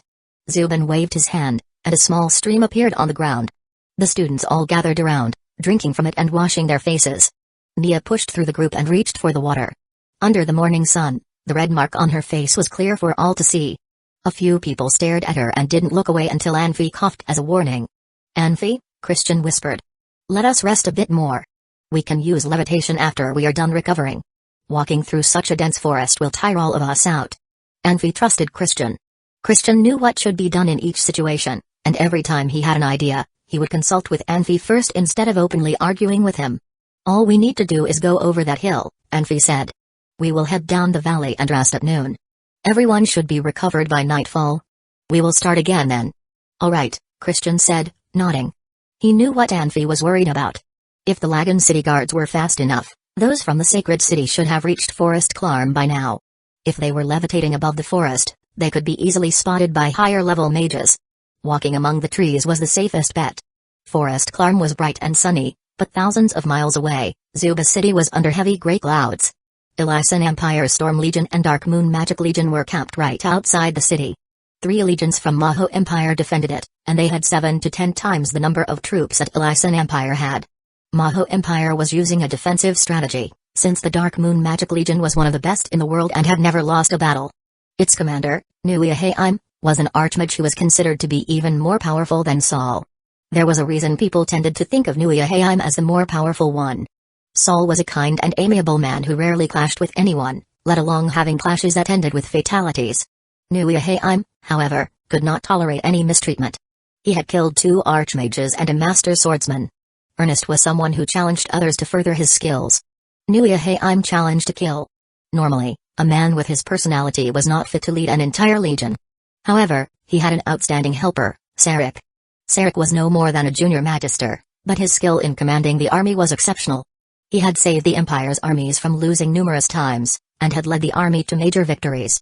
With those 2 in charge, the Dark Moon Magic Legion had become one of the most fearsome armies in the world. It was not just the commanders, either. The core of the legion was made up of 2 archmages, more than 30 magisters, and more than 200 senior mages. Maho Empire, unless it brought together all the mages from all of its legions, could not dream of competing against them. But what was a legion without mages? In addition, Dark Moon Magic Legion had a long history. Nui Heiim came to fame early in life, and achieved Archmage status when he was only in his early 30s. His oldest student was only a year younger than he. Now that he was in his 60s, his connections and power over the Legion were not something to joke about. Within the Legion, half of the core mages were either his students or his students' students. Whenever something urgent arose, all the mages were willing to die for him. A normal Legion would not have this level of dedication. So, even though Saul was in the city and had the advantage in troop numbers, Maho Empire's army could only rely on the magical shield to protect the city. To the south of Zuba City Center was a small, strangely built building. The building was tall and straight, its bricks embedded with shining rocks that would reveal to be magical crystals. On top of the building was a small white orb, which glowed softly. This was the Tower of Mages, which supported the magical shield over Zuba City. Despite the city's magic ban, a shadow flew into the sky and towards the tower. Before it entered the tower's self-defense spell, it landed and began jogging to its door. The guards saluted the Prince of Maho Empire, Grandin. Urgent business, the prince said. Take me to Master Saul immediately. A moment, my lord, the head guard, an intermediate sword master, said. He hurried into the tower, and a moment later the door opened. Please, my lord. Master Saul awaits. Grandin nodded and hurried inside. He stepped into the transportation portal in the middle of the tower. My lord, what happened? Saul asked. He was already waiting for the prince on the other side of the portal. Grandin looked at the mages at work in the room and glanced at Saul. Saul nodded and led the prince into another room. He soundproofed the room before turning back to Grandin. My lord, please. Father sent me a message. He has already been assassinated. What? Saul's eyes widened. What do you mean? Master, be at ease. Father sent a message telling me he was assassinated, Grandin explained. You mean, the Emperor is safe? Yes, Grandin nodded. Father told us to get ready to retreat. 7 days hence. Retreat? Yes. But why retreat? You mean? Father said that he would go to great lengths to eliminate the Dark Moon Magic Legion, Grandin said slowly. Elysian Empire must have learned about what happened to Father by now. It was no secret that Wester and I do not get along. Now Wester is on the throne, he is in control of the Empire, but I still hold the military. I have to retreat with my armies in order to fight Wester. No one would suspect anything. Then? Barry is already leading his Roaring Dead Legion and 2 other legions northward. As long as we can't lead the Dark Moon Magic Legion past the Jaeger mountain range, Barry will be able to cut off their retreat. Father was determined to eliminate Dark Moon Magic Legion, no matter the cost. I understand, Saul said after a few moments of silence. Although he was not the brightest with military affairs, and Grandin had offered only a brief explanation, he was still able to sort through the plan. His Grace is wise, he said. The plan sounded easy, but was in fact very difficult to execute. First, Yoland needed to recall the Roaring Dead Legion and order it to travel to the north without anyone noticing. Then, he needed to pick the perfect time to fake his own death, making sure that Elysian Empire's rulers would believe he had died. Saul and Yoland had been friends for years, and he knew that Yoland was brilliant but cautious. If Yoland had already executed the plan, Saul knew the man had already learned everything that needed to be learned about the situation. Otherwise, he would never leave so much of his territory for the taking. But, Master Saul, Grandin said hesitantly. There were some mishaps. Chapter 55, Confusion. Grandin's voice was too low for Saul. Although Saul didn't hear him, he still smiled and said, Is Barry coming? That would be nice. I haven't seen him in so long. Master Saul. There was a small accident, Grandin said, raising his voice. Accident? What accident? To show that Wester and I can't stand each other, my father acquiesced in sending Wester to do something. Your Majesty, could you just finish the story? Saul shook his head. Wester sent someone after Nia. He was going to imprison her to threaten you. That way, he could gain trust from the king of the Elysian Empire. Of course, father only wanted to imprison Nia for a few days, then send someone to save her and take her to Zuba City. You then would have a perfect reason to help me fight against Wester. Grandin smiled reluctantly. Master Saul, in my opinion, this arrangement was very smart. The Elysian Empire would grab this opportunity once they know about it. If we evacuate quickly, they would not have time for thorough considerations. They would have no choice but to attack us and fall into our trap. Your Majesty, is there something happened to Nia? Saul got nervous based on the way Grandin was telling the story. Grandin was very indirect and still didn't reveal what exactly happened to Nia. Nia should be fine by now. Your students have already left Sacred City. What do you mean she should be fine? Your Majesty, please tell me what happened. Saul got even more nervous. Master Saul, a magister called Brufit was in Wester's team. He was from the Magic Fog. As you know, Father worked with people from the Magic Fog 20-some years ago. They have been rivals ever since. The Magic Fog made many attempts on Father's life. I know about it. Your father started a spy organization called Hurricane to fight against Magic Fog. At the time, your father even laughed about it. Hurricane could drive fog away, Saul said. Your father also said Hurricane could only grow so quick and strong, since Magic Fog was such a solid rival. Master Saul, do you still remember the magic array you set up? As soon as a necromancer stepped into the palace, the magic array would start running. Brufit was hiding from everyone and gained Wester's trust.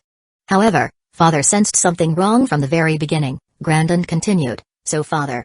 Saul stopped Grandin. Your Majesty, you are straying away from the topic again.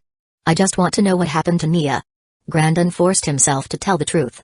He was being indirect because he did not know how to tell Saul about the events in Sacred City. Everyone knew Saul was deeply in love with Nia.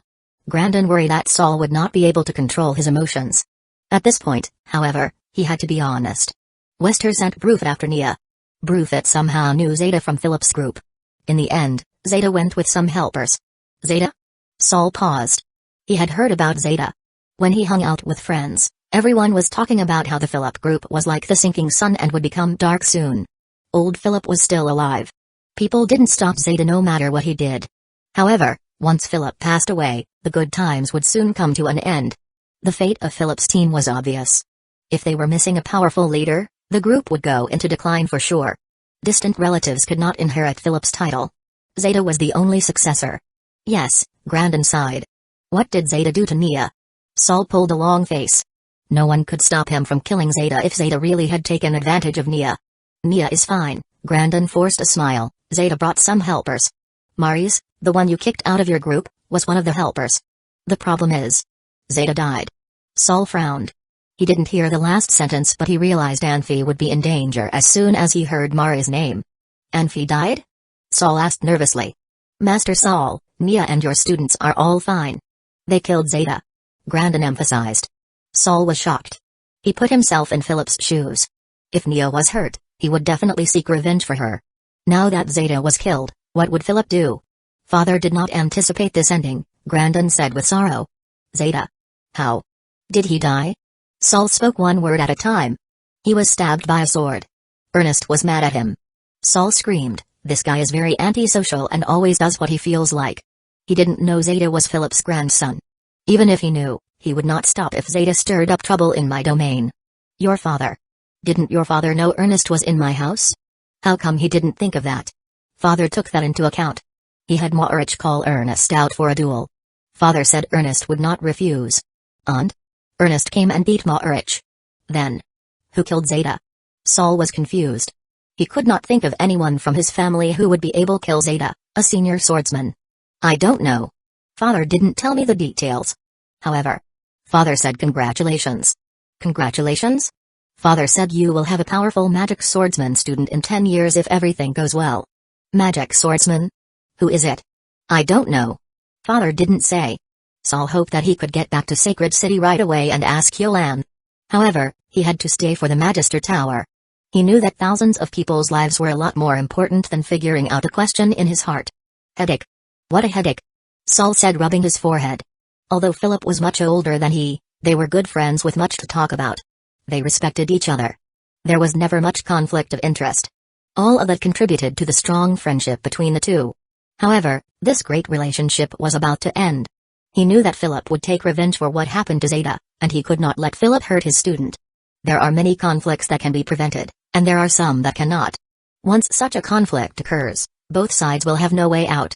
The only way out is to fight till the end. It is troublesome for Father as well. Grandin forced a smile. How is Ernest? Did you hear from him? Saul thought of something else. Ernest is stubborn. He only goes forward but never turns back. If he fights against Philip, I am afraid he will suffer a big loss. I don't know. I haven't heard anything about him since he separated from Maurich. Philip's hot temper. Is Nia safe? Should I go back? Saul knew it was impossible to return, but he still wanted to ask. As soon as the Magister Tower ran into small problems, the old stager knew Yahaim would not miss a chance to attack Zuba City. Master Saul, please relax. Father asked Dean Steger to protect Nia. She will be fine. Well, I feel much better now knowing that Steger is keeping an eye on her, Saul nodded with ease. Steger was a archmagi to be, proficient in Earth Series magic. He might not be able to beat Philip in a fight, but he would be good enough to stop Philip for a short period of time. As long as Philip was busy fighting, his student would not kill anyone. It was difficult to find someone like Philip in the Pan continent. He was extremely powerful, yet reckless. Philip's students had families. They preferred to stay away from trouble. Master Saul, let's discuss the evacuation. We are the only ones who know about it. We have to be extremely careful. Father told me there are spies from the Elysian Empire. I will handle it, Saul said. This was a massive evacuation. There were priceless magic properties in each Magister Tower that were crucial in supporting the border defense. They had to uninstall and ship them before the evacuation. There were also a million tedious things to worry about. All had to be properly planned. They certainly did not want to leave behind any good material to their enemy. Chapter 56, Christian's Secret Sanfi. We are finally safe, right? Christian laughed. From dusk to the presence of the moon, everyone traveled tens of miles using levitation magic. They finally reached the center of Forest Clarm. It would not be easy to find this small group of a dozen of people in the forest. It was like finding a needle in a haystack. Everyone landed on a huge ancient tree. The darkness did not permit them to see how high or how thick the tree was. The tree crown looked very strange, with branches flipped around like an umbrella. The branches all stretched out, creating a small flat area. Compared with the trunk, the branches seemed disproportionately small. It must have been struck by lightning in the past, or most of the foliage had fallen for some reason. Later on the crown, grew up strong again. Although the flat area on the canopy was not big, it was just big enough for everyone if they stood close to each other. Anfi firmly asked them not to get off the tree. This time no one objected. Everyone was eagerly looking for their own place to stand. Anfi, why are you not speaking? What are you thinking? Christian asked again out of curiosity, since he did not get any response from Anfi. Safety. Maybe. Anfi smiled. As a leader, Anfi must take all the pressure on himself. If he told them his concerns, these people would not be able to handle it. When they were seized by Sacred Flame Legion, a necromancer, a swordsman, and a mage suddenly came out to help them out. Anfi did not think it was a positive development. If they could appear without his awareness, then where could they be now? Did they hide in the dark again? Anfi, you need to rest. I will be on watch tonight, Christian said. No, thanks. I'm not tired yet. You need to rest. You have not rested at all. Go rest. I am physically stronger than you. I will rest when I need it. You guys need to take care of yourselves. I am not tired either, and cannot fall asleep anyway. Christian looked around and asked, Anfi, can we talk? Sure, Anfi smiled. He knew Christian had something to tell him. Christian took Anfi to a nearby tree, where Anfi leaned against a branch and Christian sat next to Anfi. The darkness of the forest and howling sounds from animals and birds all reminded them this was not their dreamland. It was a land with all kinds of hidden dangers and threats. What do you want to tell me? Anfi said flatly. Anfi, I feel you have hidden a lot of secrets from us. Have you? Christian smiled. Who does not have a secret? Don't you have one? Me? What secret do I have? Haha. Christian smiled, shaking his head. I heard from Zubin that you were a civilian before? Yes, why? Do you care about where I was from? Do you remember the time you went home with me? A carriage passed in front of us and you recognized people in it. It was Master Swordsman Bayeri. I can tell you knew Bayeri previously. His eyes brightened when he looked at you. Anfi's face was emotionless, as he was talking about something normal. He did not show even a slight sign of triumph in pointing out another's lie. You looked weird when Bayeri came back. You used to tell me that Bayeri was the leader of Roaring Dead Legion. He was a busy person and would not have come back if there was nothing important. Later, you asked me to keep that secret for you. I promised you that I would not tell anyone, and I did not. I never talked about it with anyone, not even with Ernest. Christian just looked at Anfi, not knowing what to say. You two were more than acquaintances. You must have known each other, otherwise you would not have been so surprised, right? Anfi. I do not know what to say. Christian smiled bitterly. You frightened me. How could you tell so much from just a little thing? So, am I wrong? Anfi smiled. No, you are right.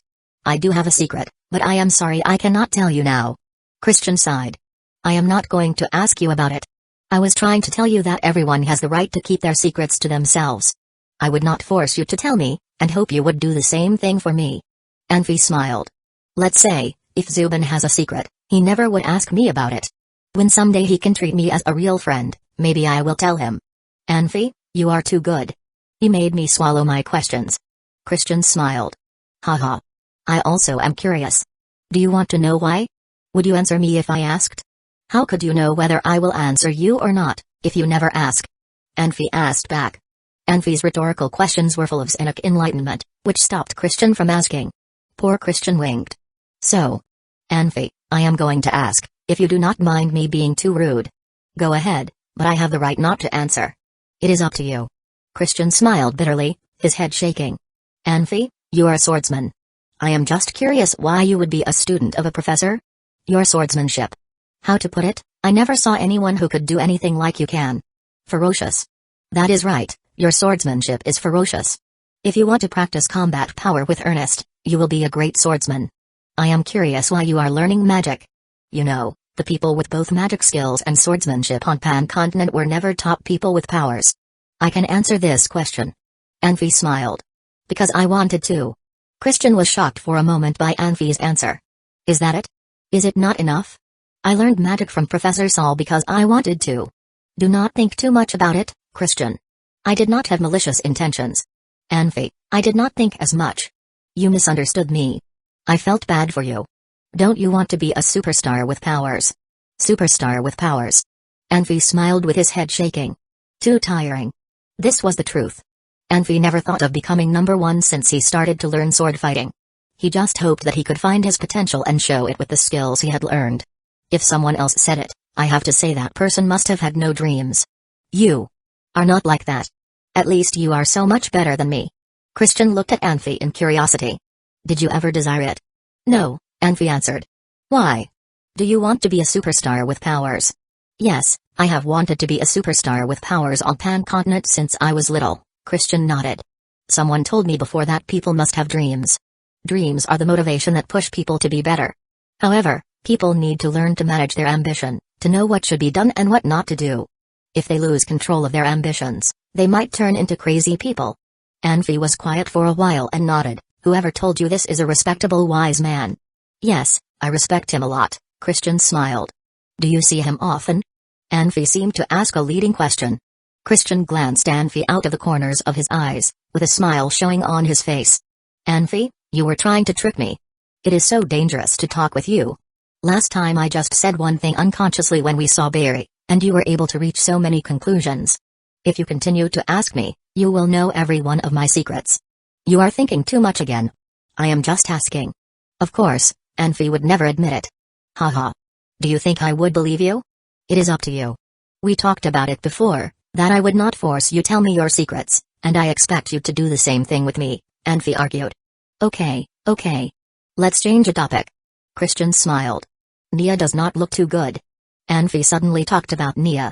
Christian looked back, seeing Nia sitting alone on a branch under the moonlight. She was a good girl. It was obvious that she was not able to sleep with others together. It was cold at night, even with the protection of magic cover. However, magic cover did not stop the coldness and loneliness. Nia pulled a few clothes from her pack and put them on. She still curled up like a ball, even with few more pieces of clothing on her. Such a poor thing. In fact, Nia is a good girl, just a little naughty, Christian said. I did not say she was a bad girl, Anfi smiled. Christian, how many years have you lived in the professor's house? About 10 years. Did you grow up with Nia? Oh.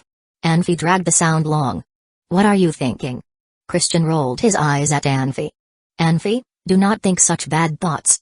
I have treated Nia as my little sister. It never changed. Haha. Do you think I should believe you? Anfi mimicked the way Christian talked. Let me tell you a story.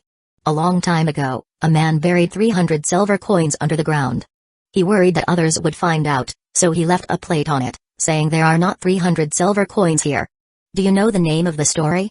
It is called There Are Not 300 Silver Coins. Haha. How could he be so silly? Are you being sarcastic? Christian realized. Chapter 57, Perilous Woods. Nothing, Anfi said, smiling. I'm just telling a story. Christian, tell me, what is a perfect woman? Even now, Anfi still had not given up. Men would naturally lower their guard when they began talking about women. This way it would be much easier to find out what Christian was hiding. Beautiful, stately, caring, kind. Every man dreams of having a woman like this. Anfi, what about your ideal woman? Anfi hesitated, thoughts flowing into his mind. Back when he was an assassin, he had encountered many women. Some had left a huge impact on him, but in the end none of the relationships lasted. He had always prepared extensively for his missions, but his job was, in the end, high risk. One wrong step and he would be nothing more than a dead body. There was no use wasting someone else's life. On the other hand, Anfi was fearful. He was scared that another person would become close to him. Assassins were lonely. Anyone who found out about his real identity meant potential danger for him. Whenever a relationship developed, he would always end it before it became too serious. Had he really loved anyone? What was the girl like? Does he still have any right to love? Anfi's thoughts turned into a jumbled mess. Anfi? You alright? Christian called. He noticed that Anfi's eyes seemed lost, which came as a surprise to him. Nothing, nothing. Just some bad memories, Anfi said, instantly returning to normal. For him, negative thoughts were temporary, and nothing could affect his coolness for long. Did I hit a sore spot? Hurt by a girl before? They are right when they say mages have active imaginations, but sadly, you're wrong, Anfi said, smiling. Let's change the topic. How long did Zubin stay at Master Sol's? About 2 years after Rai arrived, Christian said. Zubin has some interesting stories. The two sat there and laughed about the stupid things Zubin did when he was younger, while Zubin sat there vigilantly, unaware of what his friends were talking about. When the first ray of sunlight fell onto the treetops, Zubin yawned and opened his eyes. He was rubbing his eyes when he noticed a dark cloud around the trees. He squinted, and when he realized what it was, he gasped, "What the?" He kept his voice low, but it was enough to wake Anfi up from his light slumber. He followed Zubin's gaze, and saw that outside their ward was a large swarm of dark insects. It was attacking the ward relentlessly, but causing no visible damage.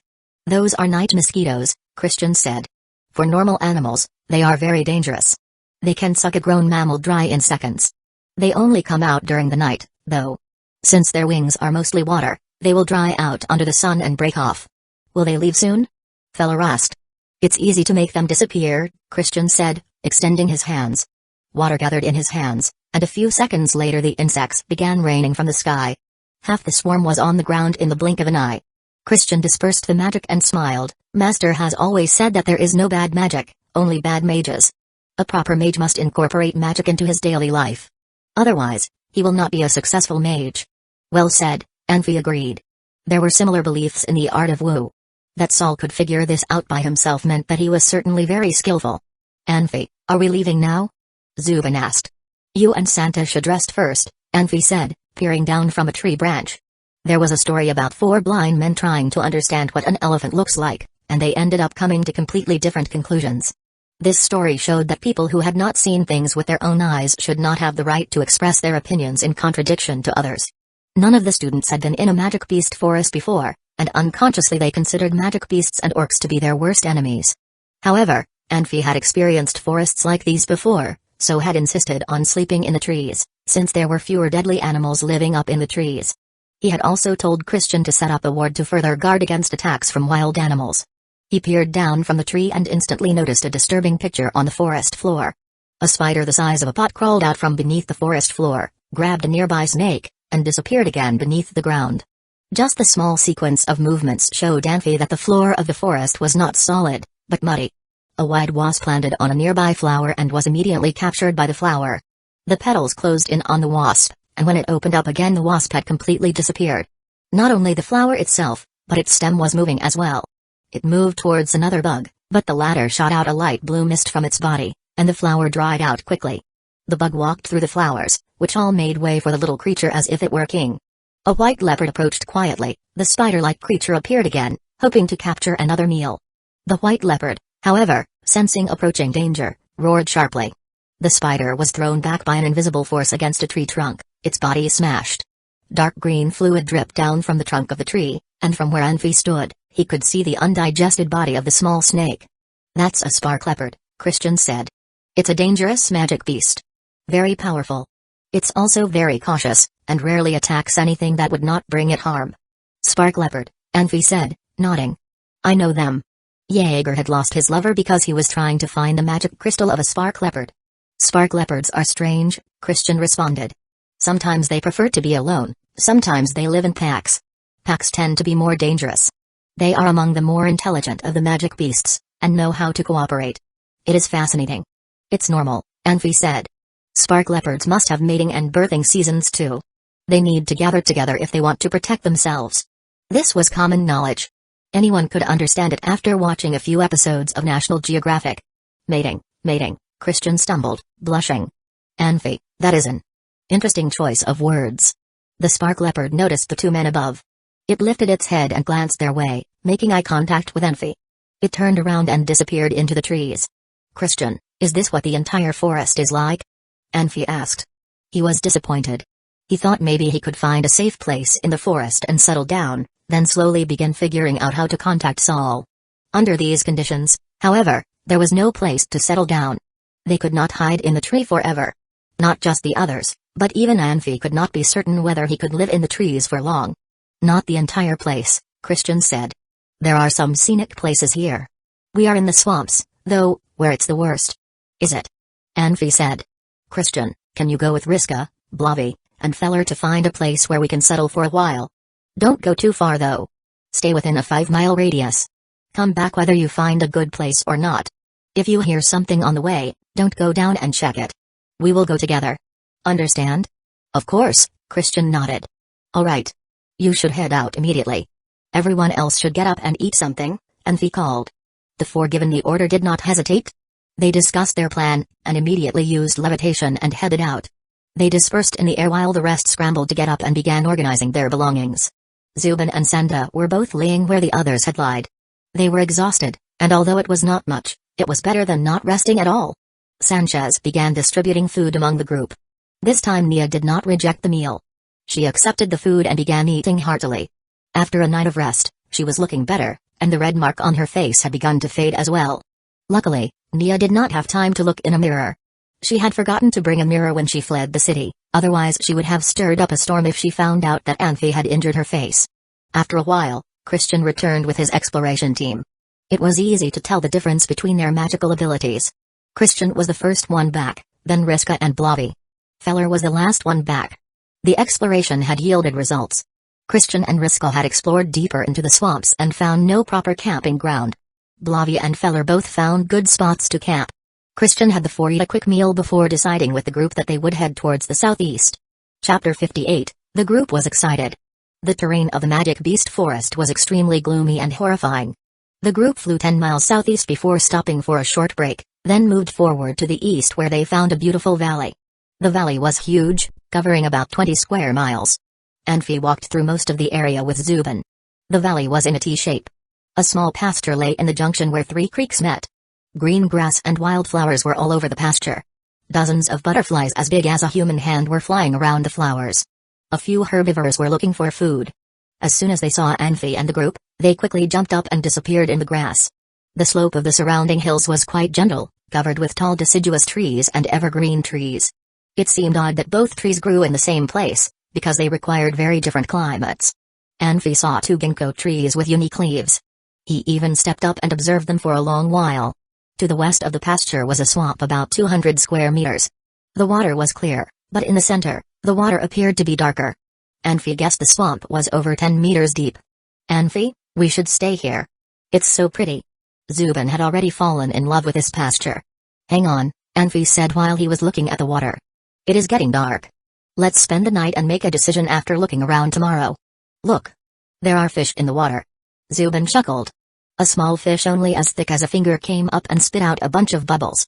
It then swung its tail and turned back in the water. This fish is too small to eat. Anfi. I meant the fish was pretty. I never said I would eat it. Zubin shook his head. Anfi smiled without saying anything. He was a very practical person.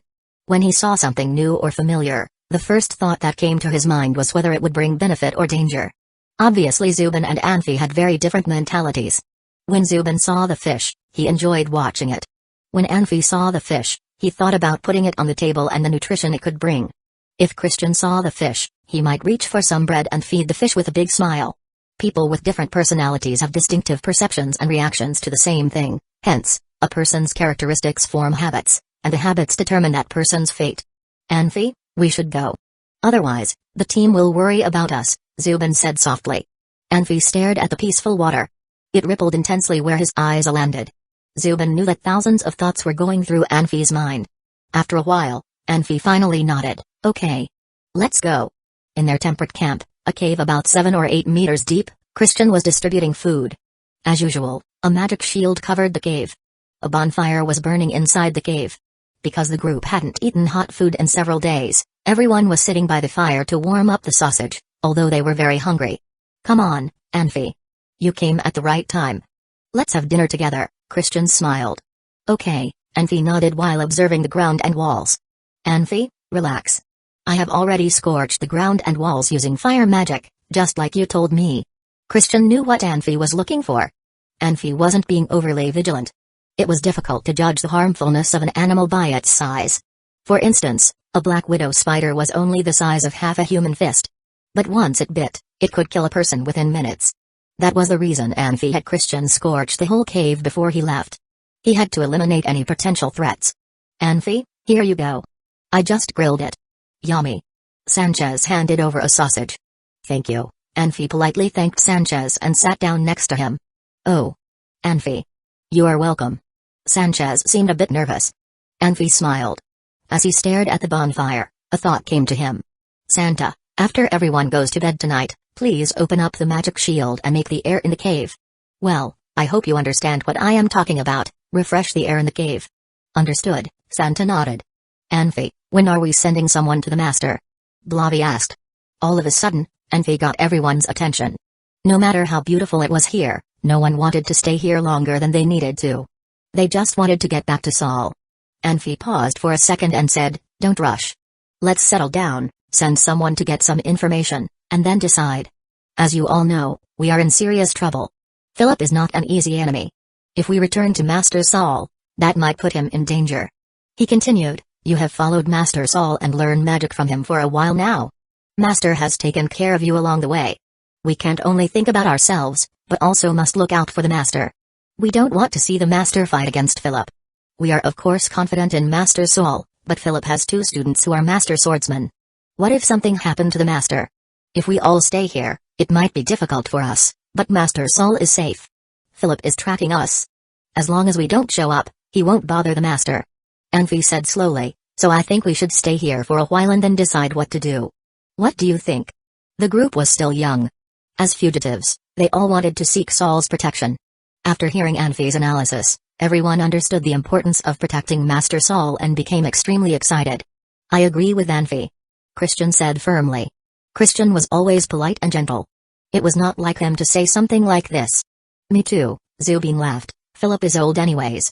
Maybe he will get angry and die if we stay here long enough. I agree as well. We have gotten into trouble, and we shouldn't put the Master in danger. Blavi said. Yes. We are not kids. We cannot rely on the Master for everything. Feller said, swinging his fist. Yes. We are not kids. We have to count on ourselves. Right. We have to stay here. Nia looked at the group filled with excitement. A feeling arose in her heart. She had been dreaming of laying in her father's arms and telling him all about what she had been through. Now that she heard Anfi's and everyone else's words, her heart was suddenly filled with warmth. She wanted to cry, not from sorrow but passion. She felt a warmth and love that was different than her father's love. Anfi, what do you think we should do? We all listen to you, Zubin said. Right, Anfi. What should we do? Christian turned to Anfi as well. That's simple. We have to live happily, and that will be a heavy blow on Philip. Anfi laughed. Zubin just said that Philip is old. He is eager to kill us because he knows he won't live long. The better we hide, the more anxious he will get. The more anxious he gets, the harder he will hunt for us. He might be exhausted to death before he finds us. The whole group was amused. The heavy pressure of Philip chasing after them was half gone. Yes. Why would they worry about an old man who wouldn't live much longer? Being young was their biggest advantage. They could keep hiding until Philip died. Very well. Let's all get to sleep early and look around tomorrow. We will settle down here if everything looks fine. Anfi paused, and then continued, does anyone have a long, strong rope? It has to be tough. I do, Feller said. He took out a pouch from his chest. I have a leather rope from the three-eyed magic cow. It is very tough. Feller, you are not an archer. Why do you keep that rope for a bowstring? Zubin asked curiously. At the time, the guy was eager to sell it, so I got a great bargain. I will sell it sooner or later anyways. I can make quite a bit of money from this deal. All you worry about is money. You are such a profiteer, Riska giggled. Money is great, Feller murmured. Yeah, right. Is that why you didn't bring anything but money with you when we left the sacred city? Blavi made fun of Feller. Anfi said I did a great job. Feller defended himself. Anfi chuckled and took the pouch. He saw a few green leather ropes that might add up to about 8 or 9 meters long. That was good enough. Chapter 59, A Difficult Fight. The night was silent. The moonlight poured down like a silvery river. Anfi was hiding quietly in the depths of the small pond, waiting. If he was a normal man, being submerged in water for so long would cause his skin to puff and wrinkle, because the semi-permeability of the cell membranes caused large amounts of water to flow into the cells. This would cause a normal body to swell up. Anfi, however, had practiced letting his body breathe while underwater. In the beginning, he would swell up as well. After a few months of practice, he could manage to control his body and let it breathe. Now it didn't matter how much time he spent in the water, his body would rarely swell up. He had a grass straw in his mouth as well. Whenever his air began to thin, he would discreetly approach the surface to get some fresh air. When everything returned to normal, he would go back to his previous hiding place. The first time they were intercepted by the Sacred Flame Legion, 3 strangers had intervened to help them. Anfi had found a piece of cloth there that smelled faintly of perfume. He deduced that since it was black, it could not have belonged to the Sacred Flame Legion, and that it had belonged to a woman. Women tend to do a better job keeping themselves clean. If those people had followed his group, they should be camping somewhere around here as well. This was the only pond he found. He wanted to bathe here, and he imagined whoever was following him would want to bathe here too. Of course, they didn't have to come here that day, or at all, for that matter. Even though he had set a few alarms along the way, the people following them could have discovered his track. Even though the possibility of seeing their pursuers was slim, Anfi wanted to wait there and see. Plus, he wanted to practice his skill holding his breath. After 49 cycles, Anfi felt he was approaching his limit. He was disappointed that he did not see who he was expecting.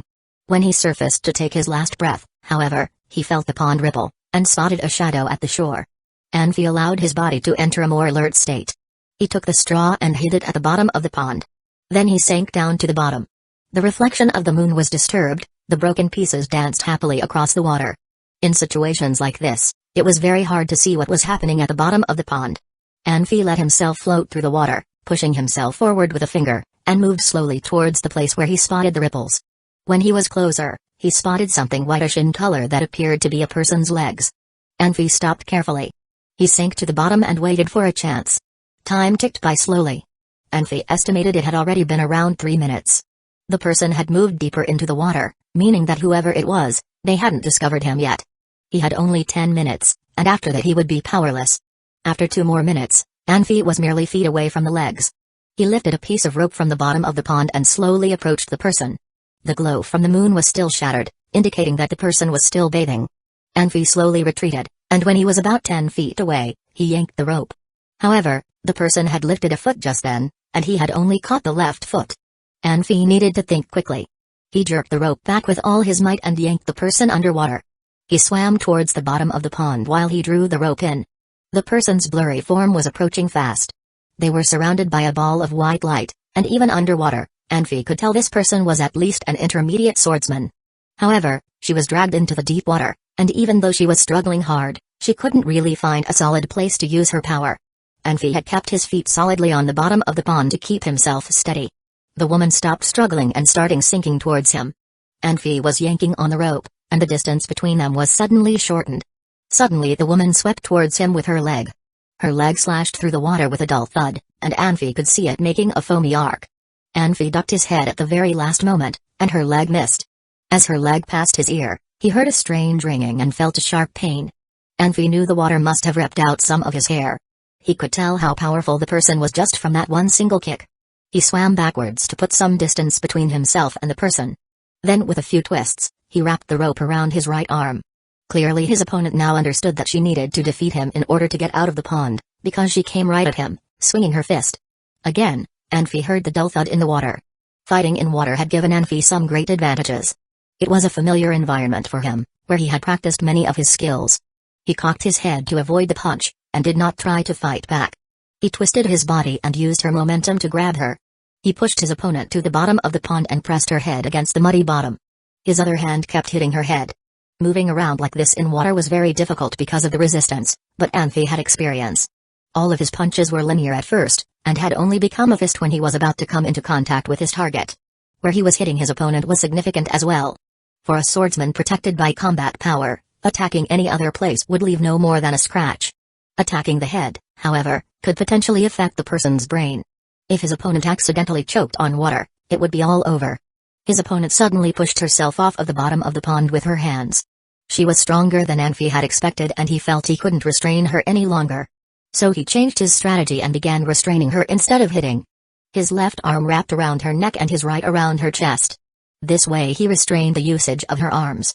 Whenever he was attacking from behind, the worst thing to deal with was elbow attacks. His legs wrapped around hers, and effectively prevented her from using her legs. Now, unless she could wave her legs like ropes, she could not attack Anfi. However, Anfi was shocked to discover how stubborn she was. Even in a disadvantageous state, she was struggling hard. She tried to hit him with her head, but it was ineffective because Anfi had laid his head against her shoulders. Then she tried to use her hands, and Anfi felt sharp pains in his arms, but didn't dare to loosen his grip. The situation would turn against him if she managed to bite him. Slowly, Anfi found himself at a disadvantage. She was slowly prying his arms apart. Anfi lowered his head and bit her in the shoulders. Arg! Even underwater, Anfi could hear a grunt from his opponent. Then he felt the struggling stop for a bit. He took advantage of this and wrapped a hand around her neck. Soon, the struggling stopped and the tension in her body softened. Anfi waited for a few moments before releasing her. Just then, he saw her face and her lips, pressed together so tight they were almost like a line, and felt something was off. He swam backwards, then saw a punch straight to his face. He avoided the punch, but the water made his eyes too painful to keep open. He couldn't afford to close his eyes, though. He saw her leg sweeping towards him again, and raised his arms to his chest to defend himself. Anfi's arm slammed against his chest. He felt a strong pain in his right arm, and knew that it was probably broken. His opponent did not try any further attacks. She struggled towards the surface of the pond. Clearly she was about to lose all of her air supply. Anfi couldn't let her go that easily, of course. He jerked on the rope and easily dragged her back down. This time he didn't try and approach her. He kept at a distance and watched her paddle through the water. It achieved nothing, however, and finally she sank to the bottom and became still. Anfi waited for a few moments before approaching her. He kicked her a few times to make sure that she had really passed out, then grabbed her and began swimming towards the surface. Even he was at his limit, let alone someone he dragged into the pond with no warning. His kicks were to prove that she was really unconscious. He walked to the shallow part of the pond and left her on the ground. Anfi sat down on the bank and took a deep breath. It was a difficult fight, and the pain from his right arm told him that if she had really kicked him in the chest, he might be dead or dying now. Anfi had fought many difficult opponents, but a woman as difficult as this was a first. When they were underwater, he had felt the strange softness of her chest and was certain that it was a woman. Remembering that, he turned around and froze in his place. Chapter 60. Speechless. After Anfi had entered his combat mode, his eyes hardly focused. It was as if he was lost and could not see anything. In fact, he was observing his opponent's every move, and every time he suspected danger, his eyes would focus in an instant. Anfi tended to focus on his opponent's moves instead of their looks, but this woman was too strange an opponent. Normally, women who were skillful fighters tended to be very tall and muscular, or at least bear some form of male characteristics. However, this woman's appearance slightly shocked Anfi. The moon does not care what happens on the ground beneath it. No matter what kind of bloodbath or a murderous act was taking place, the moon would always shine the same way. The woman lay on the ground, her eyes shut. There was blood on both her cheeks and lips, was the result of Anfi pressing her face against the bottom of the pond. She had a small frame, her shoulders were relaxed. His eyes glided past her chest down to her legs.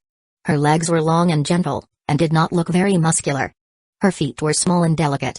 It was hard to imagine these very legs had almost killed him. All in all, the woman looked very gentle. However, she only appeared soft and gentle when she was unconscious. What she would do when she woke up was another story. Anfi stood and walked over. He grabbed the woman's elbows, and with 2 crisp movements he dislocated both of her arms. The woman was beautiful.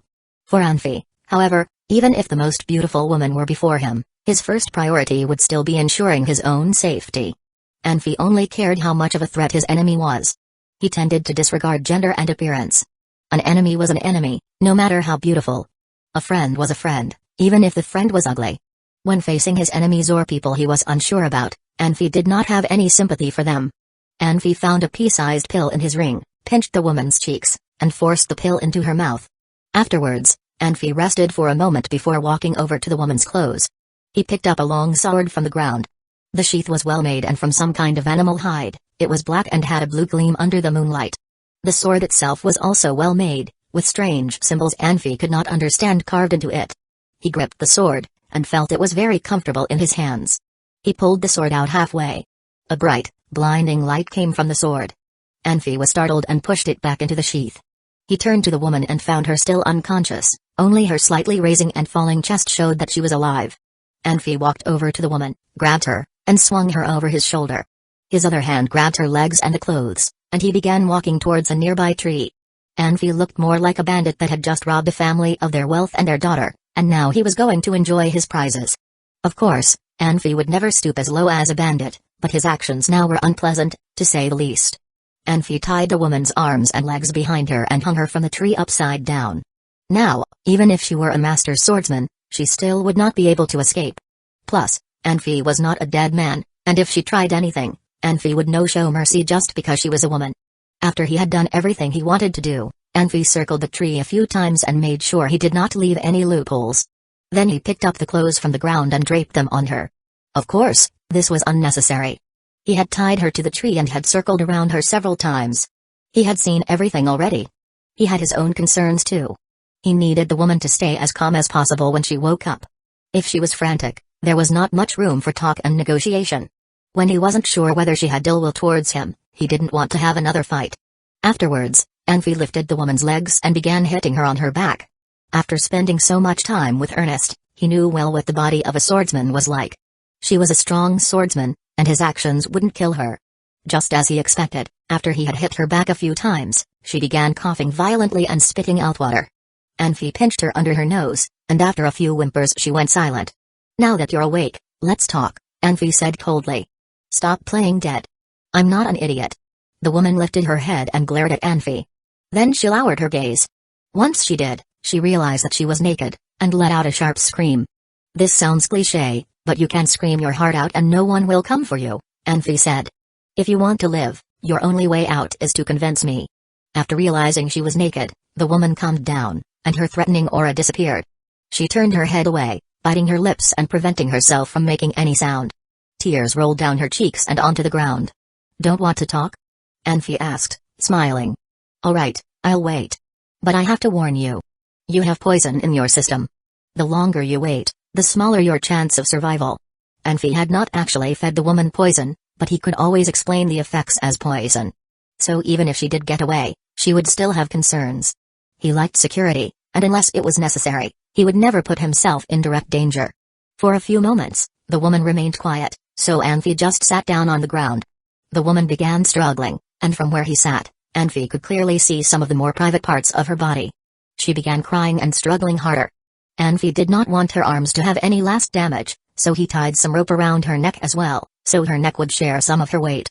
However, this put her in excruciating pain, and the harder she struggled, the more pain she felt. After only a few minutes, she was sweating and panting. Finally she stopped struggling and relaxed her body. Her eyes, however, were still focused on Anfi and filled with hatred. "Still don't want to talk?" Anfi said. His eyes flickered, and he realized someone was approaching discreetly. Even though the person approaching was very quiet, Anfi could still detect them. However, this person's magic surge was weak and no better than Anfi's. The woman hanging from the tree appeared terrified as Anfi did a backflip and dashed away fast as lightning. A teenage girl in a pale green dress was standing there, stunned. Her spell wasn't even finished, and Anfi's sword was already against her neck. "This is dangerous business, kid," Anfi said. He looked cold and distant, but he had a seed of doubt in his mind. Something was wrong here, but he could not quite put his finger on it. "Let her go." The woman suddenly screamed. "I'll give you everything, please, let her go. I'll give you what you want." "What I want? The map is in my sheath, take it.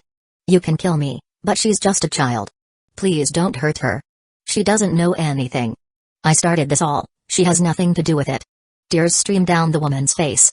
She fought to straighten her body, not caring if the clothes slipped off.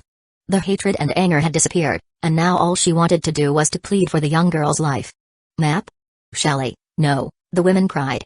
The young girl, despite the threat of the sword, lunged at Anfi.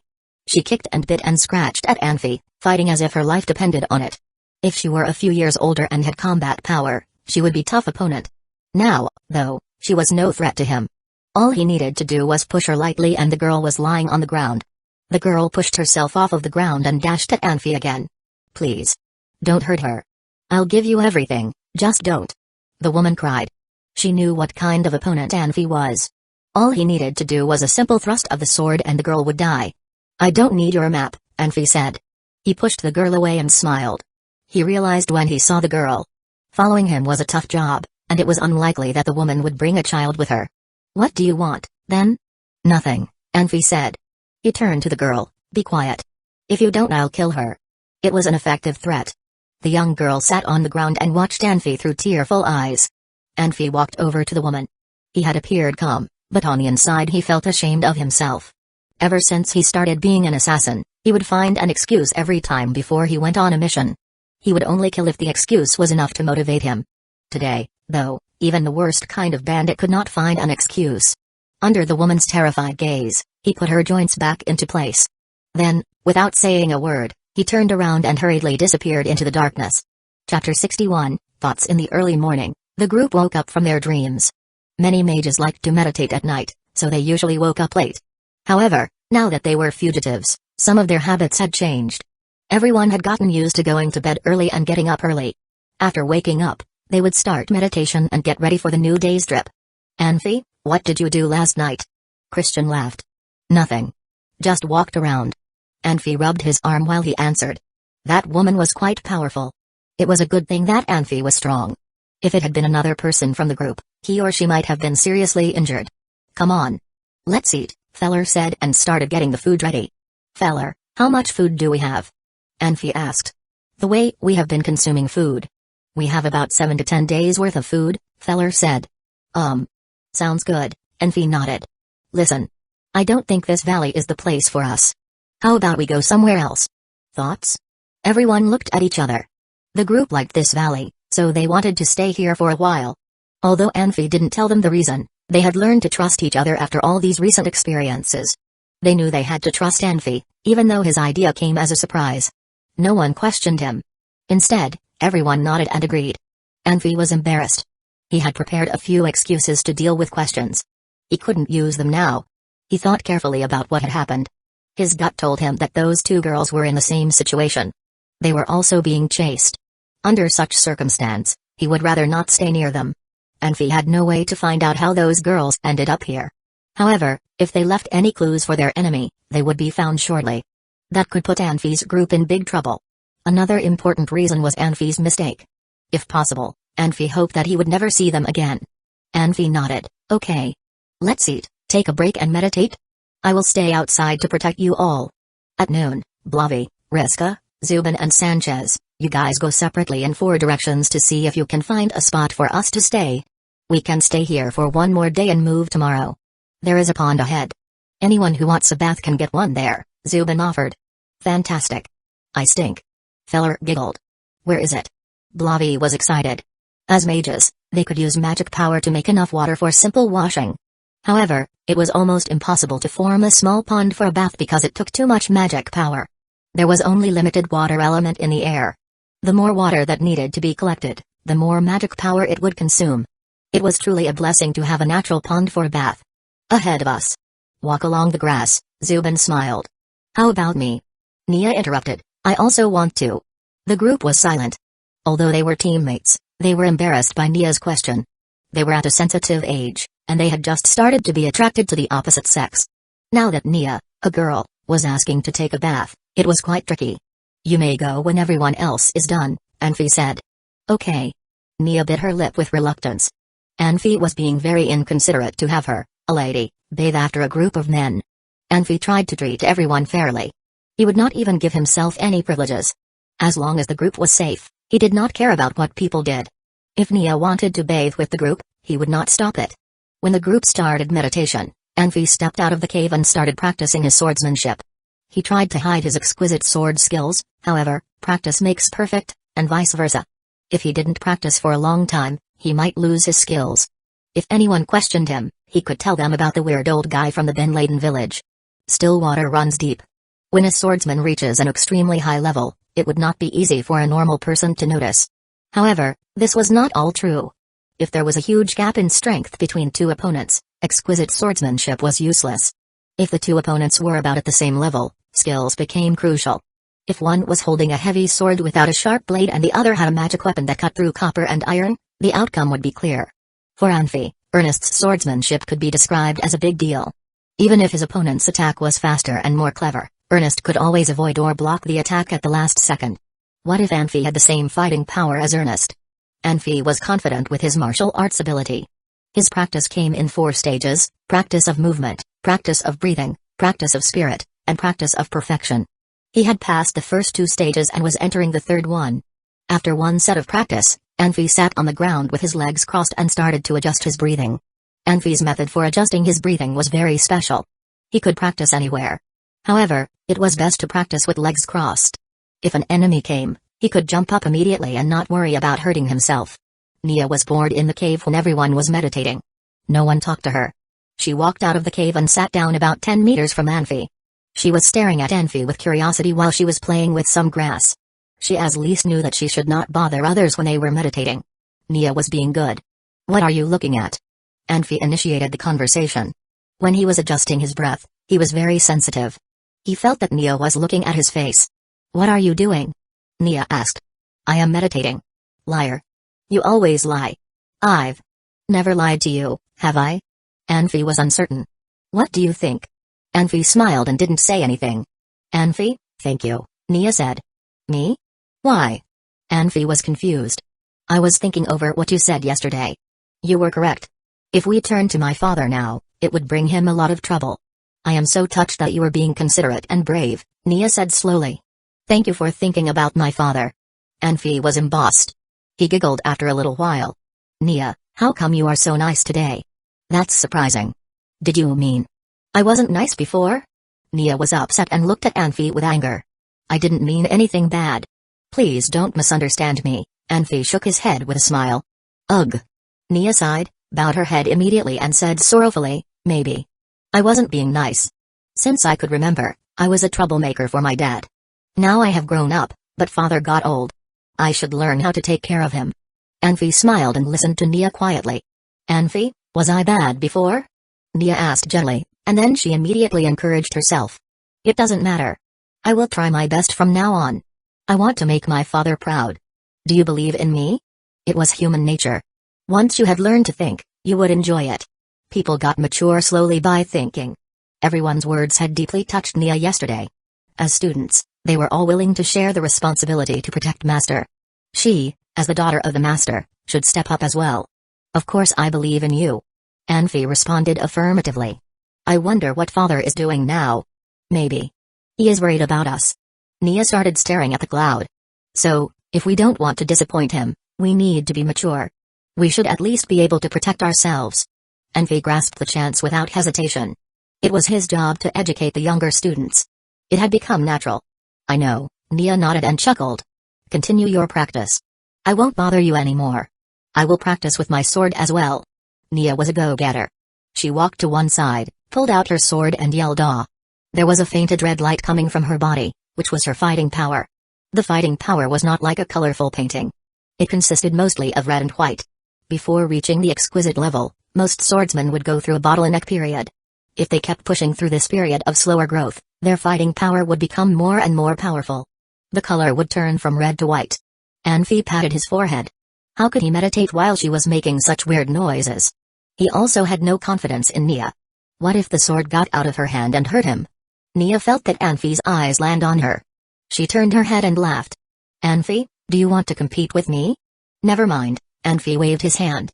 He didn't want to discourage her, since he could easily beat someone as green as her. "What? Do you look down on me? I know you are way better." Nia pouted. When it came to this point, Anfi really had no way out. He slowly stood up. "Very well. Let's go." Chapter 62. Meeting her again. Nia was discouraged after her sword had been deflected away 20 times by Anfi. She left to practice combat power on her own. Anfi watched her for a while from a short distance and then he got to thinking. The combat power training was quite simple in this world. It was neither as complex as Kung Fu, nor as systemic as Taoism. There was a saying that all roads lead to Rome. People who had practiced Kung Fu and Taoism independently could benefit from learning from each other. There was a saying in Chinese that learning fight moves without practicing breathing and other exercises to build up strength would lead nowhere. The speed with which Nia swung her sword was very slow whenever she was practicing combat power. She had to give a lot of thought before she could slash with her sword. The red light around her was getting thicker. Ernest had told Anfi that willpower was such a strong power. When swordsmen practiced combat power, first they had to be so focused that they could not notice their surroundings, and then combine both willpower and focus together to practice combat power.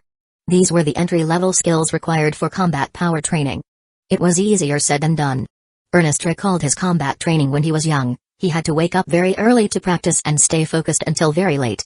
When he had finished training for the day, he could not even move his fingers. He also had splitting headaches after the training. This method of practicing combat power sounded stupid to Anfi. He had read Shaolin Temple 72 Kung Fu Arts. He found that combat power trainings were similar to Cinnabar palm and one-finger Zen trainings. Cinnabar palm training involved daily rubbing hands in sand in a basin. This appeared to lead to the ability to move the sand without touching it, and even being able to generate electricity between the palms. One-finger Zen's training followed the same principle. This simple and raw method had allowed Ernest to be a master swordsman with powerful combat power. It was partially a credit to the environment on Pan Continent. Anfi had benefited from practicing on Pan Continent. The achievement of practicing for a few years on that deserted island on Pan Continent was greater than if he had practiced diligently over 10 years elsewhere. Anfi had reached a level he never had thought possible. Time. Everything took time. Given time, Anfi believed he could be as good as Ernest. If he could reach the level of a saint, Ernest would not even beat him. Anfi was deep in thought for so long that the sun was high in the sky. Christian and his group had finished their meditation and were walking out of the cave. Everybody took some rest and ate some food. Blavi and his friends used levitation magic to fly in 4 different directions to check out routes. Christian and his group went to the pond together. Nia did not want to join them since all the guys would bathe in the pond. Anfi worried about Nia's safety, so he dragged her along with him. He thought Nia could just walk around in his company while everyone else could do whatever they wanted. Climbing over a hill, the pond was just ahead of them. Christian, who walked in the front, suddenly stopped. Anfi looked up and heaved a slight sigh. Whatever he did not want to happen always happened. He was worried that he would meet those 2 sisters again, and he did. The younger girl was holding a lot of leaves and grass in both her arms. She was shaking from the cold when suddenly she saw a group of people. She was scared, but she could not yell for help because she was afraid the group might attack her for yelling. Her shadow was trembling with her. It was easy to tell how panicked she was. Shally. A clear call arose from the hill. Sister. Shally stepped back and screamed. A strong combat power appeared from the hill. A cloud of white light was rushing down from the hill. The leaves and branches in the path of the white light were all crushed into powder. Nothing could stop that cloud of white light. That cloud of white light appeared in front of everyone in a second. The elder girl, who fought intensely with Anfi the previous night, stood in front of everyone. The ocean blue jacket made her so striking, and her white combat power was so shining, but none of those characteristics allowed others to neglect the soft, feminine and lovable look on her face. She might have been so rushed that she was barefoot. Her white and fleshy toes clenched the ground tightly, which showed her stubbornness, just as she had been yesterday. Her eyes showed a slight panic, seeing a group of unexpected people. It was not only because of the number of people she was facing, but also because they were all mages. Even if she could defeat all of them, she was not sure if she could protect her little sister in the battle. Some women looked stunning, some cute and affectionate, like your old friend when you had met for the first time. The woman in front of everybody gave them a different feeling, like a little grass, weak but tough at the same time. She was a feisty heroine, ready to fight with everything she had. Christian's second group walked in the front. They were only shocked for a second when they saw the 2 girls. Christian moved 1 step back and heard waves of magic surges in the air. A guy from the team moved in front of Christian and set up a magic cover, another one moved behind Christian and took out a magic scroll. Anfi had told everyone earlier that team members were set and would not change, so they needed to think about how to work together in case they became panicked in surprise attacks. He also asked every team to design 10 different plans to fight with different enemies. Christian had followed Anfi's directions precisely. Even though they only saw 1 person in front of them, they knew her ability was greater than anyone's on the team, so they responded immediately. One took a defensive action. Christian was responsible for making offensive attacks to hold the enemies, while another one took out the only magic scroll assigned to their team. Do not misunderstand us. We do not want to hurt you. Anfi stood up quickly and nodded at the girl. Hello, Anfi greeted her. Both parties were on the run, and they did not need to fight even if they could not be friends. Fighting would not benefit either of the parties. It is you. That woman recognized Anfi. Her face suddenly turned purple, and her hand was shaking badly with the sword. She was shaking even more than her little sister. It is me. What are you doing here? Anfi said politely. You. The woman stuttered and shook even more intensely. She could neither imagine nor understand how he could talk to her with that attitude after what they had experienced last night. Christian and all the others were shocked and looked back and forth between Anfi and the woman. They did not know what had happened between Anfi and those two sisters, but they did not drop their guard, due to Anfi's excellent teaching. Christian and his group had finished silently chanting abracadabra, ready to use their magic at any time. Eating this kind of food is not good for you. Anfi could tell what the leaves were that Shally held. There were few green fruits in the leaves. It was obvious those were their dinner. Anfi whispered to Feller, and then Feller took out several linked sausages and passed them to Anfi. Anfi took the sausages and threw them at Shally's feet. Girl, these are for you. Sausage, oh, yeah. Shally cheered. She forgot her fear and tossed the green fruits aside, picking up the sausage quickly. She held them in front of her chest, smelling them with her head tilted to one side. She looked so excited and happy. The elder girl moved her lips a little, but did not say anything. We want to take a bath in the pond. Can you guys make way for us? Anfi said softly. Walk straight ahead. This is my area. The elder girl said coldly. Why are you claiming this area? Is this your territory? Nia asked angrily. Okay, we are leaving. Anfi hurried and pulled Nia away. But I almost forgot one thing. Can you give me back my rubber rope? That was a rubber rope from a three-eyed cow monster, very precious. The elder girl almost fainted, with her little mouth opening and closing quickly, like a struggling fish on the shore. What happened last night had shocked her so much that she would not forget it throughout her life. She could not believe this bastard had asked for that rubber rope back. She wished to chop him into pieces with her sword. It was hard to imagine fighting with a powerful swordsman and over 10 mages. If it were just herself, she might do it, but she had to think about her little sister. Big brother, is this one? Shally was a polite and sweet girl. Since Anfi gave her sausages, she should have returned something else to him. Shally was worried Anfi would ask for the sausage back, so she decided to offer the rubber rope on her own without asking her sister first. Anfi smiled and nodded when he saw Shally taking out a piece of rubber rope from behind her. Yes, miss. Can you give it back to me? Sure. Shally did not dare to walk to Anfi. She threw it at Anfi, but she did not have enough strength, plus the rubber rope was light. The rubber rope landed on the elder girl. The elder girl took it off her body and threw it to the ground. She was staring at Anfi with a desire to kill him. She had never wanted to kill someone so badly since she was young. If she had a choice, she would have fought him without thinking. If you like it, you can keep it. Let's go. Anfi shook his head hopelessly. Let's go, Christian responded softly. He slowly moved backwards. Both parties still kept alert until they were a safe distance from each other. Santa kept looking back to see if the two girls were making any moves. Nia had behaved quite well. She did not say anything after Anfi gave her a hint. Seeing that Anfi and a group of people had left, Shally remembered to look at her sister. She said with a timid voice, Sister, did I make you mad again? The elder girl's face became stern, and she turned around quickly to her sister. She was about to say something when she saw Shally was holding tight to the sausages, with her fingers almost dug into them. She felt an unspeakable sadness and said softly, Shally, you eat first if you are hungry. I am not mad at you. Chapter 63, The Unfortunate Sisters. Anfi, how did you know those girls? Christian asked, grinning.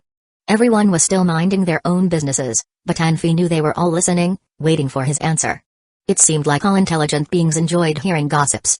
You remember the first time we encountered the Knights of Sacred Flame Legion? The time when those people appeared to save us? I've been thinking about it. If they could follow us from the sacred city without us noticing, then maybe they are still around us. Anfi said slowly, one of those people was a woman. I found a scrap of cloth then and it had smelled like a woman. So after Zubin and I found the pond yesterday, I remembered that cloth. So after everyone fell asleep I returned to the pond and I wanted to wait them out. For them to bath? Santa asked. I don't know about the others, Anfi said, but women like to be clean. Of course, the possibility is low, and I just wanted to try my luck. I had nothing better to do anyway. Then? I found the two siblings? Christian asked. Yes, Anfi nodded. I thought she was the one I was waiting for, so I was bent on subduing her. Then we fought in the pond. And you won? Christian asked, remembering the strange expression on the girl's face. Of course, Anfi said. Had I lost I wouldn't be sitting here. Everyone started laughing, but Christian sighed. Anfi, he said, next time if you wanted to do anything, you should tell us. We can all help you. No one want to see you hurt. Don't forget we are your team leaders and your companions. You brought us here safely, and you are the only one that can bring us safely to Master Saul. Yeah, Anfi, Nia repeated. We can all help you. I told you, there is a small chance that I will even find anyone. I didn't want everyone to wait up for nothing, Anfi said. If you can wait, surely we can as well, Christian disagreed. Alright, Anfi said. I will be more careful next time. Anfi, who do you think they are? Christian asked. Someone going to the same place as well, I figured, Anfi said. I feel like they are only here because they are on the run from someone. Interesting. Christian said. Anfi, what if they come with us? Anfi shook his head. He had considered the possibility, but in the end he decided it would be the best if they go their separate ways.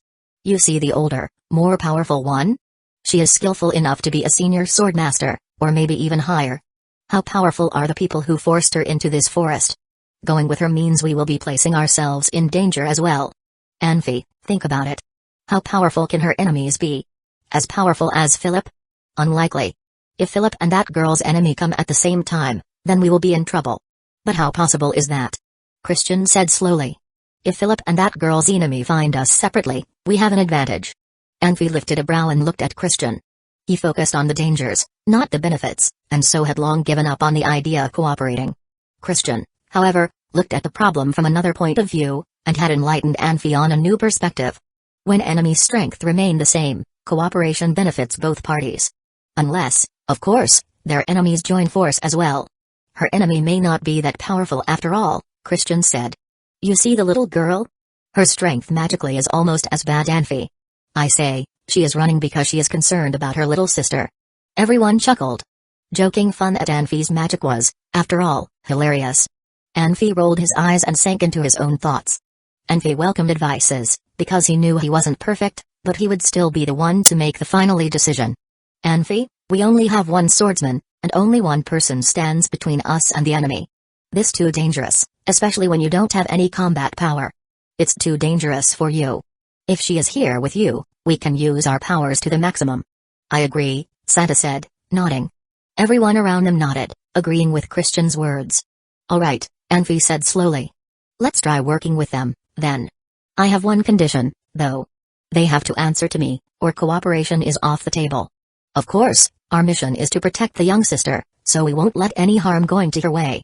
Anfi felt that Shally was the girl's biggest weakness, and would be a good leverage in negotiation. Why are you telling us that? Christian asked, smiling. Whatever your conditions are, go tell them. Anfi suddenly remembered the events from the night before, and shook his head. No.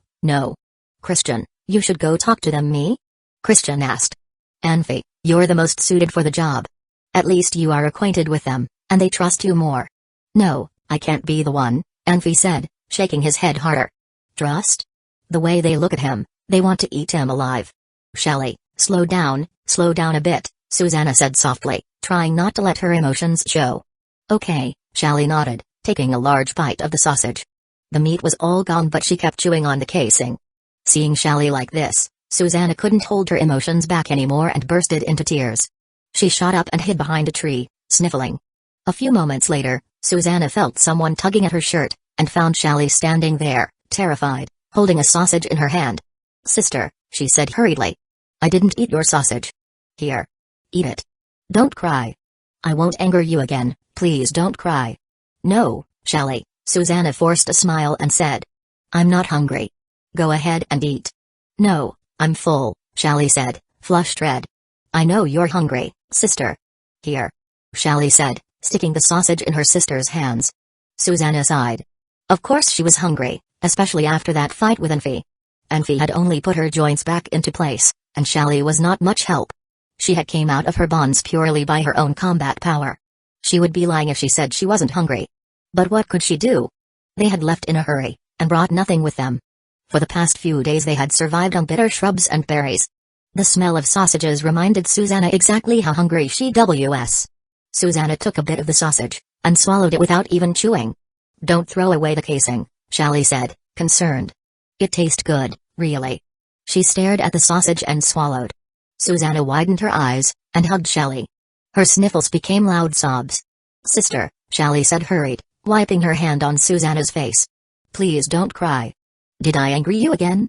It's my bad, please don't cry anymore.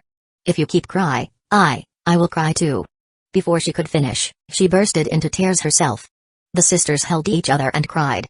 Susanna was still a senior sword master, and had better control over her emotions. She stopped crying first, and wiped away her sister's tears. "Shelley, don't cry, it's my fault for not taking care of you," she sobbed. "No, sister," Shelley said, crying. "I'm happy. Really happy. Shelley, listen. Stop crying now, okay?" Susanna sighed. "I have some more coins. Let's go back to those people and buy some more food, okay?" "Really?" Shelley rubbed her swollen eyes and asked. "Will they sell it to us?" "Of course," Susanna said. "If not, we will just give them all of our coins."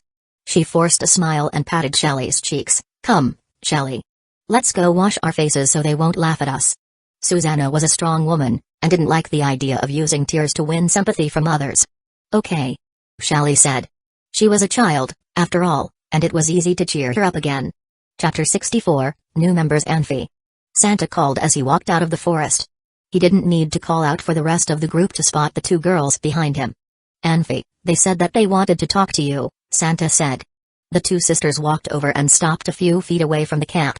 The older one whispered something into Shelley's ears, and the Shelley stopped. The older girl walked over to Anfi. Anfi and Christian glanced at each other, and they both stood up to greet them. Christian was confused, but Anfi was nervous. His brain was working fast to understand why she was there. "Hello, why are you here?" Anfi asked. "You see, we are all out of food. You must have some prepared." "I want to buy some food from you," the older girl said, her expression cold. She was speaking with Anfi, but her eyes were focused on Christian, as if she did not want to look at him. Anfi chuckled. He disliked women who were too full of themselves. They did not have enough food supplies even for themselves, and even if they did, he would not have given them to her. He had no use of money in this place, and he did not need it. "I know you do not have a lot of supplies. I have 23 coins, and you can have it all. I don't need much." The girl hesitated. "Even if it's just a few sausages." Anfi blinked, and his dislike for her dissipated. One single coin could buy them a dozen or more sausages in a city. Now she was willing to spend 20 coins for just a few. Clearly she knew the price of food in this place, and was not an unreasonable person. Anfi thought about it and waved Feller over. Feller walked over and fished out a handful of coins and handed it to him. Anfi took the coins and held them out. "We don't need coins," he said, smiling, "we need food. I was hoping to buy some from you." "Is that so?" "I apologize for disturbing you," the older girl said coldly. There was no change in her expression, as if she had known that she would be faced with rejection. She turned and began walking away. Anfi was shocked again. He had it all thought out. He was going to reject her request at first. If she begged him or asked again more earnestly, he could act like he was moved and agree to help her. This way he could try to bridge the gap between the two of them. He hadn't considered that the older girl would just leave. Anfi shook his head. Judging from her earlier request, she was a reasonable person, or else he would not have come up with his original plan. On the other hand, the girl's attitude was not what he would expect in someone pleading for help. Anfi was a very logical person, but dealing with a girl's changing mood needs experience and consideration. Anfi had never really loved a girl, so he could not figure out the girl's change in emotions quickly and accurately. Susanna made her attitude cold and unapproachable because of Anfi. What happened the night before was too much of a blow to her pride. Then, she was hanging on the tree, and was humiliated to the point that she considered just ending her life. She could look for help for the sake of her sister, but she would never beg in front of Anfi. She was trying to protect her remaining dignity. Seeing that Susanna was leaving, Christian looked at Anfi and tried to get him to stop her.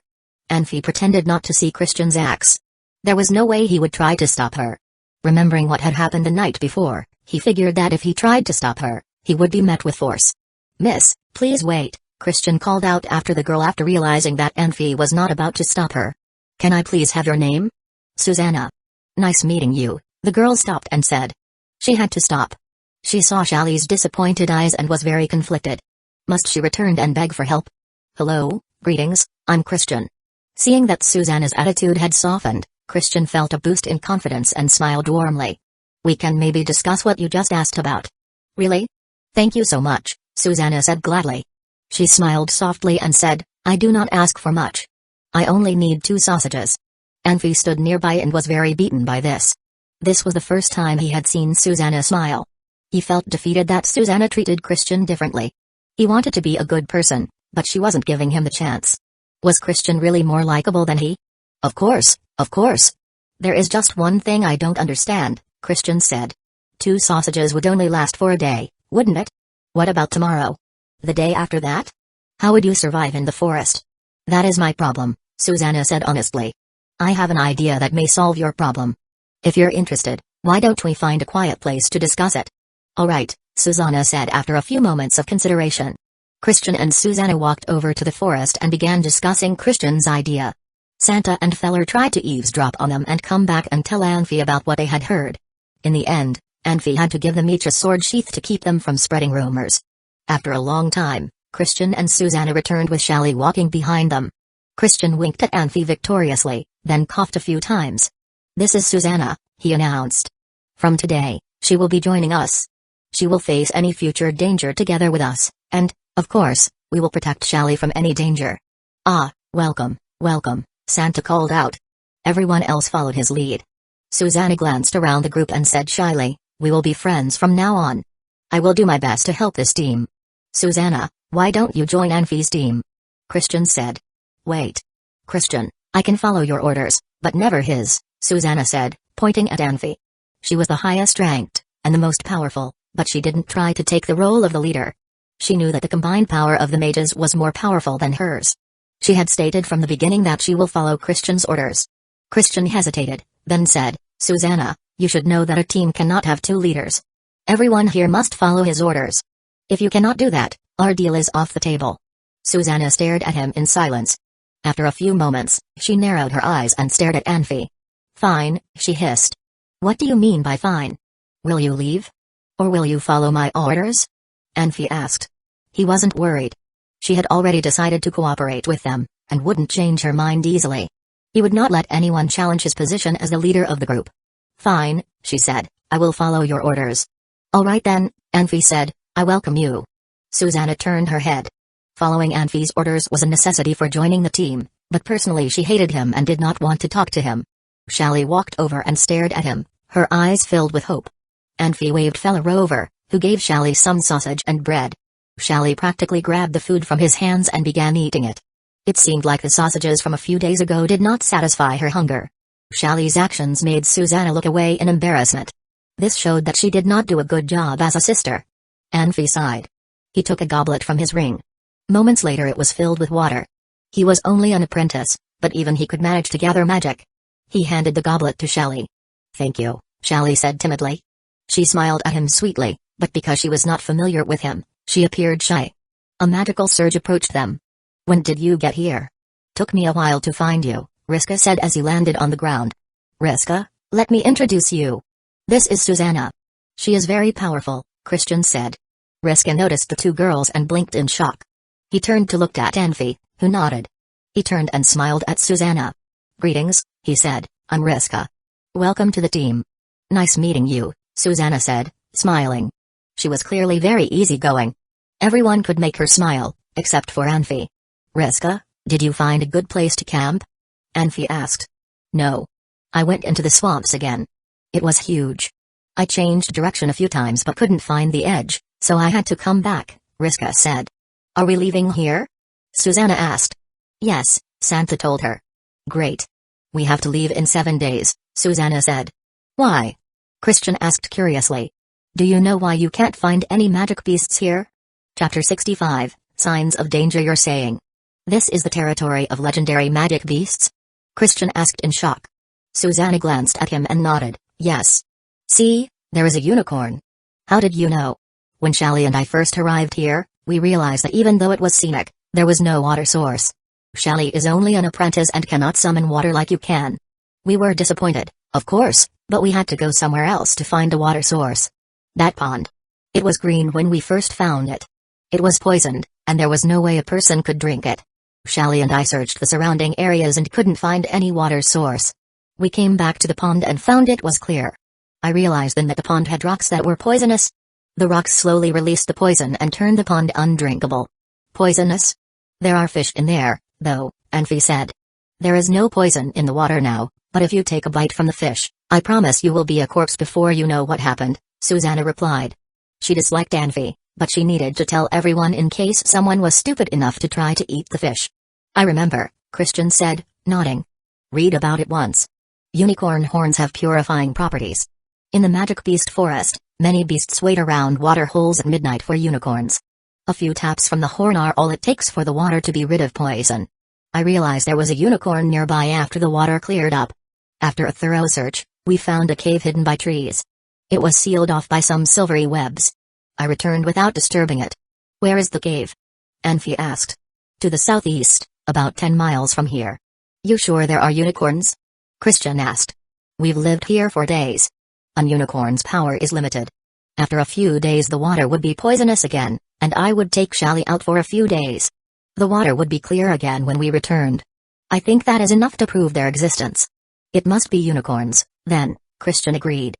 Unicorns are powerful? Anfi asked. Your knowledge of the world is hilariously childish.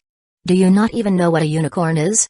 You should really go find a school and brush up on your studies, Susanna snorted. Unicorns have the ability to release serial lightning. As long as it has stood under the moon for a certain amount of time or there is lightning in the sky, unicorns can simply absorb energy from their surroundings. You do know the power of serial lightning, don't you? Everyone around them chuckled.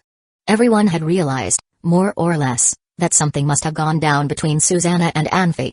Susanna was nice to almost everyone except Anfi, and since Anfi had always just accepted the treatment, he must be at fault.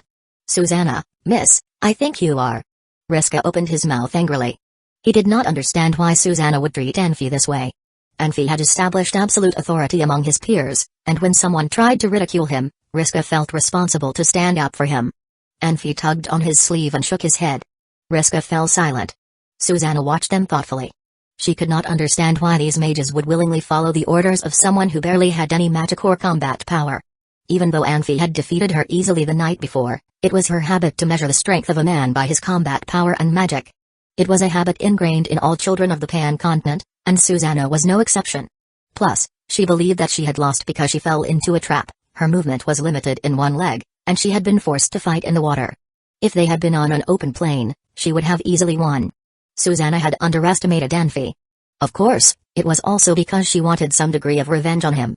Now that she had witnessed both Christian's angry rebuke and Riska's rage, she understood somewhat that Anfi did not win the mage's trust with words. There must be stories she did not know, and Anfi was the one that led everyone to safety. How long will this last? 3 more days, Susanna said. She was not stupid.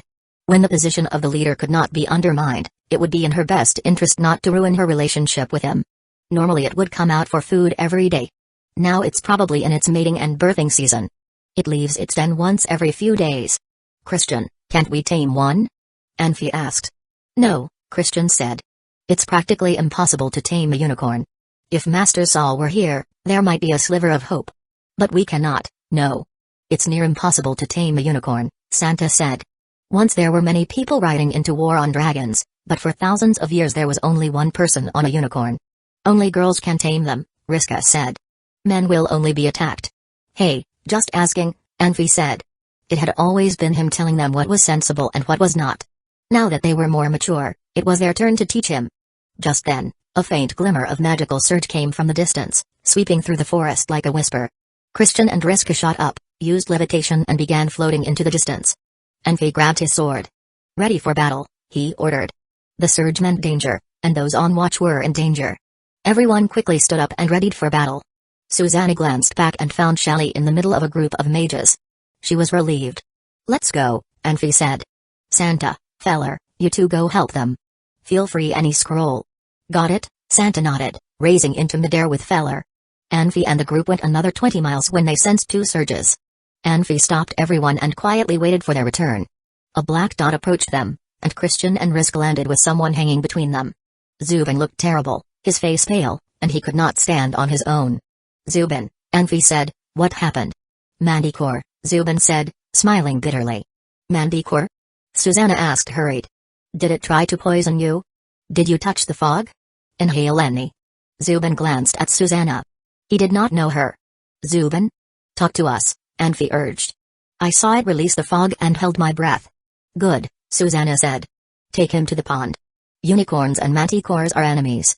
The unicorn's purifying power can fight manticore's poison. Christian smiled. He didn't wait to thank Susanna, and used another levitation spell.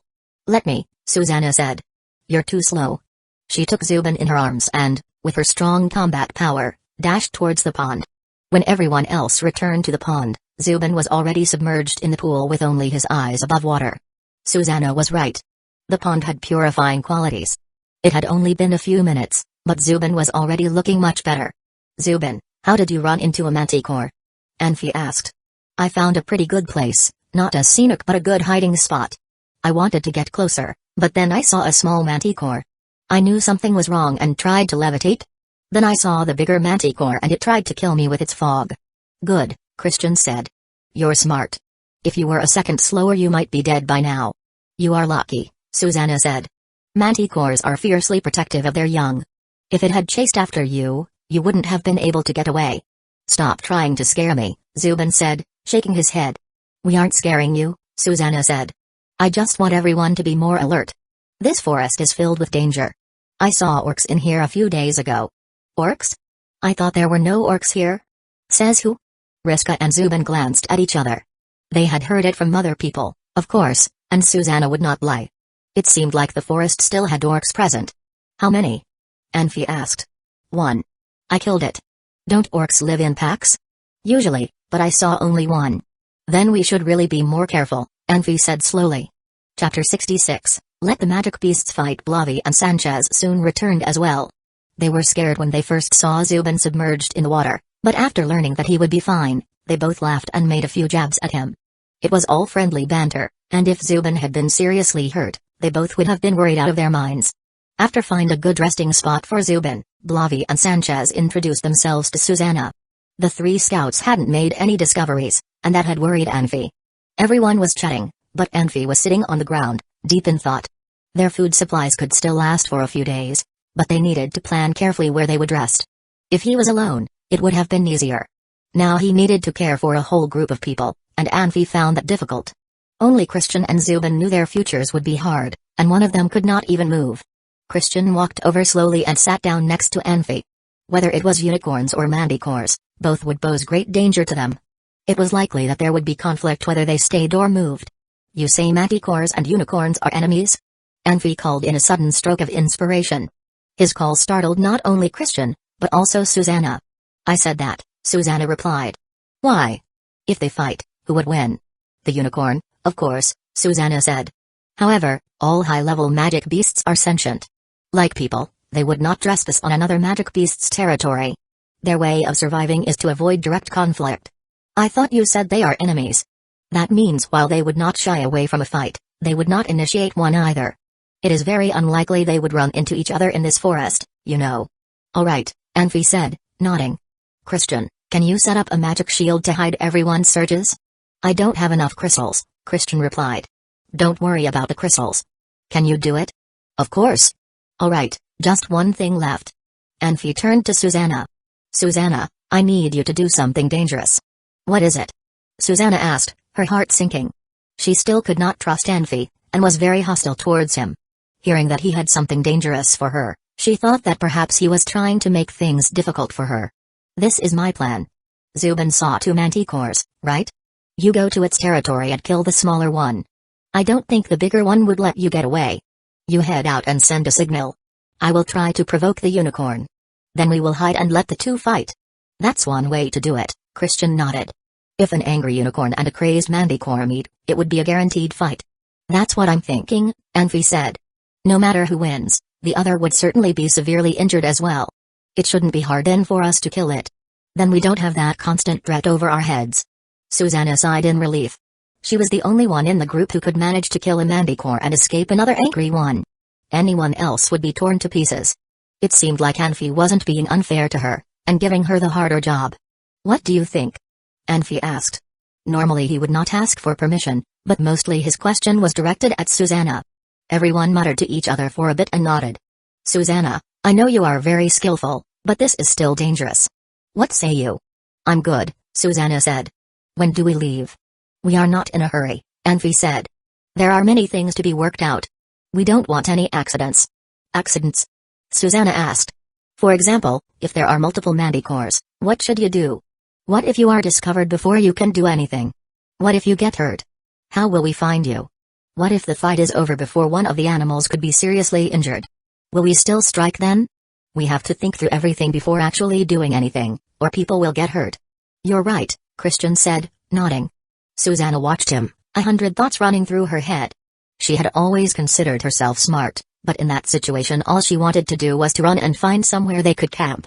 Anfi, however, thought about how to get what they needed. Everyone knew about the manticores, but only Anfi thought of using it to fight the unicorn. Susanna must admit she was very inferior to Anfi. Alright, everyone stay here. Blobby, I entrust everyone to you. Christian and Susanna, come with me. Zubin, where did you encounter the manticores? I'll take you, Zubin said, pushing himself off of the ground. No, you should stay here, Anfi said, shaking his head. I'm already feeling much better, Zubin smiled bitterly. Plus, it would be hard to describe where it was. Anfi, I can protect him. If anything happens, I will help Zubin escape and you and Susanna can fight whatever is pursuing us. Alright, Anfi said after a moment of hesitation. For those who were powerful, 20 miles was not a long way. After a short while, they were already standing in front of the nest of the manticores. In front of them was a large cliff covered in vines. Ancient trees stood in front of the cliff, their trunks thick and twisted. In other parts of the forest, sounds of screeching and heavy breathing could be heard constantly, but here it was silent, as if there were no other living beings. Can't see anything, Anfi said, frowning. Oh, the manticores will see you before you see them, Susanna grinned. Let me, Christian said. My eye of the sky cannot be detected by the manticore. He stepped forward and whispered a spell. A ball of gas gathered between his hands and began to condense, then the shadows of a few trees appeared within the gas. Christian focused on the eye of the sky, and after 24 images flashed through the gas, 2 manticores appeared. It was Anfi's first time seeing high-level magic beasts. The manticore looked similar to a lion, its body was bright red, as were its eyes. It had thick limbs and sharp teeth the length of a man's hand. Behind its body was a long, thick tail covered in shining scales, and ending in a sharp tip. A manticore does not have magic, but it is extremely strong. It can shatter the shell of a stone tortoise with a single slam, Susanna said slowly. See its tail? It can pierce most beasts' bodies without any problem, and it has stupefying properties. It can freeze its enemy for a short time. Even if you are a swordsman, if that tail gets you, you're dead. The manticore will tear you to pieces before you can properly recover. It's that dangerous? Anfi asked, shocked. Unicorns are even more dangerous, Susanna said lightly. Not only can they use serial lightning, unicorns are much faster than manticores. Its horn not only has purifying properties, but also stupefying, like the manticore's tail. A manticore must come in contact with its target to harm it, but a unicorn doesn't have to. If you are lucky, the unicorn won't kill you before you can even see it. Unless you are scared and want me to take care of it. Thanks for your concern, Anfi said, smiling, but I can handle it. No one's concerned about you, Susanna said angrily. I just don't want anyone to get hurt. Christian, can we keep our eyes on them? How long can you hold on to the magic? Anfi turned to Christian and asked. I can hold it for an entire day, no problem. Great. Now we watch. Chapter 67, Wildflowers. Time passed slowly. To Susanna's surprise, Anfi was extremely calm while he was staring at Christian's eye of the sky. She was the one who started to get impatient. Waiting was not a big deal to Anfi. He often had to spend a long time following a target in order to know his or her routines and habits. Sometimes it took him a few months to make a rigorous plan. They had been waiting until dawn. Anfi didn't even change his position. Susanna almost thought that he had fallen asleep, however when she turned to look at him, his eyes were blinking. This man's patience was beyond imagination. For some reason, Susanna focused only on Anfi but ignored Christian, who was controlling the eye of the sky. In fact, at this time, Christian was much more tired than Anfi. His forehead began sweating. Susanna had been very nice to Christian, but not to Anfi. She should have paid more attention to Christian. The big manticore was lying on its stomach the whole time and pretended to be sleeping. The small manticore was playing. Each time it stumbled too far away, the big manticore reached out its tail to draw it back. This boring scene lasted for a long while. The big manticore had gotten enough rest, stood up slowly, picked up the small manticore which was rolling on the ground, and gradually walked to its cave. The small manticore seemed to want to keep playing. It was struggling with its mouth wide open, showing its small canines. The eye of the sky only displayed images, not sound. Follow them. Anfi said. Understood, Christian answered. He was in control of the Eye of the Sky and kept the manticores under control. The bigger manticore jumped up and disappeared in a second. Christian hastily fixed the focus of the Eye of the Sky to where the manticore disappeared. Dense weeds and shrubs were all over the place. The shrubs were tall. Based on the images in the Eye of the Sky, they were at least as tall as a person. Why did it disappear all of a sudden? Anfi asked in surprise. Manticores build their caves underground. There must be an entrance to their cave somewhere near here, Susanna said. Susanna, look at the Eye of the Sky. Remember the terrain. Anfi said. Okay. Why? You should go there, use all your fighting power to cut a tree and then run back as fast as you can. Sure, Susanna answered immediately, bent forward and ran up quickly. After a moment, Susanna appeared in the Eye of the Sky. First, she carefully observed the environment, and then her body suddenly released a dazzling white flash. An old tree crashed down with the light. Susanna was extremely quick. A normal person would not be able to see her sword move. However, Anfi clearly saw it. In his mind, he also evaluated Susanna's swordsmanship. After Susanna left, a manticore's head suddenly appeared in the bushes. Its blood-red eyes exuded a terrible cold light in the evening. Apparently, it was aware of Susanna's fighting power. A high-level magic beast was extremely sensitive about its territory. If a strong enemy were active in its territory, it would be desperate to fight until the enemy was gone. That's right. That is the manticore that appeared just a minute ago. It looks like we will fight only one manticore today, Anfi chuckled. Anfi, how do you know that was the same manticore? Look, the left canine in the manticore's mouth was tilted. It might be from fighting or bruising something hard. Only when you look closely, you will find a scar on its nose as well. It is not easy to notice. Christian and Zubin both looked with their eyes wide open and saw what Anfi was referring to. The upper canines of a manticore should be close to the jaw, but this manticore had serious problems with its left canine. Compared to the right canine, the left one looked funny. Also, there was a black scar on its nose. Anfi, you are truly detail-oriented, Christian said. At that time, the manticore looked up and opened its big mouth in the direction of Susanna. And then there was a faint roar. Obviously, that was a warning about its territory. No one should step in again.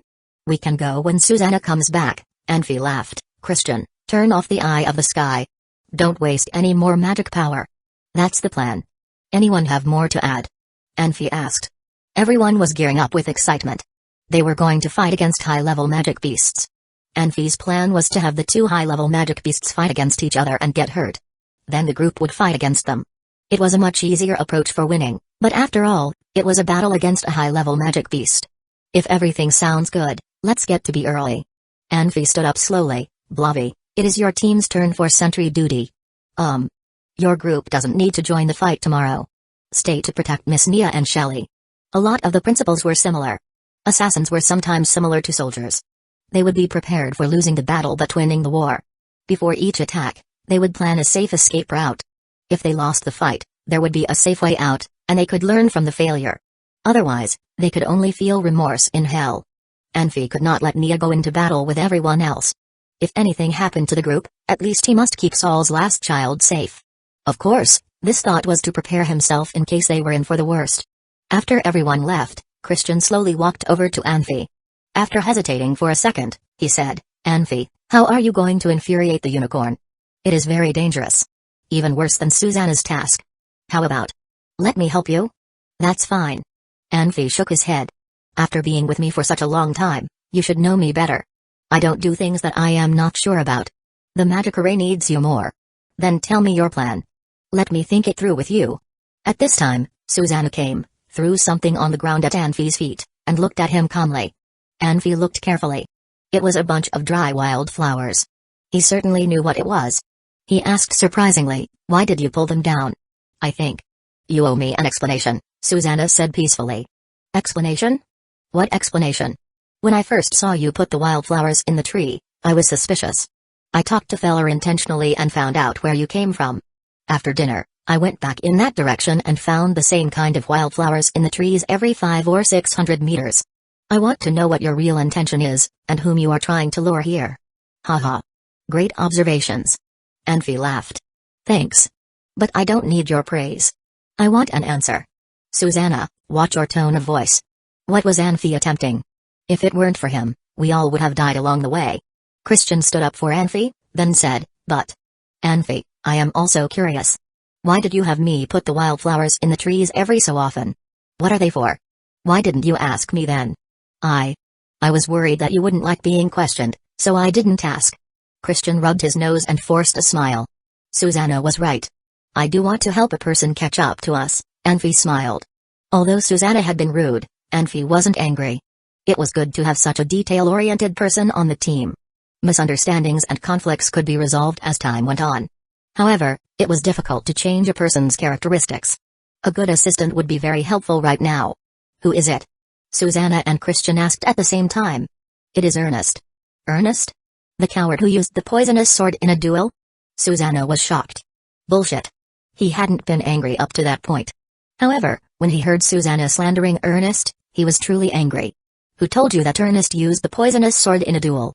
Susanna was shocked and could not help stepping back. She placed her hand on the hilt and said nervously, everyone. We all know. Do not talk nonsense about things you have never seen. Only idiots believe rumors. Anfi said coldly. I tell you, Ernest is an excellent swordsman. He also is the most trustworthy person I have ever met. If you dare to slander him again, I will not let it go. Uncle Ernest. Anfi, did Uncle Ernest come?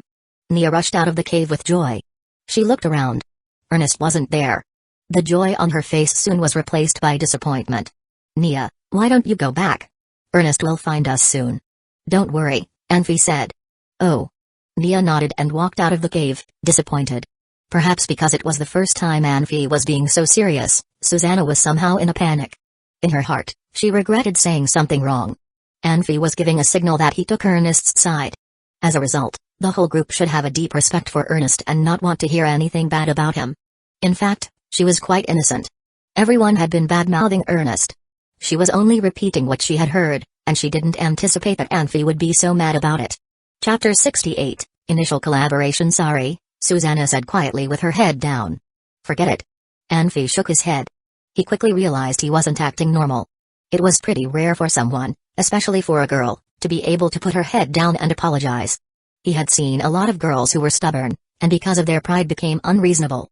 Actually, you just need to really think hard about it and you will know that under the circumstance of being watched by different leveled swordsmen, Ernest and Jerofik would not have used a poisoned sword in that battle. Is winning or honor more important? If it were me, I wouldn't. I'd still be a swordsman if I lost. If I used shameless tactics, I definitely would have to suffer the curses of countless people, Susanna replied thoughtfully. It seems you are not so stupid. I tell you, in reality it's Jerofik who was afraid to fight.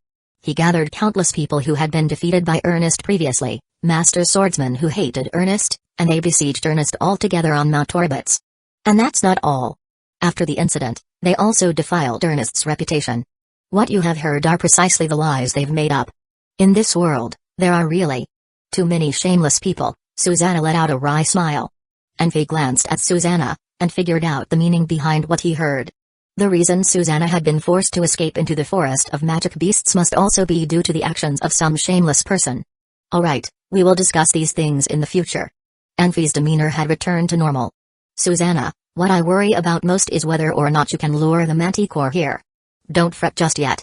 I am not questioning your ability, whether you believe me or not. I am just worried about your safety. After all, you are the strongest of all of our team. If we want to be able to safely survive in the forest of magic beasts, we absolutely need you. I will take care of myself well, Susanna said quietly. How about this? I will have Riska accompany you. Riska. Anfi called loudly. Coming. Having heard Anfi's call, Riska quickly walked over. Hold this. Anfi took a magical scroll out of the dimensional ring with a flick of his hand, and handed it to Riska. You can create an illusion, right? I can. Go to the nest of the Manticore together with Susanna, and look for a chance to kill the little Manticore. Don't take risks if the chances are slim. Put out an illusion for Susanna, let the illusion lure the Manticore away, and then Susanna can make a move to kill the Manticore. This way your safety will be ensured. Susanna's heart was touched. When she initially heard Anfi's words, she did not believe him. If she were so easily moved by others, she and her sister would both have died even before entering Forest Clarm. How could they have survived until now? But seeing Anfi taking out the illusion scroll, Susanna's heart was moved. Could it be that this man really was nervous for her safety? Although the illusion scroll didn't have much strength per se, it was the Pan continent's most sought-after magical scroll. It is clearly priceless. It is the ultimate magic weapon for saving lives. During the most critical moments, it could bring about a miracle, and who wouldn't want an extra life for himself? Even if I haven't said it, you should have already guessed that we are all students of Archmage Saul. Anfi's gaze fell upon Susanna. When we escaped, we brought some of our teacher's valuably hidden magical scrolls with us, but the magical scrolls are limited after all. If we can find a suitable opportunity, it's better if we don't use the illusion. It's not that I'm unwilling to use the scroll, but if it had been talking to other people, Anfi would not have bothered to explain anything. But between Susanna and him, there were already serious disagreements. He had no choice but to explain. Say no more, I understand what you mean. Susanna revealed an indifferent smile. Although it was indifferent, she still smiled. But I am very curious. Just what kind of trouble did you guys cause, that even your teacher can't protect you? I killed someone, Anfi laughed. Who is it? Do you know Zeta? Who was Zeta? Susanna shook her head. He was the grandson of the master swordsman Philip, so he is the direct descendant and only successor of Philip's household. Oh. Oh my heavens. You are so brave. Susanna exclaimed. If it happened all over again, I would not hurt Zeta, Anfi helplessly sighed. It's a pity things that have happened in the past are unchangeable. You are very weird. Susanna looked at Anfi seriously. Men in general, when they come across these types of situations, put up a front because of their pride, and say how they should adhere to their principles even if the same situation were to happen again, and have no regrets. But Anfi frankly said he shouldn't have offended Philip. It sounded weak when she heard it, but there was no hint of cowardice, only calmness. What's so weird? Anfi laughed. Susanna, you have to adapt at each moment based on specific events. I can't decide for you, you can only rely on yourself. You don't have to worry about me, you should worry about yourself instead. The unicorn is scarier than the manticore, and your abilities are not above mine, Susanna said calmly. That. My abilities are indeed not as good as yours, but I only need to lure out the unicorn. You still have to escape for more than 20 miles. Anfi seemed unable to understand the hidden meaning in Susanna's words. In reality, he had no interest in the conflict between the weak and the strong. If even Nia had been claiming to be stronger than Anfi would still nod his head in agreement. Is there anything else? If there isn't anything else, then I will go rest first. Although her views towards Anfi's had changed, Susanna was not in the mood to be courteous with Anfi any longer. Alright, Anfi nodded his head. Anfi, are you really going to be alright? Christian asked again. I already said it a couple of times. There will absolutely be no problems, Anfi laughed. Go, and let's go see where we should create the magic array. Susanna and Riska hid in the shadows of the ancient tree, anxiously waiting. Half the day had already passed, and Riska had also rested for a whole 4 hours. Although there was only a 1-level difference between a high-level mage and beginning-level magister, there was a big difference between their magical powers. Christian could sustain the motion of the Eye of the Sky, but Riska could not. During the operation of the Eye of the Sky, the big and small manticores never separated. During that time, the manticores went out once. When the big manticore returned, it had a small magic deer in its mouth, and the little manticore was always on the big manticore's back, so there was no opportunity at all. Susanna guessed the manticore had left the territory to hunt for food, so after considerable thought, she gave up following them. The manticore was many times more dangerous when hunting. It could possibly think of them as 2 separate targets. Usually, they only cared about their own territory, and didn't bother with things outside of their territory. It's not early anymore, Susanna. I will meditate for a moment, and then release the illusion for you, Riska said. Began the discussion. There's still time. Wait a bit longer. Susanna shook her head. The illusion couldn't be used so easily, because Susanna needed a chance to prove herself. If she could save the magic scroll and lure out the manticore, she could definitely win over everyone's approval. Susanna thought that some aspects of a team were similar to that of a nation. Every individual's position was not fixed and unchangeable. Those who were powerful would gradually become the core of the team, and the powerless could only be at the bottom and run errands for people. For Shelley, for herself, she must prove her abilities and gain the recognition of the team members. But Anfi has already said. Wait a bit more. Susanna persisted. Time passed by slowly. Riska couldn't hold on any longer. His gaze turned upon Susanna. Susanna, let us rest first. Don't make a sound, hurry. Quickly, increase the area of the Eye of the Sky. Susanna suddenly whispered loudly. Still need to increase it? Riska laughed bitterly, and his gaze fell upon the Eye of the Sky. He couldn't help but pay full attention to the Eye of the Sky, and gathered all his remaining magical powers and forced the magic of the Eye of the Sky to increase. In the center of the Eye of the Sky, The big manticore had already kicked the small manticore into the middle of a grassy field. Its two eyes had already shrunk into a dot, and it cautiously took steps forward. In front of the big manticore was a snake head and neck, with the body of a duck, as well as a huge pair of wings. It landed on the ground and looked at the big manticore nervously. Oh my, it's the two-footed flying dragon. Susanna was surprised, happy, and nervous. Hurry. Riska, increase the area of the eye of the sky a bit more. This is already my limit. Riska replied with great effort. Two-footed flying dragons live in groups. Let me see how many two-footed. Susanna lifted her head and saw beads of sweat covering Riska's whole head. His jaws were clenched, and she couldn't help but to gently sigh. Forget it, Riska. Take back your magic. I am going over now. You have to be careful, protect yourself. Wait, I also know that the two-footed flying dragons live together. What if there are other two-footed flying dragons? Riska exclaimed hastily. I can't consider that much anymore. This opportunity is hard to get. Susanna had already wielded her sword. If there is any danger, come back immediately. I will put out the illusion for you. You. Come back. Did you hear me? You. Riska hadn't even finished talking, yet Susanna has already disappeared into the forest. Chapter 69, Fatal Negligence. It seemed they had overlooked something. Riska scratched his head, but what was it? Unfortunately, he just could not recall. Alright, no more wasting time. I need to start meditating. At this moment, nothing is more urgent than replenishing my magic. Riska sat on the ground and lounged against a tree stump. In the past, he refused to meditate unless he was perched in a comfortable chair. However, on their escape journey from the sacred city, he had learned to enter meditation in any posture. He had no other choice. Otherwise he would not have the necessary supply of magic to continue his journey the following day. Sometimes, having no other choice could do wonders. Riska was a good example. After a moment, Riska, who had been deep into his meditation, was awakened by a subconscious fear and quickly opened his eyes. Immediately, he saw a tall shadow appear to his left, and vaguely heard a muffled breath. A wyvern. Riska was nearly scared to death. He suddenly remembered what Anfi had said before they left for this assignment: ensure that you always have enough magic. When you have depleted more than half of your reserves, do not continue to use the Eye of the Sky. Wait until you get the chance to meditate and restore your supply of magic before you cast that spell again. Foolishly, during the long wait, both Suzanne and he had neglected Anfi's advice. They were more and more anxious, and released the Eye of the Sky for longer and longer intervals. The last 2 times, Riska stopped only because he had exhausted his magic.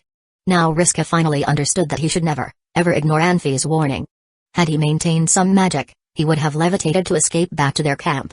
Instead, he had put himself in such a crisis without being able to do anything but to try to restore his magic. Although wyverns, like unicorns and manticores, were classified as high-level magic beasts, they were much slower than their magical counterparts. However, they had a well-known nickname, Forest Stalker. Wyverns' bodies were heavy. Therefore, whether flying in the sky or fighting on the ground, they could not be compared to other high-level beasts, and as a result, were not very effective hunters. On the other hand, wyverns had flexible necks, and could release a concentrated venom from their menacing fangs. If the poison were injected into a human body, within a few minutes the body would turn into a pool of bloody liquid. Even contacting the venom with the skin would cause permanent trauma. Wyverns thus liked to hunt by hiding themselves and waiting for prey to pass by. Once there was opportunity, they would use their flexible neck and quickly capture the prey. Wyverns were not as dangerous as some other high-level magical beasts. This was evident by the fact they lived in groups instead of alone. The pack provided protection. However, they were still threatening creatures.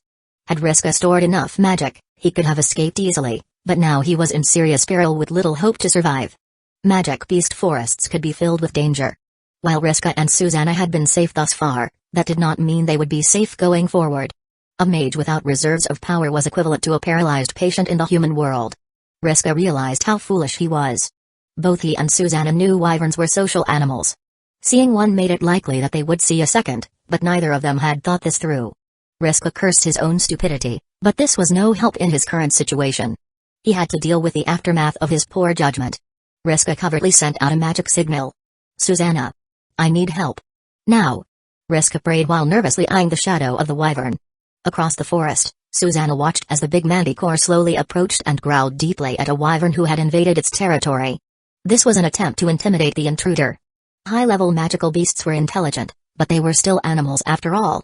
They would not start a fight with others simply to improve their combat skills. They did not have any ambition to dominate the entire forest.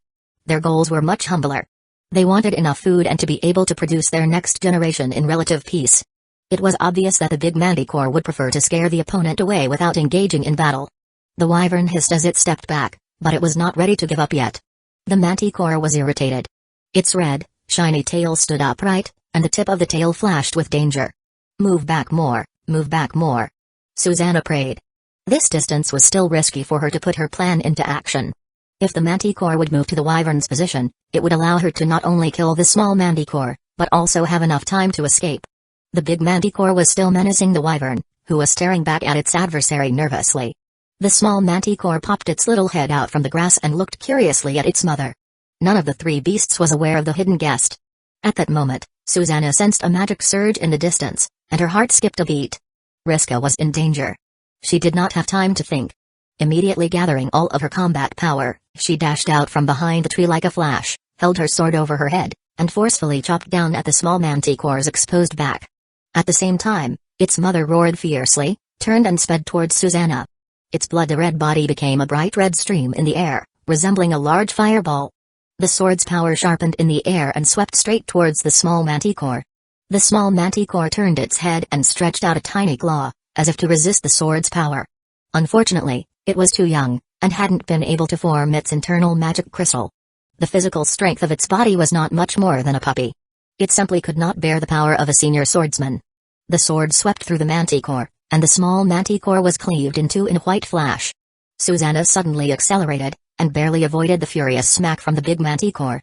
A claw blazed behind her, and even with the protection from her combat power, her clothes were torn and her white, jade-like skin was exposed. She could just imagine how frightening the attack was, and she dared not to look back but charged straight towards Riska. The vast manticore talons had missed Susanna and struck the ground instead. With an ear-piercing crash, pieces of grass and mud splattered, and the mists shadowed the mother manticore. When the enormous creature leaped from the ground again, there was a half-foot pit left on the ground. The enraged manticore glanced at her lifeless child, threw back its head and let out a furious shaking roar. Its upper and lower lips were thrown open, revealing 2 rows of razor-sharp teeth. The hair on its lips violently trembled. The blood-red pupil of the manticore firmly locked on Susanna's back. Then the beast jumped up with a speed that did not match its bulk and began chasing Susanna. Meanwhile, the provocative wyvern had been tapping its wings while hiding alongside. This was the embodiment of the intelligence of magical beasts. No matter what its originally purpose, it would never want to fight an infuriated manticore. Come on. Come over. See how I am going to slay you. Riska roared, clutching a magic scroll in each of his hands, waving hard toward the wyvern. The scroll in his left hand was the mirror, and in his right was the hellfire. The former was to assist Susanna with her battle, and the latter was equipped for his team as their last defense. The problem was, with his current supply of magic, he was unable to release either scroll. All he could do was threaten the wyvern with a magic surge from the scrolls, hoping he would intimidate the wyvern and buy himself more time. Who said common sense was useless? It was the common sense that Riska had read in a book that saved him temporarily. Wyverns were relatively weak as high-level magic beasts. They were timid and would not easily provoke a powerful opponent. Clearly, the wyvern was intimidated by the magic surge from the scrolls, and hesitant to attack. Riska knew that all the wyvern had to do was stretch out its long neck and gently bite down to win this battle. Come on, you ugly bastard. Riska's voice was turning more and more hoarse, but his vigor seemed to be growing. Luckily, he was able to deceive the beast. If he continued for even a few more minutes, he would exhaust himself and crash without the wyvern even having to lift a paw. At that moment, a threatening roar exploded from afar. Riska was only concerned about the immediate crisis in front of him, and did not pay the distant sound a second thought. However, the roar frightened the wyvern. It took 2 steps back, stretched out its wings and burst into the sky. The wyvern's unexpected retreat, however, revealed Riska's real status. He didn't even have the strength to hold himself steady. The gust from the wyvern's wings knocked him to the ground. Regardless, his hands were still tightly holding the magic scrolls, he could not pry them loose. That wyvern immediately realized that it had been tricked. Viciously, it lowered its wings and slowly started approaching Riska. Get out! Susanna's crisp scream arose from far away and was followed by a white flash, which turned the branches, leaves, and even the trunks along its way into ash. The wyvern spotted the fierce Susanna, hurriedly flapped its wings and rose back into the sky once more. It could clearly identify the glowing red manticore behind Susanna. It wisely withdrew away from these vicious enemies. Susanna reached Riska, and without time for more than a meeting of the eyes, picked him up and continued fleeing forward. Susanna wasn't rough, But for Riska, who was forced into high speed from a standstill in an instant, the contrast was unbearable. He felt as if he was being crushed by a boulder, his head was pounding, his chest was too tight to breathe. Opening his mouth, he quickly spat and noticed the red tinge of blood. Chapter 70, Life-Threatening Opportunities. Although Susanna bent over and picked up Riska in a flash, the action put them in great danger because the Manticore had quickly caught up with them. Riska spit out blood, looked up and spotted the approaching Manticore. He was not only able to see its bloody mouth clearly, which could swallow his entire head, but also its quivering uvula inside. The hatred from the bloody red pupil made Riska shiver, and he could not help but cry, "Faster, faster!" Susanna clenched her jaw and charged toward an old tree. As soon as she was about to crash into the tree, she smacked the trunk with the palm of her hand. As the wood splintered, Susanna leveraged the momentum and dashed aside, avoided the splinters by a hair. Bam! The tip of the Manticore's tail had drilled into the trunk. It was so powerful that it pierced through the trunk, which was thick enough for two people to stretch their arms around. The tip of the tail popped out on the other side of the trunk. Had Susanna not changed her direction, she would have been wounded severely by this attack, or perhaps even worse. The needle tip could have pierced through her body. Manticores' tails were poisonous and caused immobility. Even if Susanna had just been slightly stung, she would not be able to fight back at all. The Manticore missed Susanna, instead, getting its own tail embedded in the trunk. It was not able to leverage its strength, and its wings, which were meant for short-distance flying, could not provide enough power to pull its tail out either. The Manticore then smacked its huge body against the tree trunk. Falling branches and leaves showered the Manticore, but its attempt was effective. From the bottom of the trunk, a crack as wide as a hand started to appear and stretched deeply into the center of the trunk. As thick as the tree was, it was still wood and could not bear the attack from the Manticore's metal-like body. If not for the toughness of the plant, the tree would have been smashed into pieces. The Manticore rolled over on the ground, and in the splattering of mud, finally retrieved its tail and left a hole about the size of a human calf in the trunk. Then the Manticore roared toward Susanna, who by then was some distance away, flapped its webbed wings, jumped into the air, and continued the chase. Heartbroken by the loss of its child, the mother Manticore was mad with rage, and she was determined to take revenge on Susanna, no matter how far away she ran. "Meditate. Now!" Susanna shouted. "Miss, are you crazy? You ask me to meditate, now?"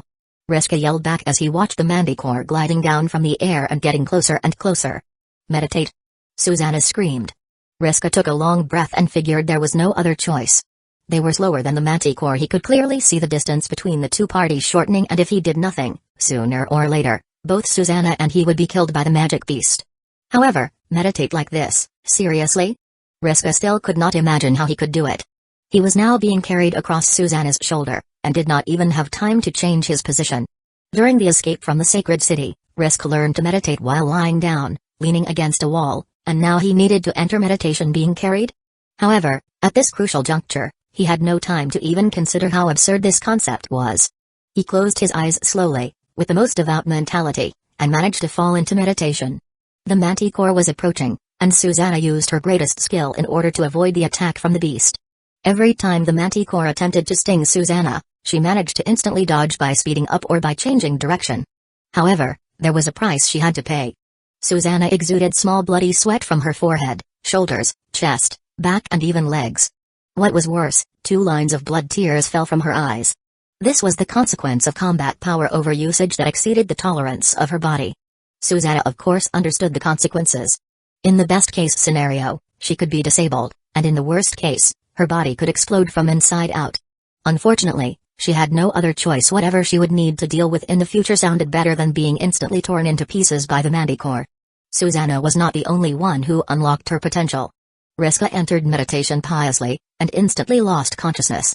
Danger, task, time, self, all of it left his mind. Mages normally could achieve magic replenishment by meditating in 2 ways: normal meditation and in-depth meditation. In-depth meditation could restore magic much faster. However, only a magister or an archmage could master in-depth mediation, or rather, only after a mage had advanced to magister, he or she would gradually learn in-depth mediation. The fact that Riska had mastered this skill only as a high-level mage completely undercut this common knowledge. Among all the Pan-continent mages, Riska was probably the only one who was ever given the opportunity to meditate in such a life-threatening moment. During a crisis like this, normally people would either fight or run. But meditate. That was another way of committing suicide. Riska was forced to face such danger, but luckily, he made the most of it. Mastering in-depth meditation was a long journey for mages under normal circumstances. Just as Susanna staggered, Riska slowly opened his eyes and shouted, surprisingly and with delight, "Susanna, I can release the magic now." "Yes, I can." "Mirror." Susanna responded with a hoarse voice. "Mirror. But after releasing Mirror, you need to control." "Mirror." Riska was still trying to remind her of something, but suddenly he was shocked by the soaking bloody back of Susanna. Without further thought, Riska crushed the magic scroll and ordered, "Mirror." At the same time, Susanna tossed Riska into the air. The white aura on Susanna dimmed a little, and then two Susannas appeared. When magisters or archmages released the mirror scroll, they could choose to teleport both themselves and their images to any spot within a certain area. The distance they could teleport to was determined by the power of their minds. However, Susanna was not a magister nor an archmage, and had to let go of this opportunity to change her unfavorable situation. Two Susannas fled into two directions, one was slightly slower than the other. Meanwhile, in the air, Riska tried to catch a branch and release a levitation spell. When he successfully released levitation, Riska was pleasantly astonished. He did not expect to have enough magic to cast a levitation spell, as his meditation had been very short. The only explanation would be that his mind power had been improved significantly. The manticore hesitated for a second, opened its mouth and blew its poisonous breath toward Riska. It then flapped its web wings and started chasing the slower Susanna. Although it also understood that just one was its real implacable foe and the other was just an image, it concluded that getting the slower one was the quickest way to determine whether it was after the correct target. The intelligence of the beast, after all, was limited. If it had been Anfi, he would definitely have gone after the faster Susanna. Riska controlled the air element to lift himself higher in the air to escape from the poisonous fog. He turned his head and stared in Susanna's direction. Only then did he realize his heart was pounding violently, as if it was trying to jump out from his chest. The slower Susanna dashed straight ahead. As the manticore dove at her, she seemed to be too scared to continue her escape route and hit a rock. Then she vanished like a bubble. If Susanna herself was less than 30 meters away, she could have controlled the direction of the mirror image. Now that Susanna was over 100 meters away, she had lost that control. The manticore was enraged that it had been tricked. It let out a roar that shook the forest, turned around and continued its chase in the other direction. At this moment, Susanna was on the edge of collapse. If she only needed to flee by herself, she would not have been this worried. However, at full gallop, even a 10-pound weight change would greatly increase the burden on the body, let alone Riska weighing far more than 10 pounds. Susanna did not dare to fight back either, since Riska, who had exhausted his magic, would certainly be killed by the manticore. The poisonous breath alone would take his life away. Her only choice was to force the use of combat power and try to maintain a safe distance from the manticore. Fortunately, Susanna reached the edge of the unicorn's territory. She exerted all of her remaining strength, jumped up 5 or 6 meters, and landed on a round rock, on which a thumb-sized white magic crystal was shining gently. The manticore saw its enemy stop running and decided to take revenge without a second thought. It flapped its web wings and leaped straight towards Susanna. Susanna pointed the tip of her foot firmly on the rock. Her body was lifted up temporarily by unknown force. As she fell, she was so physically exhausted that she could not even keep her eyes open. Her legs gave out as she landed, and she fell on her knees. The magic array set by Santa was triggered. The manticore sputtered a blaze of white light much brighter than the sunshine blooming in front of it. No creature could escape that magical lightning attack. The manticore felt the excruciating pain in its eyes and completely lost its sight. It screeched and fell to the ground. In desperation, it shook its hideous, bloody mouth left and right to release the poisonous fog to protect itself. Its sharp tail was randomly swinging around, attempting to attack anything that might come close to it. Susanna had no time to even look back and check out what had happened. She crawled up and stumbled forward. By the time the manticore was able to finally open its eyes again, Susanna had turned into the first valley and disappeared. The manticore still would not give up. It howled and continued charging forward. Chapter 71, Top-Level Magic Beast. What happened? Asked Anfi, surprised. In the eye of the sky, Susanna was galloping. Feller's ability to control the eye of the sky had not improved. Moreover, Susanna was running very fast. The eye of the sky could only capture Susanna's movements from behind. However, just the sight of her back was horrifying enough. Her clothes were torn and her whole back was covered in blood. Who knew how much blood Susanna had lost? Anfi could not believe what he saw. To ensure Susanna's safety, he even equipped them with the magic scroll. Knowing Susanna's skills, coupled with the scroll and the assistance from Riska, there was no way she should be in such danger. Anfi, your turn, urged Christian. I am ready. Anfi nodded and said, Zubin, enchant my arrow with air element for me please. After saying this, Anfi dashed outside of the magic array, rushed ahead, drew back the string of the long bow in his hand, and aimed at distant cave which was covered by a dense silver magical web. This was a long bow handmade by Anfi, with the help of a group of mages. The materials were easily accessible. The bow was made from rib bones of flash leopards, and they were strong and elastic. The bowstring was made from the tendon of a three-eyed cow, which Anfi had urgently asked little Shally for. Arrows were even easier to make, as Anfi did not need arrowheads. He only planned to use the arrow to irritate the unicorn, not to actually injure or kill it. Anfi experimented several hundred times and determined that the range of the arrow was about 150 meters. This range was moderate compared to some elf bowmen's record of 500 meters. However, Anfi was satisfied with the result. With the air element enchantment by Zubin, Anfi's arrow could reach 300 meters. Unlike Mangekyōs, unicorns normally did not like staying inside a cave. Usually, unicorns enjoyed falling asleep under the moon. They did not like the gloominess of the caves. Only after a new baby was born, the mother and the child would hide in caves for their own safety for a short time. Because of this, Anfi's group predicted that the caves should be relatively shallow, even though none of them could scout the den. Anfi's arrow was no ordinary arrow, rather, it was a fire arrow. Not only was it wrapped with flammable and long-lasting burning oil, Anfi also mixed in several ingredients that would stink when burned. Anfi basically turned the arrows into a primitive chemical weapon. Zubin followed Anfi, enchanted his arrow with air element, and then cast a small fireball to light up the arrow. Anfi then released the bowstring. The burning arrow flew straight toward the cave and disappeared in the silvery web. Magic beasts, even if they were high level, were not capable of setting up a magic array. The silver web that was covering the unicorn's den was placed to detect magic surge, and potentially cause some minor injury to any invaders. However, that silver web could have barely any impact on Anfi's arrow, since it was lifeless and would not cause any magic surge. Suzanne also arrived at this time. Anfi, after shooting the arrow, turned around and ordered, "Zubin, help Susanna." Zubin cast a levitation spell towards Susanna, controlled the air element to lift her body, and pulled her into the protection of the magic array. Realizing that she was safe, Susanna let out a long sigh of relief, and then lost consciousness. Anfi and Zubin fled back to the magic array without any delay. This array was set at a hidden spot behind a bunch of bushes. There was a gully to the left and a rock to the right. The magic array was set to conceal a magic surge from being sensed, and the location of the array was chosen to visually conceal Anfi's group. A tall beast rushed out from the cave.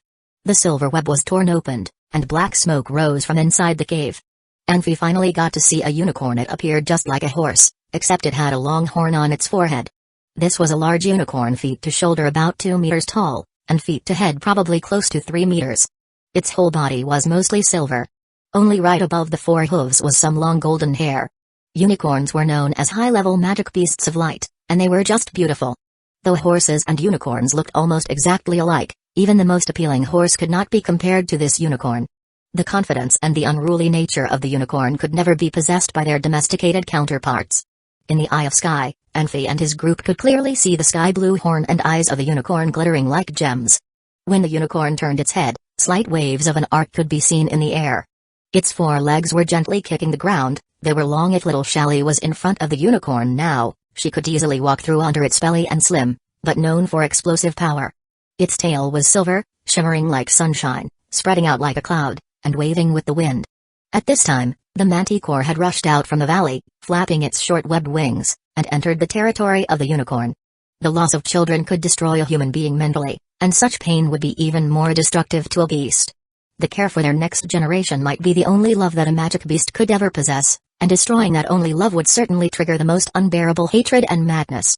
That manticore ignored the existence of the unicorn, and its bloody pupils were still searching for Susanna. The unicorn, however, would not offer its forgiveness to the invader. It was irritated, and threw its long horn toward the manticore. A flash of blue lightning shot out from sky blue horn and hit the invader. The manticore's wings stiffened for a second, and then its body fell to the ground. This was what made unicorns terrifying. The lightning they produced was not fatal, but all of their lightning magic could naturally paralyze their opponents.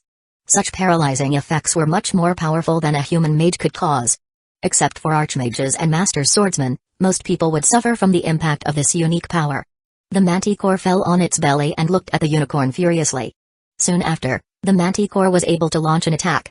Its bulky body was outlined by a dark red light, and it charged toward the unicorn. The unicorn was unwilling to give in. It stamped its back legs on the ground, jumped into the air, and charged straight at the manticore like a silver meteor. It sped so fast that it seemed that space was torn by the sky blue horn. The overwhelming magic surge could be sensed in the air. Bam! The two beasts crashed into each other. The battlefield was too messy to sort out what had happened. Dark red fog was everywhere, countless lighting flashes appeared in the air. Anfi's group could not clearly see the fight between the two beasts, but the result was clear. The unicorn was tossed a dozen meters, and its huge body totally flattened the grass. The Manticore, on the other hand, was only pushed back 5 or 6 meters, and then got up quickly to roar at the unicorn. Something is not right, Santa lowered his voice and said. The unicorn should be much more powerful than this. True. Even a 7 or 8,000 kilogram magic cow would not be able to handle a full charge from a unicorn. Christian nodded his head and added, something is going on. I wonder whether this unicorn has just given birth. Zubin said hesitantly. Christian commented, it is possible. Zubin probably has figured out what happened.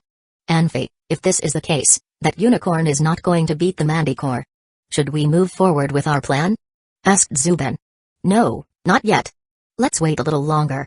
From the eyes of the sky, the group could tell that the two beasts went back to their fight. Both had been injured in the collision. The neck of the unicorn was torn open and blue blood was dripping down. Meanwhile, the eyes of the Manticore were swelling, probably suffering from internal wounds. The unicorn was not at all as agile or speedy as its reputation. It was a bit slower than the Manticore. In addition, it also did not release any consecutive lighting. Anfi's group figured that the unicorn probably lost the ability to release consecutive lighting temporarily after giving birth, otherwise it surely would use lighting to win the battle. The situation became more and more unfavorable to the unicorn. The crazy and fierce Manticore utilized its speed and circled around the unicorn. When it found an opportunity, it would injure the unicorn and retreat a safe distance to avoid a counterattack from the unicorn. Gradually, the unicorn was covered with all sorts of wounds. Its power was fading, its movements were slower, and as a result, it got hurt more and more severely. The Manticore's weapons were its claws, fangs and tail, while the unicorn only could use its horn. The result of this battle could almost be foreseen. Santa shook his head and commented, there must be a baby, otherwise the unicorn would have been fleeing by now. True. Magic beasts are no human heroes, Christian agreed. They would not be ashamed to lose a fight, and would retreat to save their lives whenever possible. However, this unicorn will not give in. The only explanation is that it wants to protect a baby in the cave. At this time, the Manticore jumped to the left of the unicorn and attempted to claw at the ribs of the unicorn. As the unicorn turned around to fight back, the Manticore stretched its webbed wings, pulled out its long hidden needle tail, and pierced it into the unicorn in a flash. The unicorn let out a painful neigh, but used its own body to trap the tail of the Manticore. Then it leveraged the momentum and flipped the Manticore upside down. Immediately, its long horn was planted into the chest of the Manticore. Oh my! Magic immunization, magic immunization. That is a top-level unicorn. Zubin shouted, shocked. The needled tail of the Manticore could paralyze its target, but that unicorn was not impacted, and that was a sign of a top-level unicorn. Chapter 72, Tears of Stars. The moment the unicorn stopped her attacks, her lethargic body fell to the floor slowly. Her immune system had shut down, but it was not hard to notice the fatal wound on her body. The Manticore's sting could almost be seen from under the unicorn's skin. Obviously, it had pierced through the unicorn's body. Fight. Anfi gave the order and led his legion, running out of the magic array. In fact, Susanna should have led, but she was still meditating. Anfi had no other option but to be the first one to run into battle. This was one of the qualities of leaders. If the leader did not have the courage to risk his life for the cause and just sat around giving orders asking others to risk their lives, the legion would just be a collection of atomized individuals. No one was stupid. Everyone had eyes to see and a brain to think and make their own judgments. Authority can be established and developed, but it also can be destroyed. To be more specific, Anfi was not a leader without courage. He waited for a while because he just wanted to plan well before taking any actions. He was looking for better chances to have the advantage in the battle. Of course, Anfi would not want to risk his life for anyone who always brought trouble to the team. Everyone in the magic array had fighting skills, while the rest without fighting skills stayed in another cave to avoid unnecessary fatalities. Everyone used the levitation magic at the same time, flying forward in a line after they received Anfi's order. Only Susanna, who was still meditating, stayed in the magic array. The unicorn's last attack on the Manticore before her death was severe. The Manticore did not have an immune system to prevent nerve damage. When the unicorn pierced her horn into the Manticore, the nerve damage was a lot worse than regular nerve damage created by magic. The damage was especially bad since she was a senior unicorn. Anfi started to rush toward the Manticore after counting to 46. The manticore was still paralyzed and could not lift his head. Anfi thrust his sword right into one of the manticore's eyes. He had heard that manticores had very tough skin and bones, and would not easily be hurt when they were attacked without combat power. Therefore, Anfi found a weak part on his body and directly attacked there. Even though manticores had tough skin and bones, their eyes would always be fragile. If the eyes were not weak enough to be penetrated, the intestines would be soft enough to pierce, otherwise they would not be able to absorb the nutrition if the intestines were protected by scales and bones. The sword was a foot into the manticore's eye and would not go any further, since it seemed that it hit something hard. Anfi's effort to kill the manticore was fantastic. He twisted the sword hard before he pulled it out, then he thrust his sword back in again. This time he pierced the other eye of the manticore. He killed the manticore without mercy. Anfi repeated the same procedure with the second eye. He twisted the sword in the other eye and then pulled the sword out. He jumped behind the manticore, thrusting the sword inside the intestines through the anus. He even kicked the shaft of the sword at the end. The whole sword was stuck inside the manticore. As one of the senior magic beasts, the manticore was one of the most powerful in the magic beast forest. Unluckily for the manticore, it could win the fight against Anfi. With the way Anfi killed the manticore, it had no chance to survive, since it was suffering from nerve damage. The unicorn still had one breath left, and her cobalt-colored eyes stared at Anfi, a tear coming from the corner of one eye. Her neck relaxed and rested on the floor. She finally stopped moving. Christian landed first and saw that the unicorn was gradually losing her life. He called to Anfi softly, "Hurry up. Anfi, you have gratitude from the unicorn. Hurry up and eat her tear." That was a tear of stars. What? Anfi was shocked for a second, and then he turned to look at the unicorn. The unicorn's tear was formed into a drop that shone like a diamond. He wondered whether he had to eat that diamond? "Hurry up!" Christian yelled. He was so excited that he was jumping up and down. Anfi took the diamond-like tear off her face without a word and put it into his mouth. He reached under the other eye, searching for another tear. He felt it, and then took it and swallowed the other one. Anfi knew team members had to trust each other, so he believed Christian had not lied to him, even though he did not understand what those tears were for. "Anfi, you are so lucky." Christian heaved a sigh of relief with a very envious look on his face. Before Anfi had a chance to ask Christian anything, Zubin landed with extreme excitement on his face and said in a calm voice, "Do not waste it. Do not waste it. Hurry up, everybody. Let's lift up the unicorn and take the unicorn's blood," Santa yelled. Others landed one after another. Anfi saw the excitement and happiness on every one of them. They quickly accumulated the elements to lift the unicorn into the air. Some of them took the absorption magic tool from the space ring and started to collect the blue blood flowing out of the unicorn's body. "Is unicorn's blood useful?" Anfi asked. "Invaluable," Christian said firmly. "But nothing compared to the tears of stars." "Anfi, do you feel anything different now?" "Me? Nothing different." Anfi shook his head and walked to the front. He took out a knife. "Move.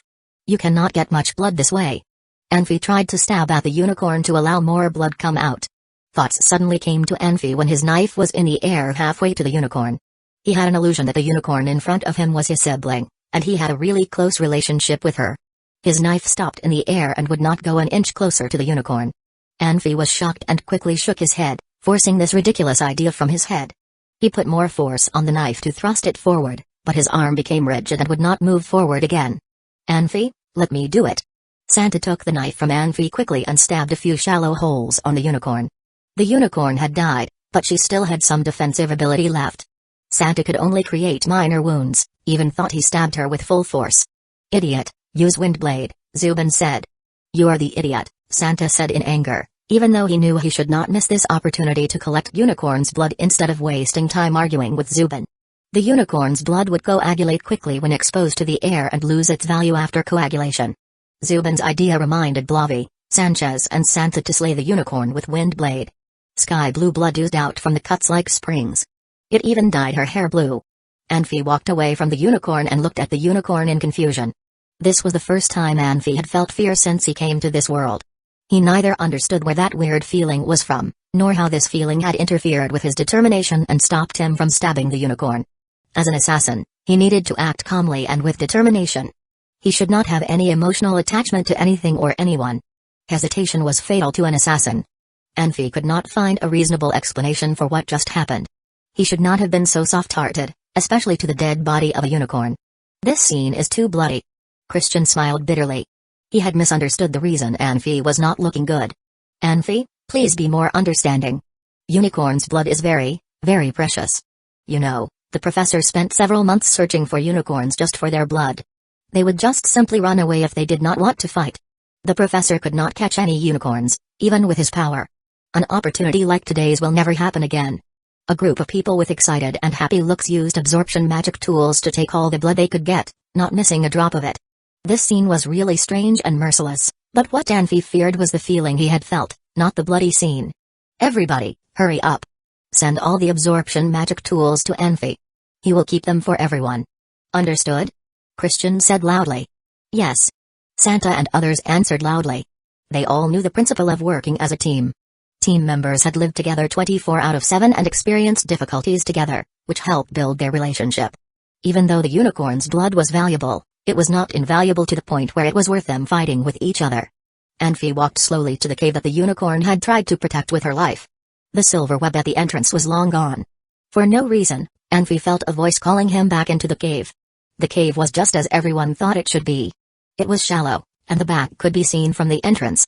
The cave was dry, since unicorns do not like humidity. She kept her cave cozy. There was a thick layer of silk vanilla grass. This type of grass was rare. It could give out a fresh fragrance over time if it was dried by the sun.